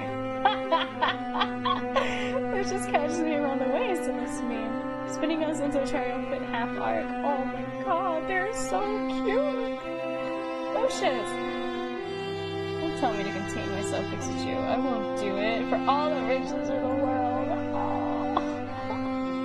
Bristling foxtails skim over my ankles and my feet fall even as he sets me down. Oh my god! Oh! Before I regain my balance, Lucius clasps my hand in his own and begins stepping in time to a melody. Only he can hear. What are you doing? We're dancing as lovers do. Dancing in the moonlight? Okay, hold on. Hold on. Let's see what happens if we just rush in to kiss him. Take initiative and kiss him first. I practically leap onto him, crashing my lips against his and knocking our teeth together.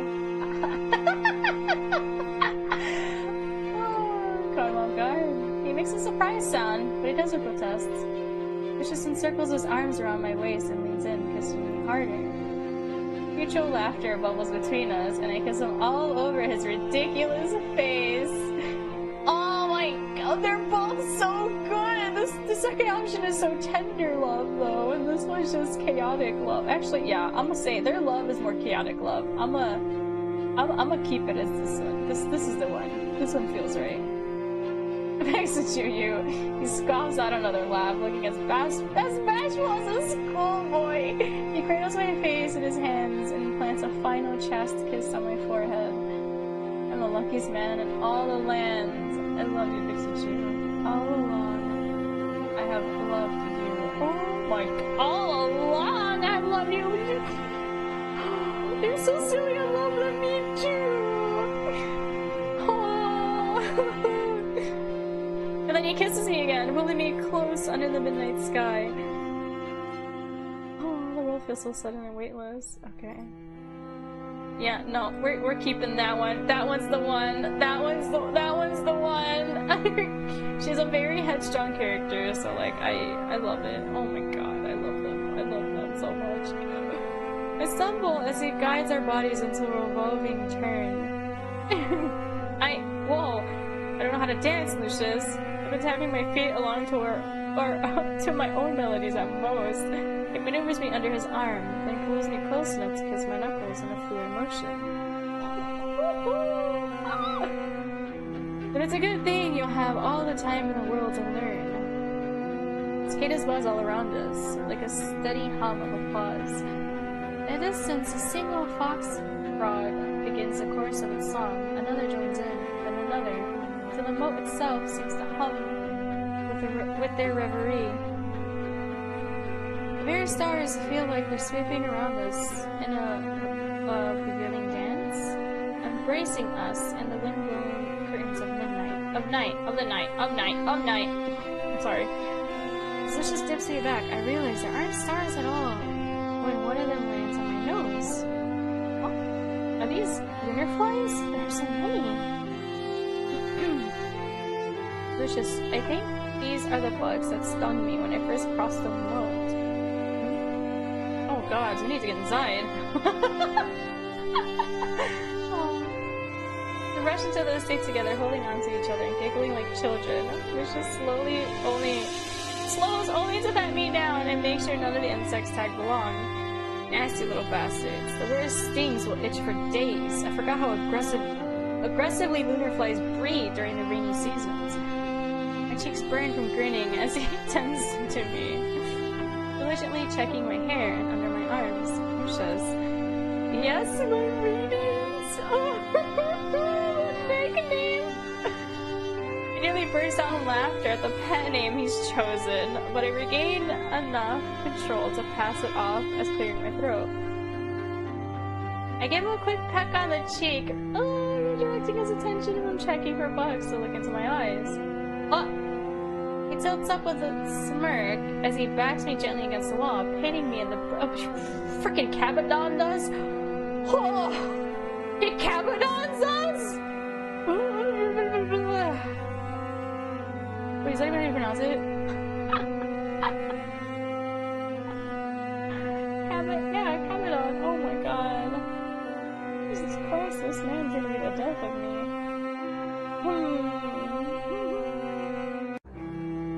Lips tilt up into a smirk as he backs me gently against the wall, pinning me in place by popping his elbow next to my head. Keeping me in suspense. You're keeping me in suspense, Pixie. What is it? You've made it difficult to speak my mind. I enjoy challenging you. Right. Okay, look. Before we go any further, I think there are a few more things we should discuss. Lucius dips his head down and begins to kiss my neck. Oh, ho, ho. Lucius! No, I don't actually agree with you. We should set some expectations. He pulls away only slightly, and give a show of mercy. For example, he traces a line from my neck to my collarbone, getting a needy shiver down my spine. How do you feel about biting? How do you feel about biting? This man keeps teasing us about biting and I'm doing again. Oh, Particularly the kind that would turn you into a creature of the night. Oh. Despite Lucius's easy demeanor, I know this isn't a decision I should make lightly. Turning into a vampire would be a tremendous change. Is it worth it in exchange for the promise of forever? Oh, we choose? I'm very interested. Agree to become a vampire. Biting would be hot, although I don't want to turn. Remain human. Please don't bite me. There's 3 options. Oh my god! What the hell? What if I want to turn to a vampire? Well, remember though, turning into a vampire, we risk losing our humanity. So... oh, frick. He's turned someone once before. Will we be safe? Oh, I saved, right? I saved. I already forgot. I'm very interested. I'm gonna try all options regardless, but I'm very interested. There's an indisputable appeal to immortality and power, along with a chance to share an eternity with my new beloved. Lucius's expression of absolute enthrallment only serves to bolster my decision. Oh, he's all for it? I thought he'd be on the fence for it. Then, on the twilight eve of your choosing, it shall be done. Your wish will be my command whenever you are ready. The process may be painful at first, but I am certain you will emerge from it more radiant and powerful than ever. Now, what was it you wished to discuss with me before we consummated our relationship? Oh, I mean, I'm a little embarrassed. You're gonna laugh at me. Was laughing such a bad thing? No. I was wondering if you were the first Oblivion king, the one who surrendered his crown to the heavens. His bellowing laughter reverberates against the very walls. I knew you'd laugh at me, oh you jerk. Forgive me, it's just... Pikachu, you need to relearn your history. Olivia's, I'm sorry, I can't read anymore. Olivia's first king reigned from the dawn of civilization. If I were him, I would be very old indeed. My father's side of the family did claim to be descended from the man, but birth certificates can be so easily forged these days. I myself am no king. I was the heir for a time, but I never ascended the throne. Which means you were a prince. I still am, if it pleases you. It's true, he is still technically a prince. He's never died from it and he still lives in his home. Oh my god, you're so... Jesus. Lucius tilts his head, studying me as if a thought has just occurred to him. You know, Pikachu, you said once that I had no whimsical books in this estate, but I do have one on the subject of old myths around here somewhere. I should see about finding it. Are you familiar with the story of Hesiod's jar? Hesiod? Oh, how do you pronounce that? I think so. It's a box instead of a jar in some iterations, isn't it? The story invokes someone opening a container despite being warned not to touch it. And in doing so, they release all the manner of curses upon mankind. Oh, that! You truly do know your stories. He caresses my cheek absent-mindedly. It is a tale that resonated with me for quite some time. I had a personal theory that there were 2 kinds of people in the world. The kind who prefers to live a blissful, unobtrusive existence, who would never risk those curses, and the ones curious enough to open the box, even knowing the consequences that would befall them. I'm fairly certain of the answer, but Pikachu, what manner of person do you think you are? Oh! We choose? What does that mean? I mean, she's a very blissfully happy person. I'd rather be curious, even if it hurts at first. Nah. Very blissful and happy. I'd rather be blissful and happy. I'd rather be blissful and happy. If someone were to present me with a jar of curses, I think I have strong enough will to leave it sealed and forgotten. Oh, really? Oh, that's what that meant? Oh, wait. I've reached my limit, Lucius. I'm tired of sticking my nose where it doesn't belong. And I'm suffering the repercussions of that. And inevitability to follow. Words.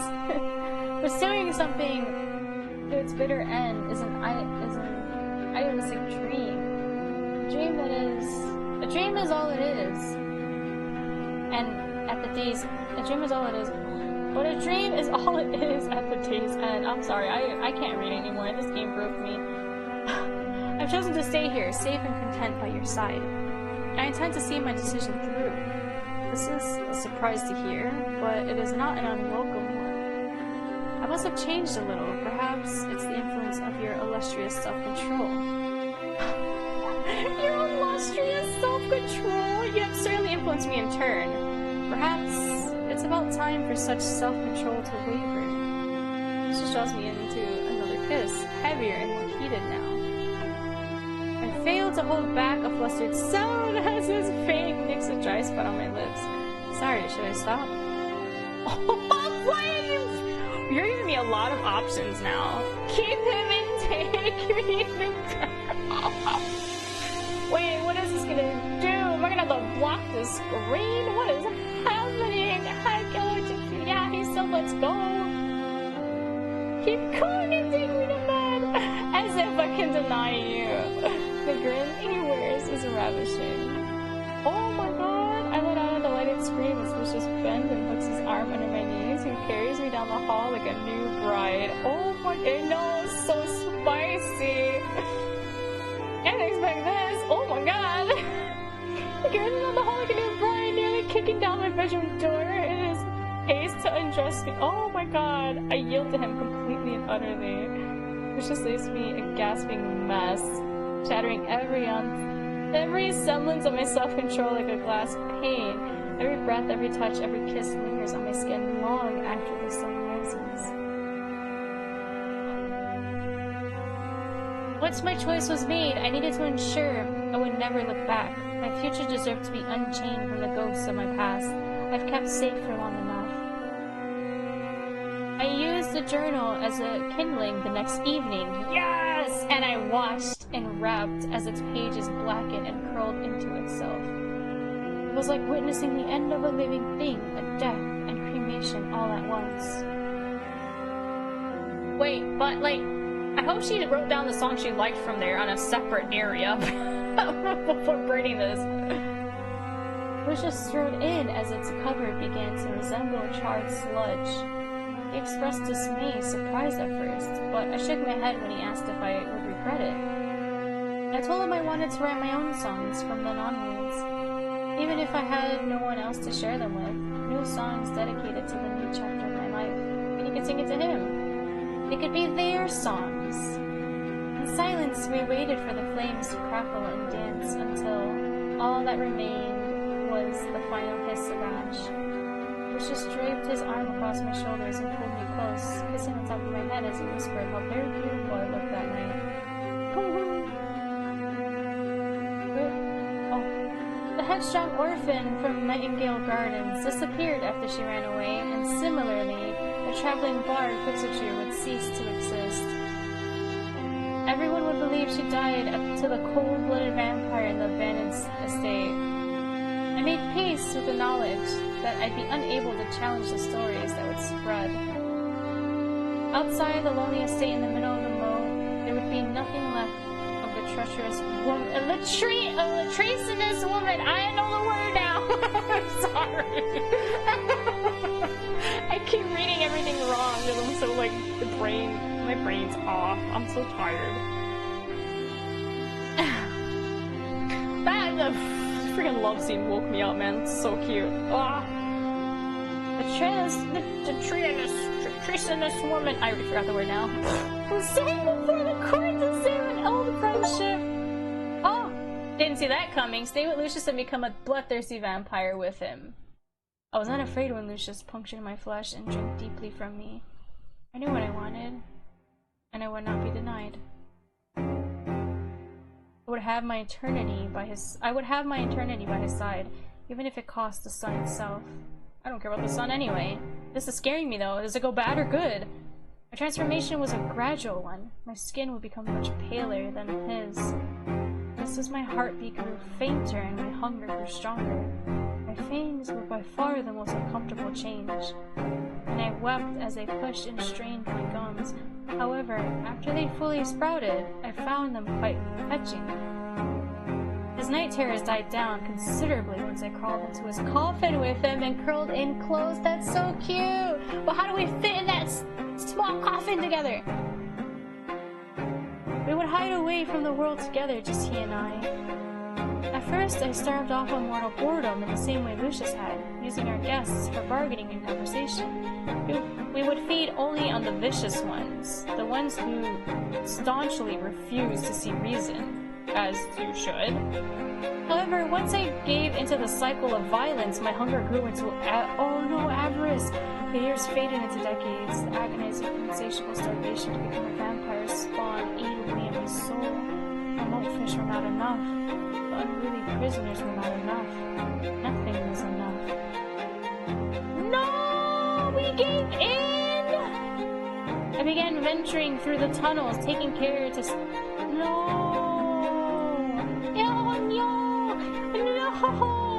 Taking care to stay out of the light. Once I caught the scent of an unwitting traveler, I lured them to me with a pretty song, and I ripped out their throat to drink my fill. I dragged their bodies, bleeding profusely and missing chunks, and wet the tunnel floor with the intoxicating aromatic shade of crimson. Lucius was baffled when I first brought corpses to the estate, but I was persuasive. Why should we not give into our worst impulses? Don't we deserve to be happy and full? I coaxed him to drink deeply and watched with a thrall as he reduced. I'm sorry, I can't read. I'm so like, no, I don't want this to happen. Dang it! I coaxed him to drink deeply and watched with a thrill as he reduced the plump red flesh of flaking tissue. We were insatiable together, he and I. I continued luring my victims to their doom with beautiful elegies. And sometimes I kept them alive long enough to let Lucius savor the kill. Oh my god, and we made him? Oh no! It crossed my mind that we'd become as vicious as monsters. But the saturine taste of blood wiped away any budding misgivings. I stopped caring how others would perceive me. Lucius and I would be passionately and beautifully consumed by the eternal lust for blood and for each other, and no one would ever take that from us. Bliss and vampire? No! I don't want it!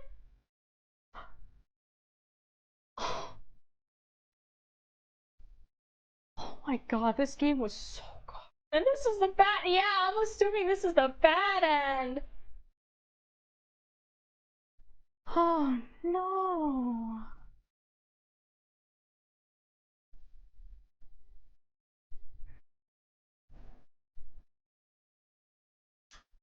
Oh god.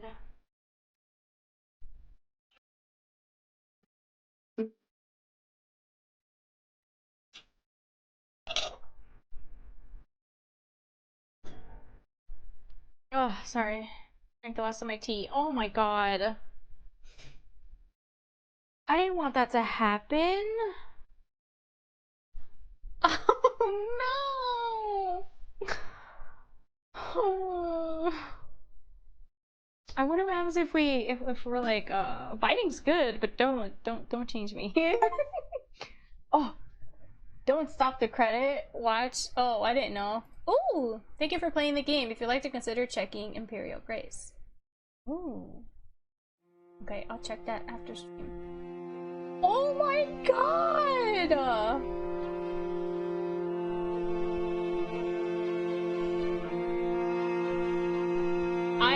I'm upsetting spaghetti. I didn't want to die. I wanted to have a good ending. What? I like good endings, man! I feel like this is a part of his curse. Or is this all the scars from the stabs? Like his hands went black. Okay, what if we're like, oh, my bad. Load. Wait, this is the one. Fighting would be hot, although I don't want to remain human. Oh. I was like, this is expecting happy. Me too! I was expecting a happy ending too. I'm so sad. Fighting would be hot, although I don't want to turn. As you wish only to be bitten recreationally, without the permanent commitment. He runs his hands along my waist. Ooh, the pleased expression. This can be arranged. Oh! His easy concession makes me bite my lower lip, and he hums with contentment as he pulls me a little closer. Oh my god. Ooh-wee. Oh. Oh, let's keep doing blissfully happy. Actually, I wonder... Hold on, I'm sorry. I wonder what would happen if we chose to be a vampire, right? But we chose the other option.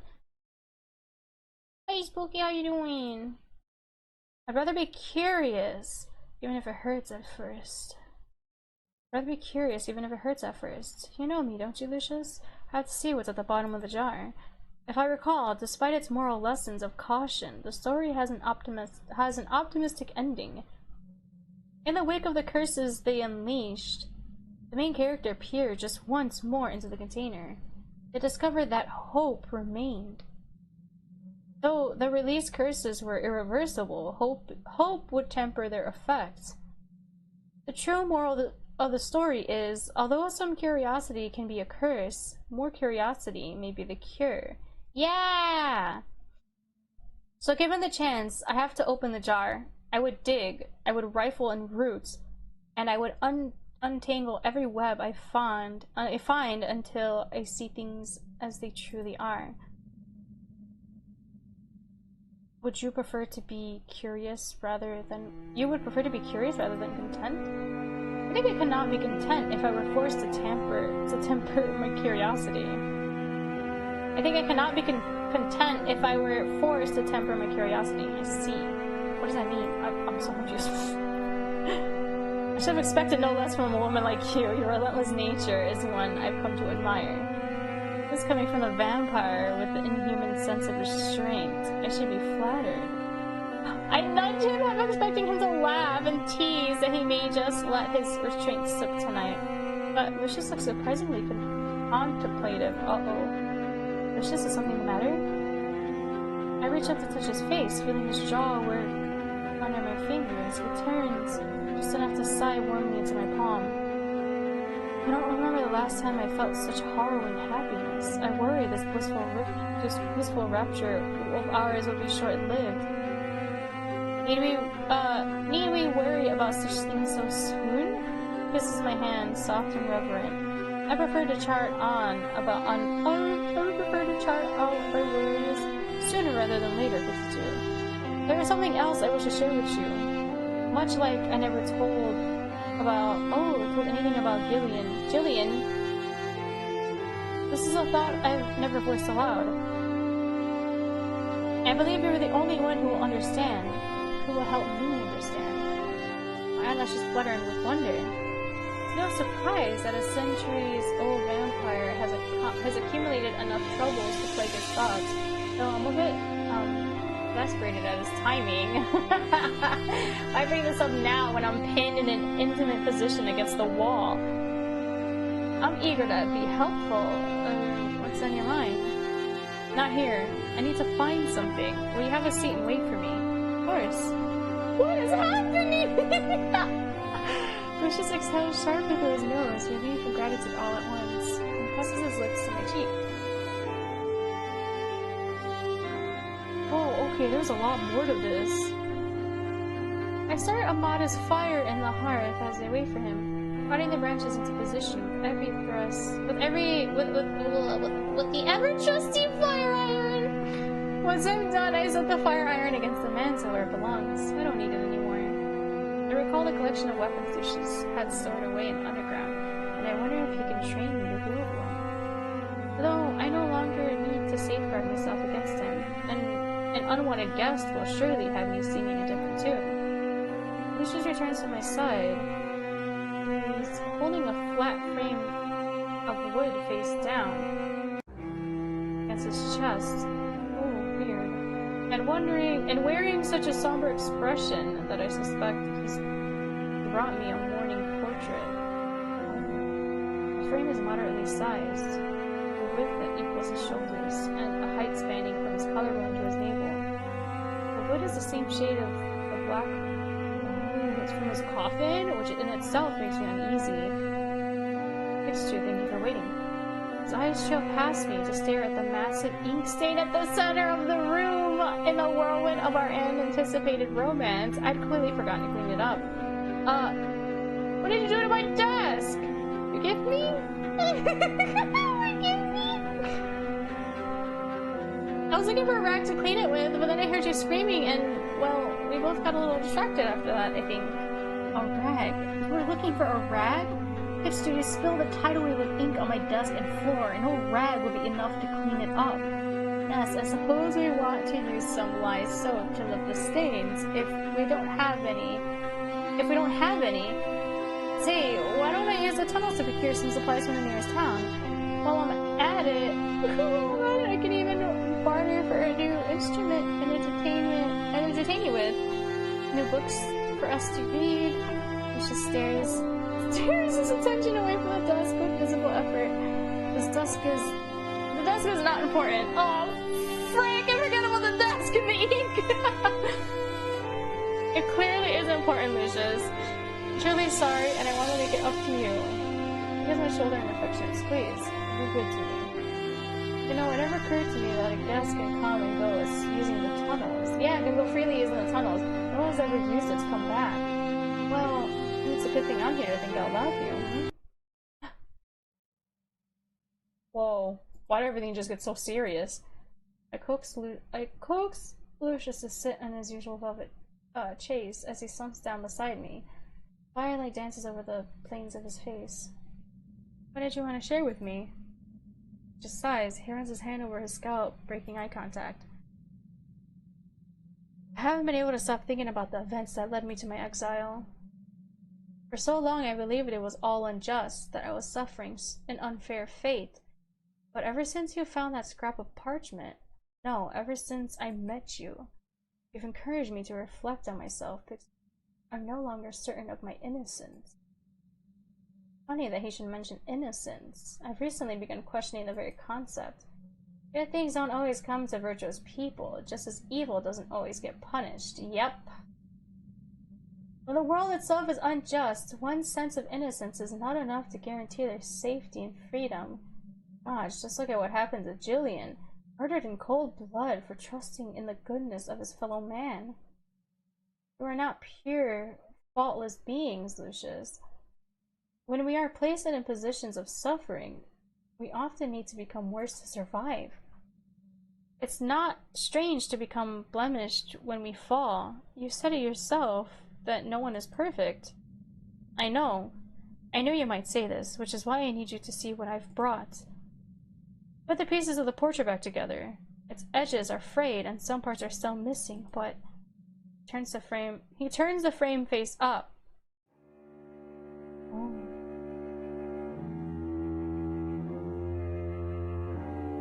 Wait, is that like our mother or something? I feel myself turn pale as the eyes of the portrait meet my own. The depicted woman looks as if she's made from ivory and rose leaves. Her arresting and imperious beauty, very essence, is masterfully captured in sweeping lines of charcoal ink. All too well. I know those regally arched brows and those taut, slender shoulders. How could I ever forget? Or is this oh, Ophelia? Why do you have a portrait of Ophelia? This portrait depicts Queen Hildegard Haven, the ruling crown from more than 3 centuries past. She was... Lucius drops his gaze to the floor. She's my mother. Your mother? You told me he was a prince, but... God, Lucius, you were exiled by your own mother? Exiled and cursed at that. Do you need to sit down? I'm already sitting down. We both are. Why does your mother look so much like Ophelia? Seriously? What? They can't be related by blood, can they? I study the features of the portrait more closely. Like sisters, they share an eerie resemblance. The same full lips, the same apple curve of the cheekbones, the same pert, pointed nose, but slowly I noticed subtle differences. Ophelia loved to smile. Even when she was tempering her smile, she had a lively sense of joy that was contagious to everyone around her. Oh, is this family vampires? Is that... Remember... Oh my god! Is there a bigger story here going on? Is Ophelia actually, like, they probably said that they were gonna send her off to become queen, but she actually never did? Oh, is this the same woman that we met? It's not Ophelia at all? I don't know, maybe I'm jumping to conclusions. Hold on. Cause yeah, that's what she said too, that Ophelia, that didn't even look like Ophelia, she looked like she was completely different.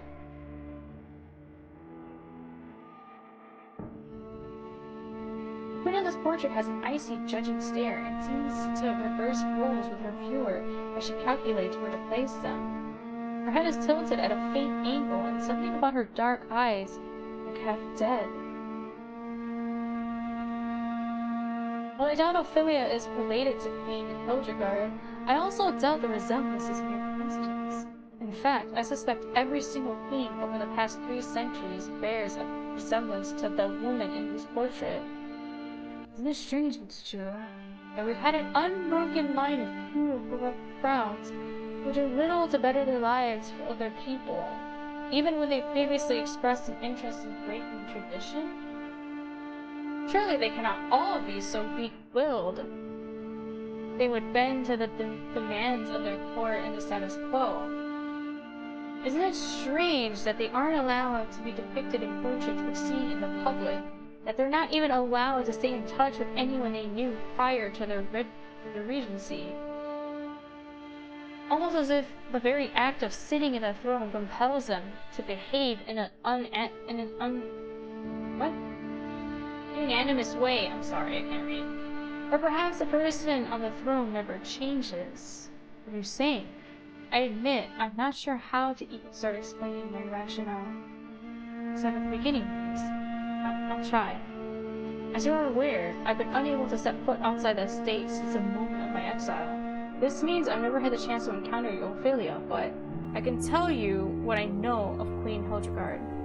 It's true, how widespread is the practice of sorcery in the world outside? Sorcery? I have little personal experience with it, but I don't think it's prevalent. There are small sects of wizardry and alchemy in certain kingdoms, and some royal families keep court magicians, that's all I know.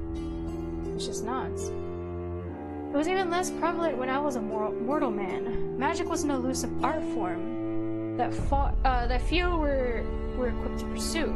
Yet my mother, I was told she began practicing sorcery soon after I was born.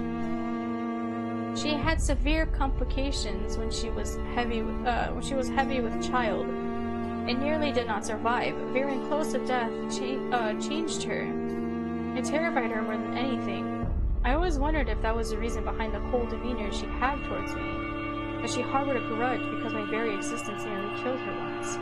She barely deigned to speak to me, and was quick to hand me off to the servants. My father, the king at the time, assured me that she simply needed to warm up to being a mother.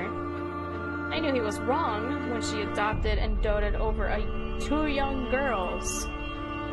As king and queen, my parents were under an extraordinary amount of pressure to produce continual heirs. What is happening? Oh my god, it's gonna be 8 o'clock. I wanted to end this soon. Oh my god.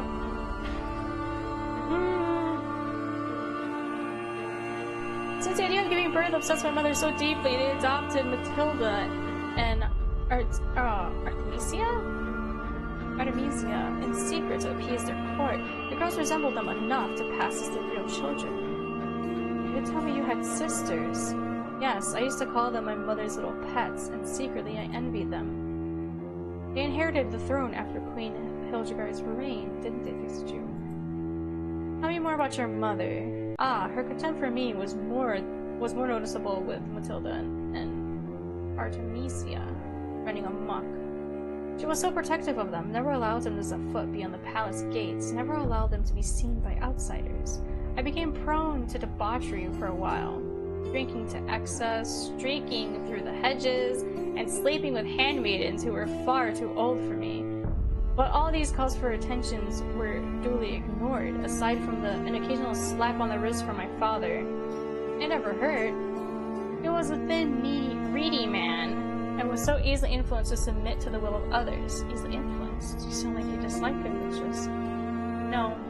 I should say I never resented him, though I find it difficult to respect him.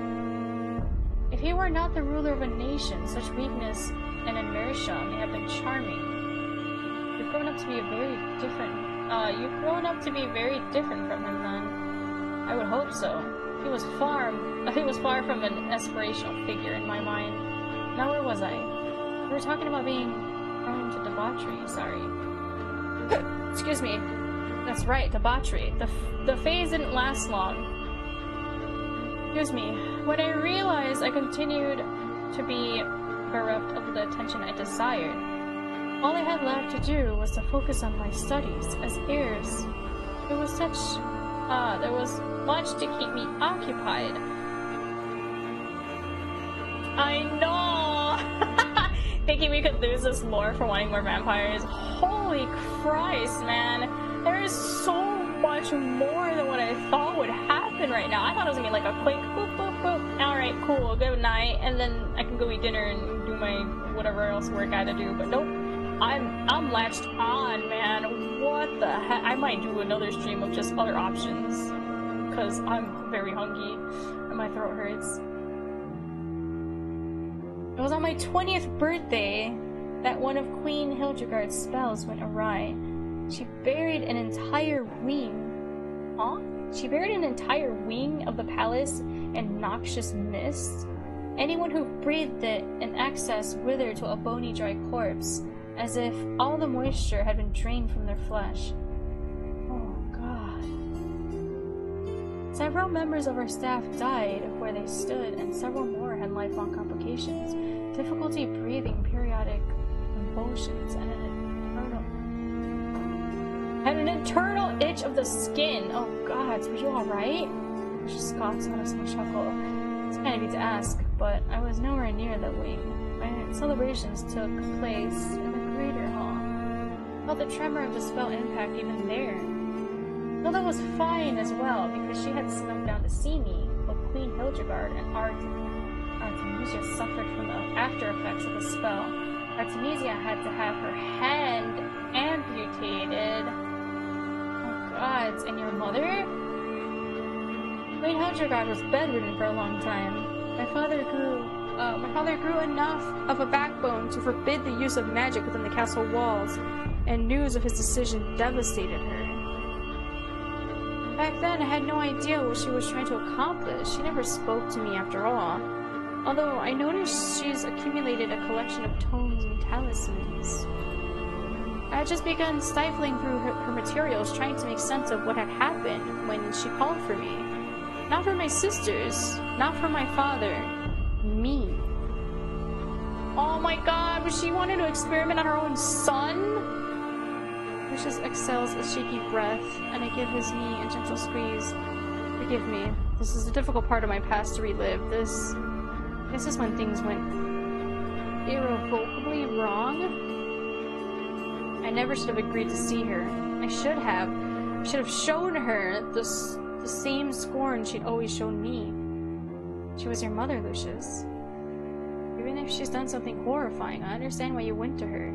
Still, this is a difficult subject for you. No, I need you to know the role I played in this sordid affair. How complacent I was in it. But what is happening? Lucius's eyes are racked with such a deep, despairing radiation that I find myself gripping a cushion for support. Complicit? All those years ago? What could he possibly have done that would have such a profound effect on him still? In that case, I'm listening. I'm not sure how this is linked to Ophelia, or if Lucius even intended to redirect the conversation to my old friend, but the fact that Queen Hildegard adopted 2 girls who resembled her, something about that detail tugs at me, like the snag of a fish hook in my mind. My sisters. Oh, how they sobbed at my mother's door, begging for entry. It was just Matilda at first, but Artemisia joined her after the minute she recovered from the amputation. My mother refused to see them, shunned them with that same coldness I knew so well. I thought I would feel satisfied when I pushed past them into the chambers. She had finally refused them and chosen me. It was like I'd won something. But those wailing little faces, shiny and stained with snot and tears, there was no satisfaction to be had. I only felt sorry for them. They were eager to idolize her, yes, heartbreakingly so. My mother's bed was the size of a ship, and she was propped up at its center on a snowdrift of pillows. I remember looking away from her, pliant and observing her through the full-length mirror embedded in the wall. Her reflection looked, well, bright-eyed and pink-skinned, better than I'd seen her in recent memory, though her movements were sluggish as she beckoned to me, wide arms and a drowsy smile. Then she held me close and cooed over my height. It felt more like being in an embrace of a distant aunt than a mother, but I cherished that thin guy's of matronly affection anyway. I tried to look impassive as she confided in me. She talked at length about her deep-seated fear of death and her lonely toil of trying to overcome it. She dug into her pillows and produced a book. A hideous thing that made my skin crawl. Its cover looked a little too much like it was sewn haphazardly using scraps of human flesh. Oh god, she has a Necronomicon! What the heck? What is it called? The Necrocomicon. The Necrocomicon. What the heck? She refused to let me take a closer look, but she haltingly informed me that she traded part of her soul to create it. It was an infernal grimoire. My mother, the queen, had become a full-blooded witch straight out of a fairy tale. She told me that the mist was a horrendous accident. That she only intended to curdle her own bodily functions as a means to achieving immortality. Apparently the spell was disrupted when Artemisia wandered in at an inopportune time, causing the eruption of the mist in the wing. Though the power of the grimoire was great, she knew then that it was too dangerous and difficult to control. She said that she needed to look into other options. She laughed rudely.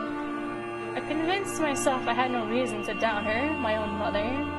Even then, her explanation made no sense.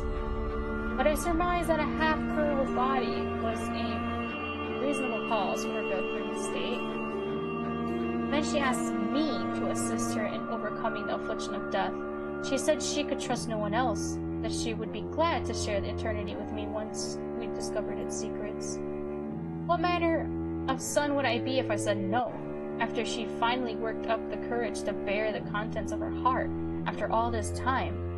That odd sequence of words click into place in my head. The words he screamed from the confines of his coffin. You did everything she asked. I did. I leapt at the chance to become her research assistant, her little pet. I lost sleep studying ancient tomes day and night. I used every resource available to me, organizing expeditions, hiring treasure hunters and informants, all to comb through the farthest corners of the earth for the merest sight of eternal life. Queen Hildegard did her part in the research, but her work had to be discreet. We began spending much of our time here because she was forbidden from practicing sorcery in the main palace. That answers my question. This isn't a summer home. This is where she came to practice alchemy. Oh my god. Lucius swings his arm in a slow arc to indicate our surroundings. Our summer estate. Oh, I was right. It was a summer estate.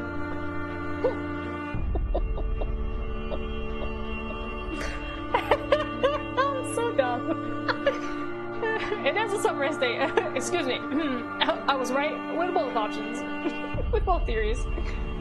She used to call it our mother and son getaway, as if it were a vacation. I stare at him, and then I see the chamber in a different light as I follow the gesture of his arm. It's strange to imagine the estate as anything other than my new home. I try to picture Lucius and the woman in the portrait working late into the night, bringing candles down to wax puddles. Part of me is anxious to skip to the story's end, knowing Lucius's fate all too well. However, a much larger part of me needs to hear how it happened. I need to know what led to Lucius becoming a vampire, exiled and alone in his own estate.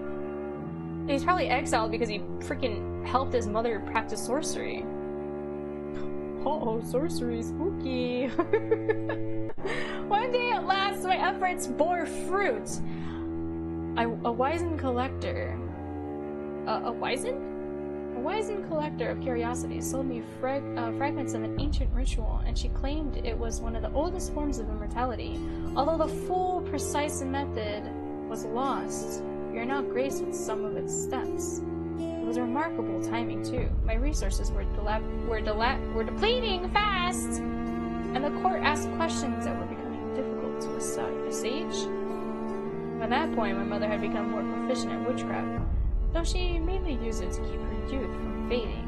We were able to use her practical knowledge and my investigating findings to reconstruct the ritual. I picked up on some of the basics of magic, meanwhile. Not enough to construct original spells the way she did, but enough to understand how hers worked. It still took years of trial and error. My father and his court continued asking their questions. It was easier to appease them after I stopped draining the royal coffers. Huh? I remember Queen Hildegard being relieved by this. She always insisted she could not be linked to our work. I understood her concern. My father had such an unfavorable stance towards her interest in magic, and I certainly did not wish to see strife in my parents' union.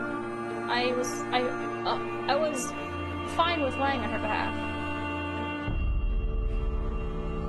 Oh my god, I can't read, my throat hurts. Oh, there's so much to read!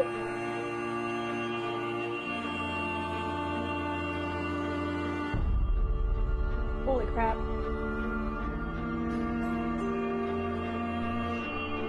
There is so much than I ever would have thought happened. Jesus Christ. Oh. When we were ready to undergo the ritual, my mother bade me to go first. I was so healthy and young compared to her, a frail, anxious old woman. She did it! That woman, she made him go first in case if he died, she wouldn't have to die. It would have been her own son. She didn't care. I wish I could say hesitated to obey her. Everything she asked. The echo of words were sounding less like buzzing locusts and more like a death knell. A death knell? I thought it was a success. My old scars healed over in an instant, my vision improved, and I dare say I looked a bit easier on my eyes. Oh, he could turn himself into a vampire? And it wasn't long before we noticed side effects. It discovered one of the oldest forms of immortality, alright, and its cost would make themselves known. My teeth and fingers were evidently sharper. I could no longer step into broad daylight or enter homes uninvited. Oh my god, she had him turn himself into a vampire? I feel like she probably turned herself into a vampire as well. Excuse me. And my reflection was simply gone. She turned herself into a vampire and ate Ophelia! That's what that means! Because of her friend... Oh! This is like Promised Neverland, when they sacrifice the kids to the demons! Oh! She's freaking sacrificing people to the queen! And then the queen's banishing them out here to feed her son! That's what's happening here! I lack the mindless bloodlust that typically accompany my condition, but no longer being human. Oh, hold on, I can't read. I lack the mindless bloodlust that typically accompanies my condition, but no longer being human was a wholly unexpected corollary of the ritual. Corollary? Corollary? I can't read. We had recreated the dark gift in its purest form, Pikachu. The process that allowed the first vampire to roam in eternal darkness. However, in exchange, I had lost my privilege of walking among mortal men. Queen Hildegard was dissatisfied with the results of my transformation. Despite gaining the power and immortality she craved in her eyes, I was a failed experiment. It was a pain-bitter pause. She was cold to me again, and I hated it. I knew I disappointed her. I would have done anything to regain her affection. I would have given anything to regain her affection. An infernal grimoire. That infernal grimoire. Did he burn it? She liked to keep it close, but she couldn't be seen carrying such a ghoulish-looking thing. Oh, I knew it! Once she was forced to leave it unattended, I seized the opportunity to leaf through its pages. I thought that I could still be useful. I knew she'd been looking into other rituals, other methods of immortality, but the horrors found in that wretched book. But the way she was planning to use all the materials and ingredients I've gathered sent me into a panic. She was going to take it too far. I wanted to dissuade her, to reason with her, but she was incensed when she learned I touched the grimoire. She punished me. She gathered my most favorite attendants. Then she had them all slaughtered? Everyone who knew about my condition, everyone who spoke out on my behalf, they were all put to death. And then she made me take the fall. My mother dumped the bodies in the wine cellar and bound me to that coffin amidst them. As I understand it, she said I had killed them. Went on to call me a monster without a shred of remaining humanity, claiming she saved the kingdom from my reign of terror. I don't know what else she told my father, or what she specifically said to the court. When I emerged from the coffin, I was alone in the estate, surrounded by the corpses of people I held dear.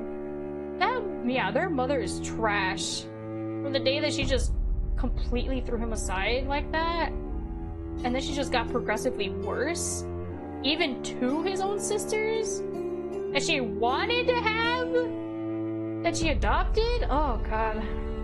When I emerged from the coffin, I was alone in the estate and surrounded by the corpses of the people I hold dear. Oh god, she left him here with everybody's bodies. And I drank from them. There was no saving them. But I feel disgusted with myself even now. Oh, he needed to survive. They were already dead. They weren't using their blood. It just had turned from me, so I could only see the silhouette glow of firelight in the contour of his cheek. I feel stranded, stuck processing the grievous oh god, enormity of this origin. The room seems dimmer and colder as the minutes tick on. I don't know what it was like to have a mother, but I know what it's like to crave someone's approval. I can't say whether or not I would have made the same decisions as Lucius, but being born by Queen Hildegard undeniably set him on a narrow trajectory. How can I possibly condemn him for that? Condemn him for that, yeah. Is there nothing else you could have done, Lucius? Wasn't there? You blame yourself too severely. Your mother, Queen Hildegard. She led me into the darkness, yes. She took me and delved me deeper into the dark arts, but I bowed my head and I followed. She would not hold such power now if I dared to defy her even once. She... What do you mean, now? Lucius glances at me before scowling at the fire. His hands open and close in an uneasy rhythm around the picture frame. Lucius, tell me. Help me understand. Do you know how my parents died? Every orphan from Nightmare... That's why he knows the... Oh, God! That's why he knew. That's why when we told him... That's why when we told him about the orphanage, his eyes opened up like, oh, there?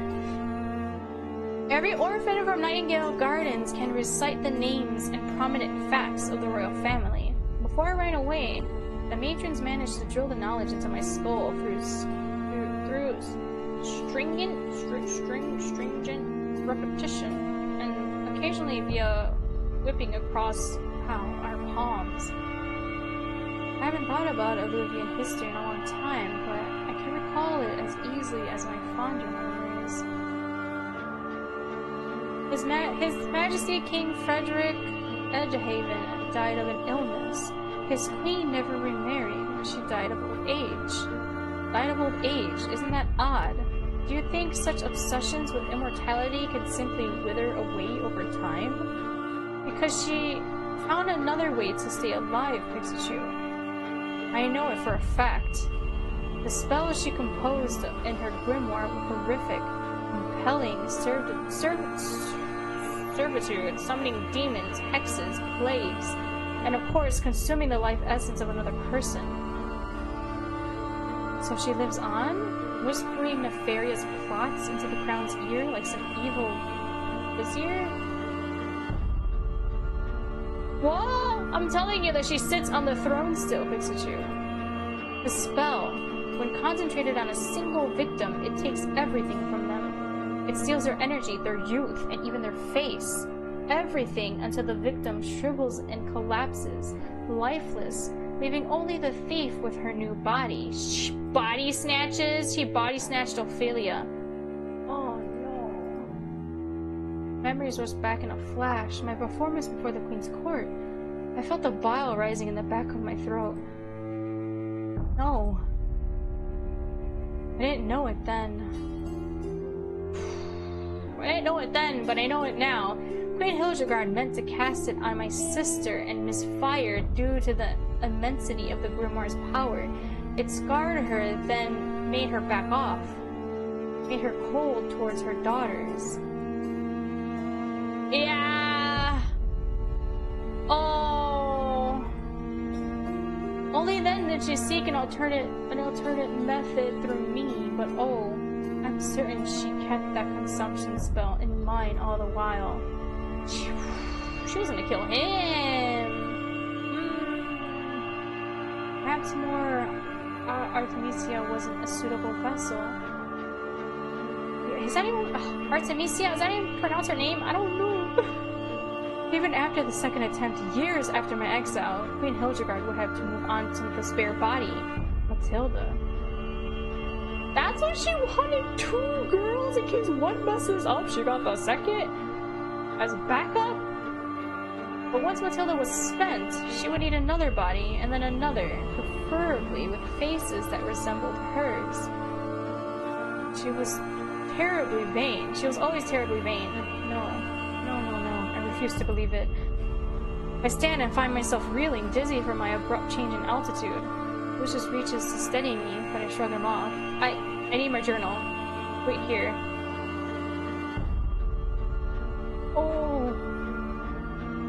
journal. Oh god, not the journal! I dart out of the room, breathing hard and clasping my hand over my mouth as I try to keep the sensation of sickness from spilling over. I keep the journal underneath my pillow when I don't have it on hand. It doesn't take me long to retrieve it. My fingers are trembling as I slam my journal before us. Ophelia sent me this journal a month after she left for the palace. Tell me, Lucius, would your queen wait that long to consume her? Yes. The consumption of life essence is a gruesome spell, but it was one of her simpler ones. After some refinement, Queen Hildegard no longer needed her grimoire to cast it. It only requires an amount of the victim's hair as a conduit to be carefully collected over a period of time. Maybe we can finally— No, I don't think she'll want to burn it now, because it's actually from Ophelia. Exeter, you confirmed it for me when you said yourself the woman on the throne was not your Ophelia. I knew this would cause you pain. I didn't want to tell you, but I said I would rather be curious. I said I would rather know the truth. Yes. Oh god. Oh god. This game, man. Everything is not what it seems. There's a throbbing, quivering ache behind my eyes. My thoughts are crashing together, and it's difficult to string them into coherent words. My tingling skin feels increasingly numb. All I know for certain is that I have no tears left to shed. You didn't know for certain until we met? Until you met me?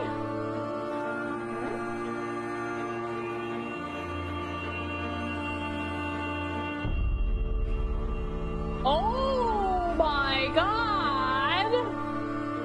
My precious guests were either uneducated or thoroughly disinterested in politics. Many of them could not even read. The crown had been careful not to send anyone who would rouse my suspicions, but she was careless when she met you. Yeah, she thought we were just some regular old freaking bard. Oh my god. That means the queen would have also known our name. That's why people... that's why she only wants the girls from that orphanage. Oh my god. They're the only ones to have known an Olympian queen prior to her reign, to have seen her before and after she took the throne. And you know just enough Olympian history to help me complete this dreadful puzzle. Ixachu, will you tell me who the crown was after Queen Hildegard? Oh yes! Wait, his sister, but that's the one that he said had died because she had lost her arm. She can't take the body of someone who was missing a limb, right? Because I assume she can't, like, grow it back like a freaking lizard. Queen Artemisia Edgehaven. Indeed. Did she ever marry? No. She died young and left the throne to her sister. That means that Artemisia had no children. What was the name of the sister who ruled after her? Matilda. Queen Matilda? Or Mathilda. They probably read it as Mathilda. Queen Mathilda Edgehaven. She's the one who founded my orphanage. Yes. Nightingale Gardens, named as such for our father's affinity for songbirds. Not that Mathilda would have spent enough time with our father to know such a thing. Oh god, it was his mother! It must have made her very popular indeed when she declared the next crown would be chosen from there. Routinely elevating commoners to nobility. She endured herself to her people by choosing an orphan girl as a successor. Instead of the numerous eligible candidates of grand dukes and counts, orphan girls would continue to be chosen for as long as the next monarch upholds the custom. Mathilda didn't have any heirs either, did she? To have 3 queens in a row so adverse to childbirth, it's a strange pattern for a kingdom that once devoutly emphasized divine birthright. Lucius. and I expect all the queens after them remain childless and unmarried. Am I wrong? She got traumatized from having a son that she went to these extremes? Jesus Christ. At first, I thought I was delusional for even considering the possibility. I hoped I had too much time to think, to let my fancies get away from me. To let my fancies get away from me? Why do you word it like that? Well, when you told me about Ophelia's changed demeanor, I am truly, truly sorry, Pikachu. It brings me no joy to reveal the truth. But I knew it'd be wrong to withhold it from you. So you're telling me that this centuries-old witch has been using my orphanage as some sort of body snatching orchard where she can freely take her pick? All that bullshit about guaranteeing us a place in high society, all a front so the queen could secure someone who looked similar to herself? That Ophelia wasn't selected for her intelligence or for any of her virtues, but so she could be sacrificed for the queen to wear her face? It's too horrible to accept. As my hands curl into trembling fists, my nails dig deep, half-moon gouges into my palms. The anger crackling through my bones is as ridiculous as it is unbearable. My emotions are useless and fervid, like a bonfire caught under a downpour. The throbbing ache behind my eyes feels increasingly hollow. Ophelia's dead then. She lived only in my thoughts because that thing murdered her and took her place. Excuse me. I feel like the biggest fool in the land. No, Pikachu. Oh, am I not?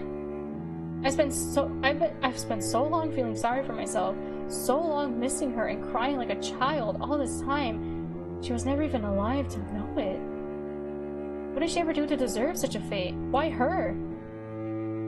Lucius gives me a long, pained look. We both know the reason. Neither of us wishes to voice it out loud. As a senseless tragedy caused by my self-serving witch would hurt any less this way. I belt out a bitter, mirthless laugh, pressing my palms against my eyes. Think that I'll never see her again. Not the real her, I correct myself quietly. Oh, look at me. Lucius sets the portrait down, shifting to kneel before me and catch my gaze, but I can't even meet him halfway. My vision is swimming, pitch black at the edges as I glare at the portrait with newfound hatred. He stares back at me with those dead eyes, dark and domineering. This wretched woman. This witch stole Ophelia from me. She stole the throne from her own son. And if she isn't stopped, she'll go on to steal the futures of countless more girls. But what can I possibly do to stop her now? Oh my god, are we gonna somehow find a way to do this? Oh, huh? This humiliating powerlessness makes me realize why Lucius tore this drawing to shreds. I'm tempted to seize it and launch it right into the fireplace myself. That have helped her escape? If I knew the truth sooner? Is there anything I could have done to save Ophelia? Does anyone know how much evil this woman has inflicted on her own kingdom, aside from the vampire prince she'd forsaken? Lucius gingerly takes my hand in his own, but I'm too numb to reciprocate. The artist took great pains to draw attention to her loathsome face. Did Jillian know how vile of a beast he'd captured on parchment when he rendered her likeness? He knew she was my mother. Oh, he knew she was my mother and that she was the one who banished me, but he never learned the full context. You were the only one I've trusted enough to... He's trailed off, perhaps second-guessing his decision to confide in me.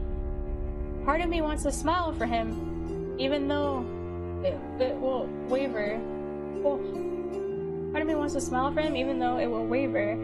To soothe him, even if my voice will crack. But I'm still unable to tear my eyes from the portrait. I can't. Why do they keep stop? I don't want to look at it anymore.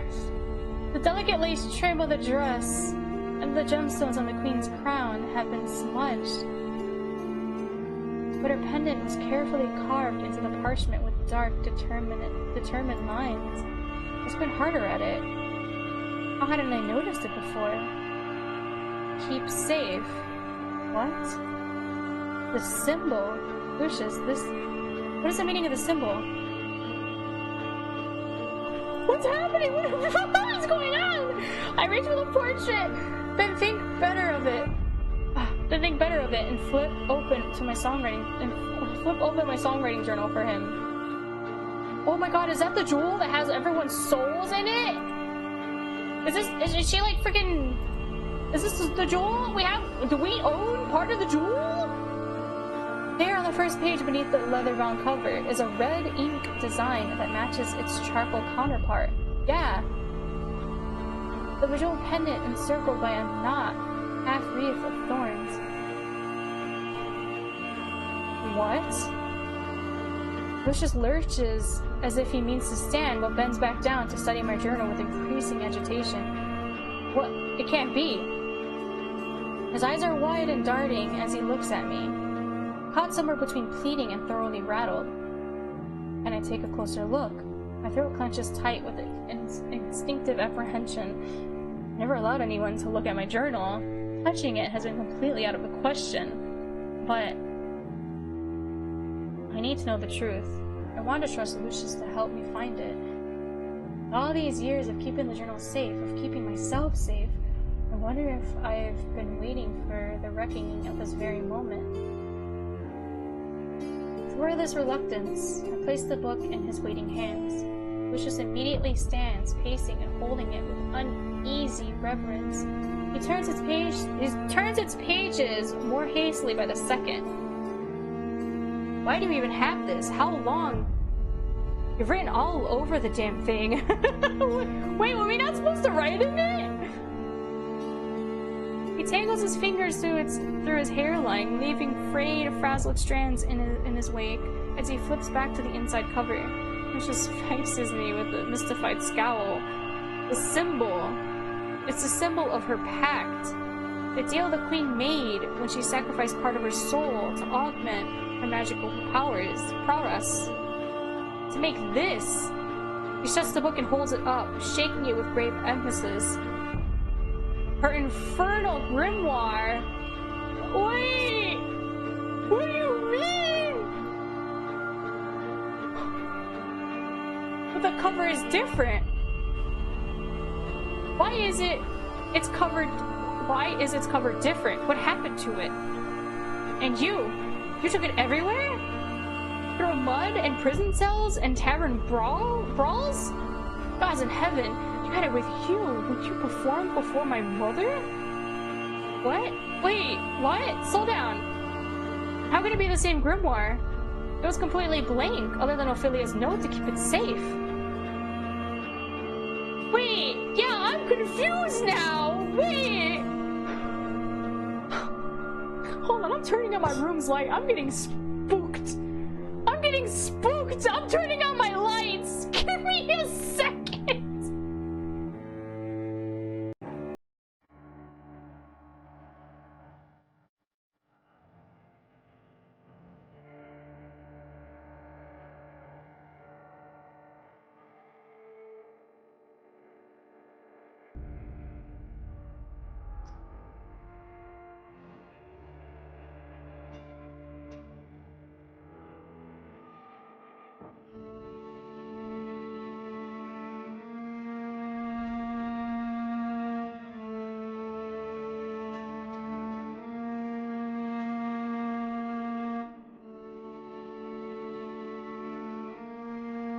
Okay,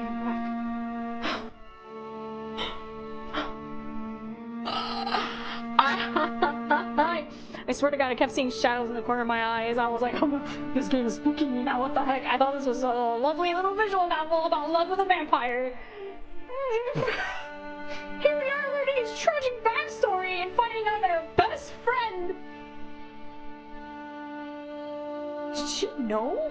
Did she know we'd meet him? No. Did she make a separate grimoire? Okay, hold on, let me continue. How could it be the same grimoire? It has... Yeah, it was completely blank, other than Ophelia's note to keep it safe. Why would Ophelia say to keep it safe, though? That's suspicious, so that means that wasn't really Ophelia. Or to keep myself safe. I was never quite sure which. Which just humors me by re-examining the inside cover of the book. After a moment, he scoffs out loud. Is that his mother's handwriting? Then he begins to laugh. Deflating beside me in the velvet chaise. He laughs and laughs. Sad shoulders. Quaking. With bone-weary hysteria. Does she know? Huh. Was I gonna be next? Was she gonna be next in line? Cause she was 6 and the girl was like, what, 16? So that means we were probably gonna be next in line to be killed. The fates are terribly fickle, aren't they? You weren't wrong about her after all, Pixachu. Your Ophelia was as sharp as a knife, and it seems she did her part in changing Illuvia's future. She did? Lucius taps the book a few times against his palm, as if he's reluctant to part with it. Still, it doesn't take longer than a heartbeat to hand it to me. This is all you have to remember her by, isn't that right? You should hang on to this book. You've been marvelous at caring for it thus far. There's no reason to stop now. There's a small, confused pang in my chest as I accept it from him and leaf through its pages, marveling at what secrets they must hold. First she steals food from an orphanage. Then she steals a grimoire from a witch queen. Sounds par for the course, wouldn't you say? Mother must have been furious. I linger on the inside cover one more time. Keep safe. As I bore down on those benign little words, Lucius drags his forefinger along the inside seam. You see this? The thread is exposed and loose here. Its color doesn't match the rest of the book. Ophelia must have waited for the queen to leave the grimoire unattended, much like I did. She replaced its cover to hide her swapping rouge for as long as possible. Even if the queen sent her entire army to search for the grimoire, they would not know what to look for. They would not know its new appearance. Be that as it may, why in heaven would Ophelia go through the trouble of stealing it and sending it to me? If she discovered the queen's scheme, why didn't she flee the palace and save herself? You knew her much better than I ever will, Pixachu, but let's say she did successfully escape. Despite the queen's best efforts to hunt her down and detain her, what do you think would happen afterwards? Your mother's relentless, isn't she? If so, she would have found another girl. Someone else would have suffered in Ophelia's place. Would your Ophelia have allowed that to transpire? Another pang ripples through my chest. A choked nose escapes me as I part my lips to speak. Lucius reaches out once more to hold my hand, grounding me with a sympathetic grip. A faint thought crosses my mind like a whisper. That he of all people knows what it's like to lose someone he loved. I unfurled my finger just enough to gently squeeze back. Ophelia liked to inconvenience others sometimes, but she never wanted to actually cause any harm. Never wanted to cause any actual harm. She would have done everything in her power to avoid it. I suspected as much. Beneath her veneer of being a cunning little scoundrel, I believe you said she was kind. Perhaps she prompted her to send the grimoire to the only orphan in Illuvia who both despised Nightingale Gardens and was forcefully protective of her belongings. So protective, in fact, that she refused to trade her loot to a vampire in exchange for her freedom. I think Ophelia trusted that you'd resist those in power, Pixachu. By the quivers, I look away from him in haste, and mercifully, he no longer pleads with me to make eye contact. All those years of carting around this wretched book, carrying out the command of those two hastily scrawled words, it was really gratifying, but it always felt so stupidly important. But now Lucius is telling me that maybe, just maybe, it wasn't as stupid as I thought. I don't know how his speculations are true. I don't know if his speculations are true, but his logic has sense of significance and faith. I have to admit it, and it's appealing to hear. The reality of what happened aligns with what he believes. But there's a reason she didn't destroy it, is there? The grimoire, I mean. You don't know? How would I know such a thing? I'm not the witch's research assistant. My tone is snappier than I intended. Forgive me, magic was not uncommon, but I thought precautions against magic were fairly rudimentary. I truly meant no offense. I forgave you. I'm sorry too. I meant to tease you, but it seems it did not land. His lips quirk into a half-hearted grin. Our banter is a short-lived slip into normalcy. You tell I'm still hurting. Destroying the grimoire releases the power contained within. The queen's soul will be restored, and she will be free to create a second grimoire. What? She will make another one? And if we burn it, will the curse end? I don't think so. She just answered that for us. Destroying the grimoire releases the power contained within it. The queen's soul will be restored, and she will free. So, I'm confused now. Now I'm getting confused again. What does it mean? We're supposed to protect this for their dear life? Keep safe. Has the same necklace as her. But then that woman she met still wasn't Ophelia. So Ophelia stole from her. Probably was about to get executed and ran away? So then the queen wasn't able to kill Ophelia. And but if Ophelia was alive, wouldn't she try to find her? Me? MC? Abigail? Her name's Abigail. Wouldn't she try to find Abigail?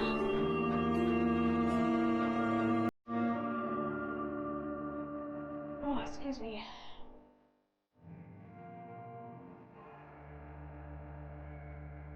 When I was mortal, we refrained from destroying books for this very reason. One never knows if an infernal pact is sealed in its pages.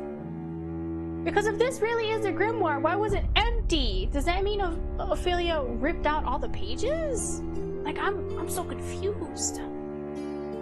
Does the grimoire change? Is it like Star versus the Forces of Evil? Is it like Star's like magical wand where every princess that gets the wand, it changes its look? Like, what? I'm confused.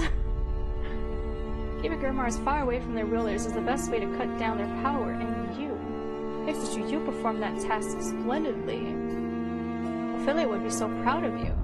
Would be. So yeah, she is dead. She probably did die.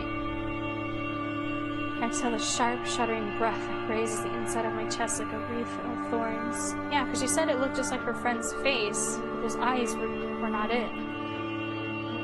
This is my cue to break down into impassioned sobbing. I think, warding every memory and lost moment I failed to treasure when Olivia was alive. Ophelia was alive.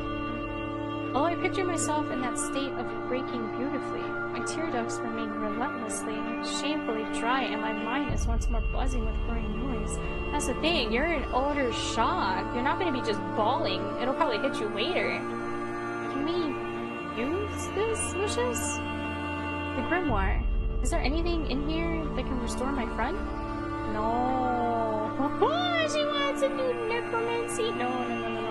Lucius' eyes crinkle with inward anguish. He does not look away. He meets my wavering gaze with steely resolve. Queen Hildegard was interested only in prolonging her life, not in cheating death. What do you mean? That is literally cheating death. You're prolonging your life. Isn't that literally the same thing? She never worked on such spells to my knowledge, and I myself only studied it in passing. Last I heard, necromancy is ghastly, unrewarding art form. Yeah, don't do it. Oh, no. You can restore Owen's body, but a spirit once departed is lost for good. Let's see.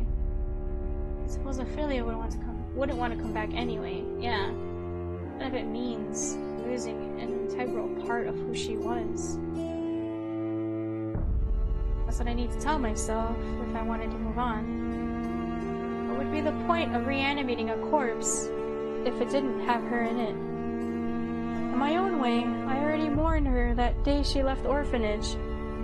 Perhaps part of me never stopped. Still, it's crushing to accept that this loss is a permanent one. Lucius watches me for a while, shoulders slumped. If I may offer a rather more selfish suggestion, there are other spells you may use to our benefit. Lucius hesitates before carefully correcting himself. To my benefit. What does that mean? Even now, I'm exercising restraint, folding his arms against his chest with humility. When he embraced me with such passion not so long ago, it reminds me of how he kept his distance at the start of my stay, and in an alarming deduction, I realized that he's holding himself back out of consideration for me. Both then and now, he wanted me to feel safe enough to say no. I was afraid he would hurt me when I first met him. My bias formed by the outside world ensured I would fear him when I met him. I was so afraid that he would hurt me that I felt little desire to understand him. Yet now that I know him, I'm beginning to suspect that my feelings for him border on violent adoration. There is no better antidote to fear than usual. My heart remains heavy. I expect it will remain so for some time, but somehow, at the same time, it is full to bursting as I lean close to him. I can feel his lashes against my brow as our foreheads softly meet. My feelings towards you are unchanged, Lucius. I care for you still. Thank you for sharing everything with me. I can't imagine how hard it must have been to make that decision. Why do you look so surprised? I was never upset with you, you know. You weren't the one who killed all those girls. You didn't kill Ophelia.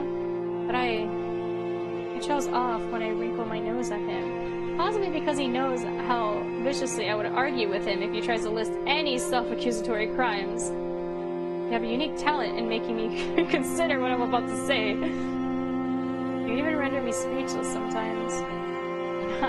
Sounds like I was right. Allow me to settle with saying this. I do not wish to ask anything of you. I love you, and I know you will need time to grieve. I will. And I have plenty of time to do so after you tell me how you can use the grimoire to your benefit. Very well.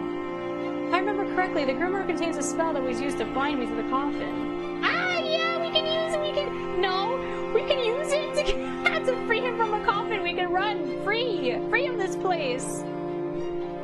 Is that so? So you can benefit from, binding me to keep you company as a cursed coffin companion? My voice is a bit less teasing than I expected. Lucius doesn't take the hint looking horrified. No! No! Mister, don't be foolish. Absolutely no. I would not ever wish such a fate on you. I'm saying that I may be able to break the curse if I can study how it works. You can do that? I believe so. I have no talent for devising my own spells, but reversing one is far simpler than casting one. Lucius, that would be incredible. That means more claustrophobic night terrors, no more pain grimaces, what else? My thoughts race and tangle with possibilities. They all arrive at a single resounding conclusion. Lucius, you'd be able to leave the estate, wouldn't you? We could leave together. The tunnels will be a daunting venture, but yes, if this works, I would no longer be bound to the estate. I could accompany you, if you would still have me. Of course I would. Pause for a moment, collecting my thoughts. I grip firm on the journal. What about... I gesture at him, uncertain. I gesture at him, uncertain? With a small pained smile, he shakes his head. No, even my mother couldn't reverse it, and as strange as it may sound, I don't think I would wish to not be a vampire anymore. I've been part of who I am for so long. If I lost this, I am afraid I wouldn't know how to be myself anymore. Wouldn't he like shrivel up and die? He's 300 years old, 300 plus years old. Gently put my hand in his to squeeze it. I understand, and I love you the way you are. Sorry for asking. No need to apologize. Your curiosity was legitimate, and I know you meant well. Even so, This time, he is the one stopping me from saying nonsense by pressing his lips against mine. Overwhelmed by a lot of conflicting emotions, I close my eyes to deepen the kiss. Everything is still a little fuzzy in my head. The Queen, Ophelia, the spell book.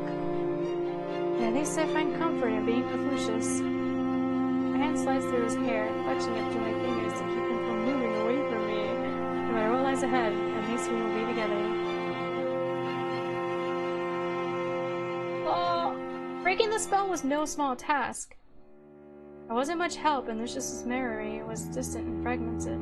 With time and patience, we managed to decipher all the spells in the book until we found the right one. Part of me was unwilling to trust anything from that cursed grimoire, but I could sense how eager Lucius was to attempt it.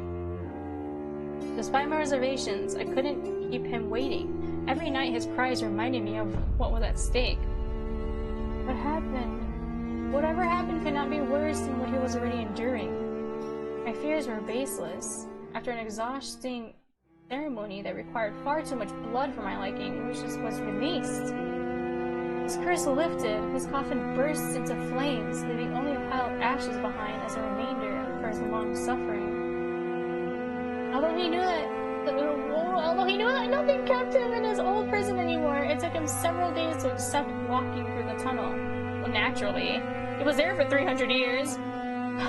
The water still distressed him, and only my presence at his side gave him the strength to venture under the moat. Wait, but I thought we agreed for him to change us. Hand in hand, with both of us now free to travel, I took him to the neighboring kingdom. It was my greatest joy to show him the most astonishing wonders I'd seen and the vast landscapes that he'd been missing for so many years. Well, happily ever after, free Lucius of his curse and become a vampire with them. Oh, it does work! Yippee! Oh, now we got the happy ending. Oh my god. Oh, my throat is killing me. I was afraid when Lucius punctured my flesh and drank deeply from me. Oh, Lamal, I just needed to keep reading. And I wouldn't be denied. I would have eternity by his side, even if it cost me the sun itself. My transformation was a gradual one. My skin slowly turned paler than his. Yes, okay. Just, oh no. Okay, this is the same. The hardest trial was dealing with a bloodlust taken hold. Oh, frick, did it happen anyway? Did we just go crazy anyway? In spite of my strength of character, it was agonizing. It was agony to resist. Every time I came across a human being, I could hear, no, feel their heart beating, and I could barely keep myself in check. Fortunately, oh my god, it was a happy ending! Fortunately, Lucius was by my side through it all, taking care of me, patiently, firmly. He kept me from doing something I would forever regret. And when the bloodlust grew too strong, he accompanied me to a deserted forest, and we lived there for several months, away from any temptation. Oh my god, this is finally a happy ending! Every time he held me in his arms, whispering soothing words, I couldn't help my flowing tears. But I wasn't sobbing on my own account. Every time, I could only think that he had endured it all himself, alone. It was then, during those days, away from civilization, that I swore to myself I would never leave him alone anymore. Memory was too frightening to face on its own. In time, I managed to get that other part of me under control, and we were able to resume our travels. Each journey took us to places more remote and dangerous. We never started fights ourselves, but a few pirates and bandits paid the price of underestimating us. Nothing could stand in our way, except the sun and I cherish every moment of the daytime when I spent. I can't read, man. Oh, we finally got a happy ending. Oh man, I can't believe how long that took. Oh, my throat's giving out too. I'm sorry. We never started fights ourselves, okay, yes, except the sun, but I cherish every moment of daytime that I spent at Lucius' side in quiet and dark places. Our bliss was complete, except for the times that news of Queen Hildegard reached us. Every time we heard our name, shivers took over our body. In those moments, desire for revenge obscured everything else. And we planned and we plotted. With my newfound power, I felt invincible. Between the two of us, we could surely defeat a witch deprived of her magical grimoire. And yet, the risk of defeat still exists. And so every time I ended up changing my mind, for one, I'm not ready to look at this usurper in Ophelia's body. Or most importantly, I knew that this was not what Ophelia would have wanted. She would have wanted me to enjoy every moment of this life that Lucius and I had earned. She would be heartbroken to see it consumed by rage. I would not let it come to that. Oh, no, our life would be consumed by love instead. A powerful love worthy of my most beautiful ballads. A love deep and true. An eternal love.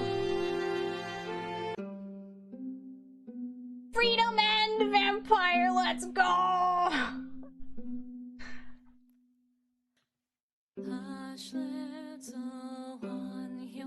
Okay, I think it's the same. Woo. Oh my god, that was so good! What the heck, man? Oh shoot, I'm like afraid if I go to load again, like what it? Oh.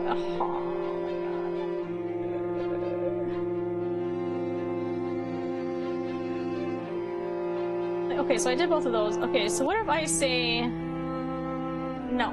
Let's slow it down. Your wish is my command. His response is so immediately differential that it nearly gives me whiplash. Convenience is a chest kiss on my knuckles before giving me some room to breathe. Relief blossoms in my chest. Thank you, Lucius. We're moving too fast. You're just moving so fast, and we are. I understand completely. I pushed. Would you like to settle down somewhere to just talk? I will enjoy your company regardless of what we do. I smile and take his hand takes his hand the moment it's offered. Lucius draws me in, not too close but not too far, as we walk as one through the marble halls.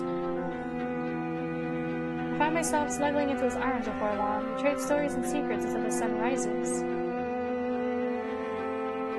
Oh shoot, and then the same thing happens. Shoot. That's crazy. Okay, so it doesn't even matter which end I chose for that one. Okay. Vampire End has two ends. Two ends for sure.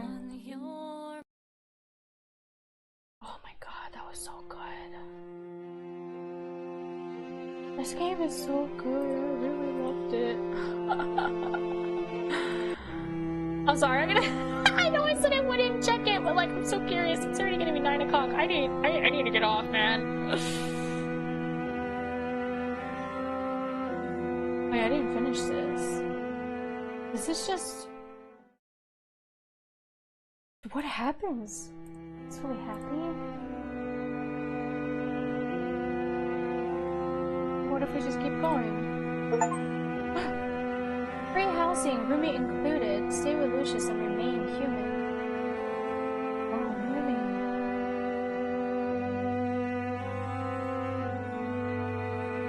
Oh.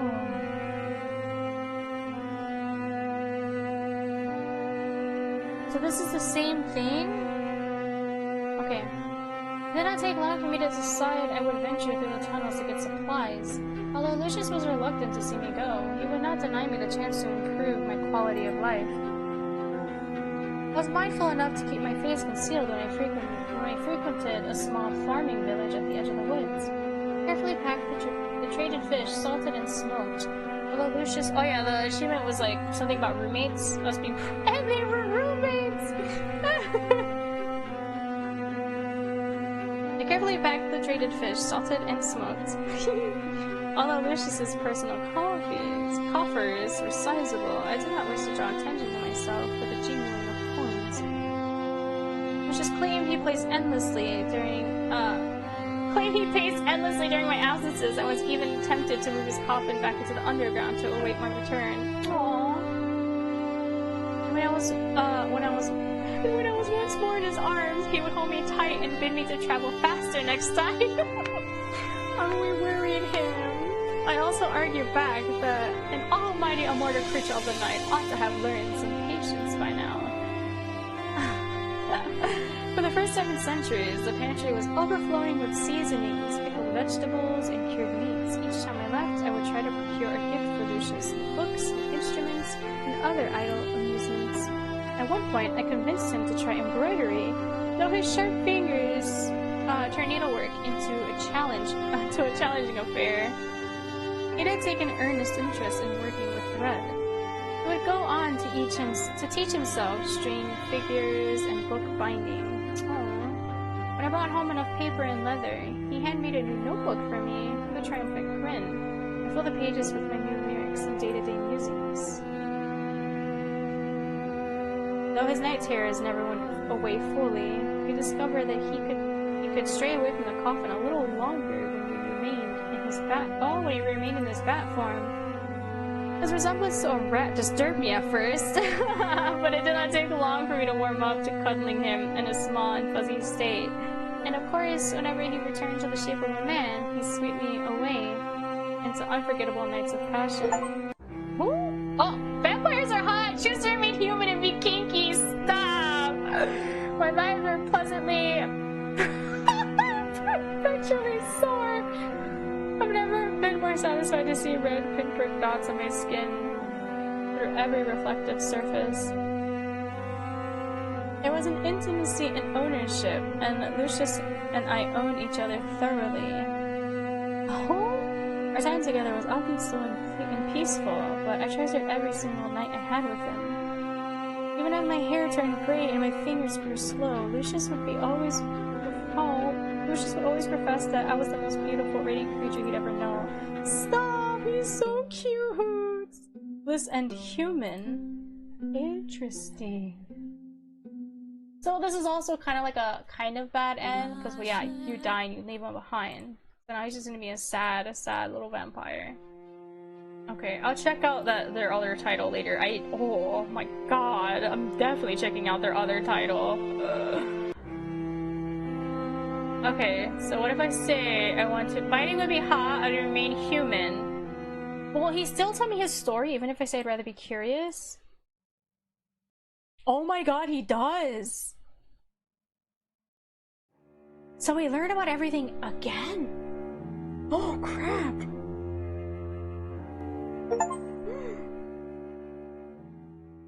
I can show you the world. Free Lucius from his curse. So we can't free him from his curse still! Oh! So this is good human end! So bliss end is bad. Okay.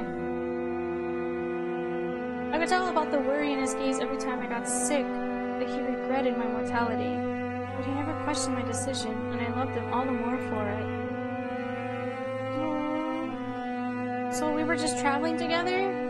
My mortality made every moment sweeter, and I savored each one knowing I would only ever experience this life with Lucius once.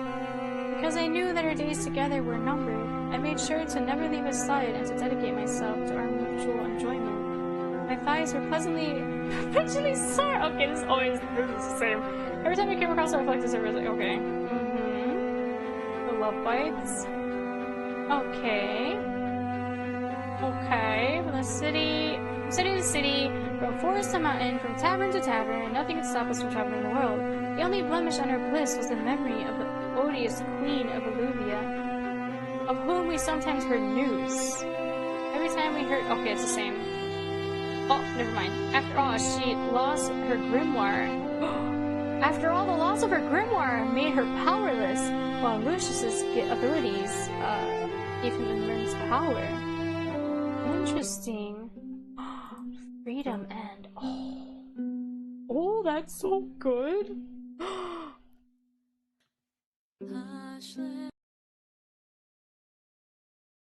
I have to memorize that. Imperial Grace, Imperial Grace. I need to check out Imperial Grace after this.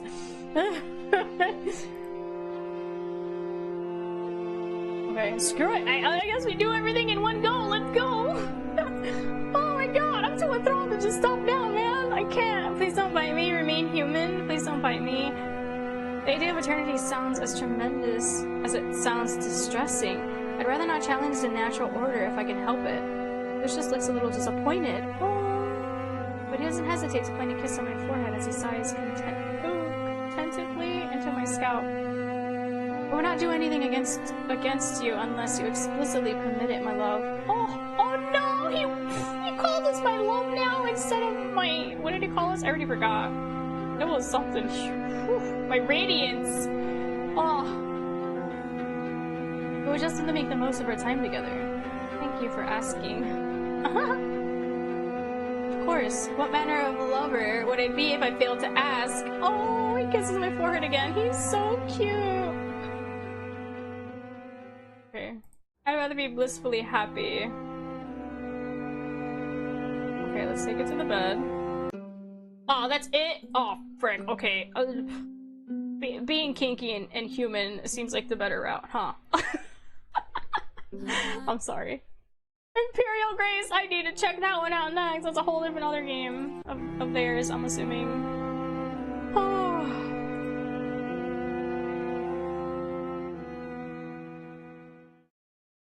And this one? Is this just the same? This is just the same as well then?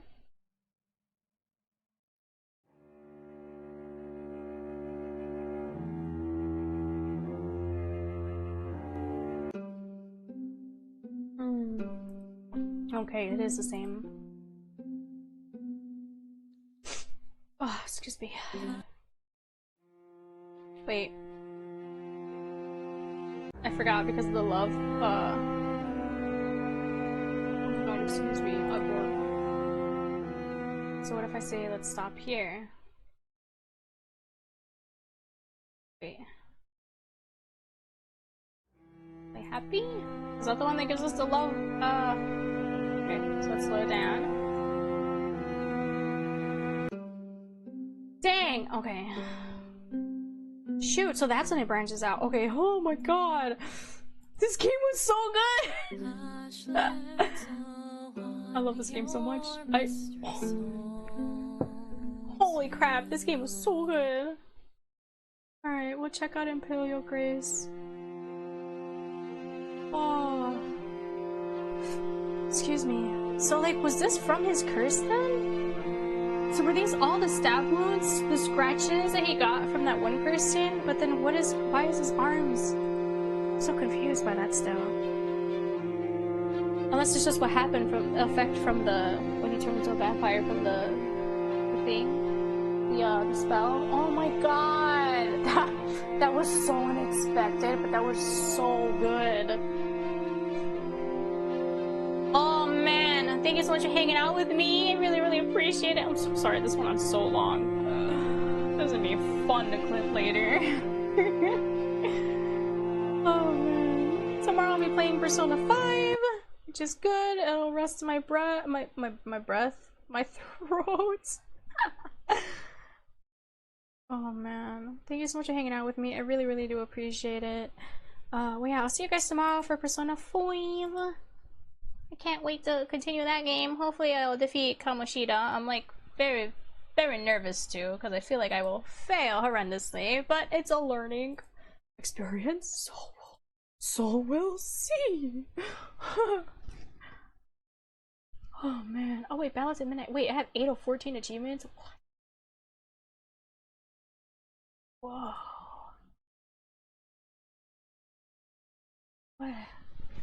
What else did I miss? There's one hidden achievement remaining. Oh no. You could a bad listener, you could skip the Bard song, always insult the guards, insist your name is Lucius? Oh, curse out a vampire, use profanity as name. What does that mean? That's so funny. Do I want to do that right now? No, I can't do this. I have to stop. It's 9 o'clock. I have to stop. I have so much work to do. Oh my god, you guys, I can't. I'm addicted to this game.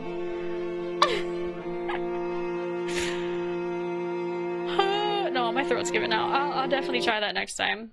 Alright, we're doing a stream too, just so I can do other options for... Yes. This one is so good. Okay, take care, bye-bye! I hope you guys had fun. Take care, bye-bye!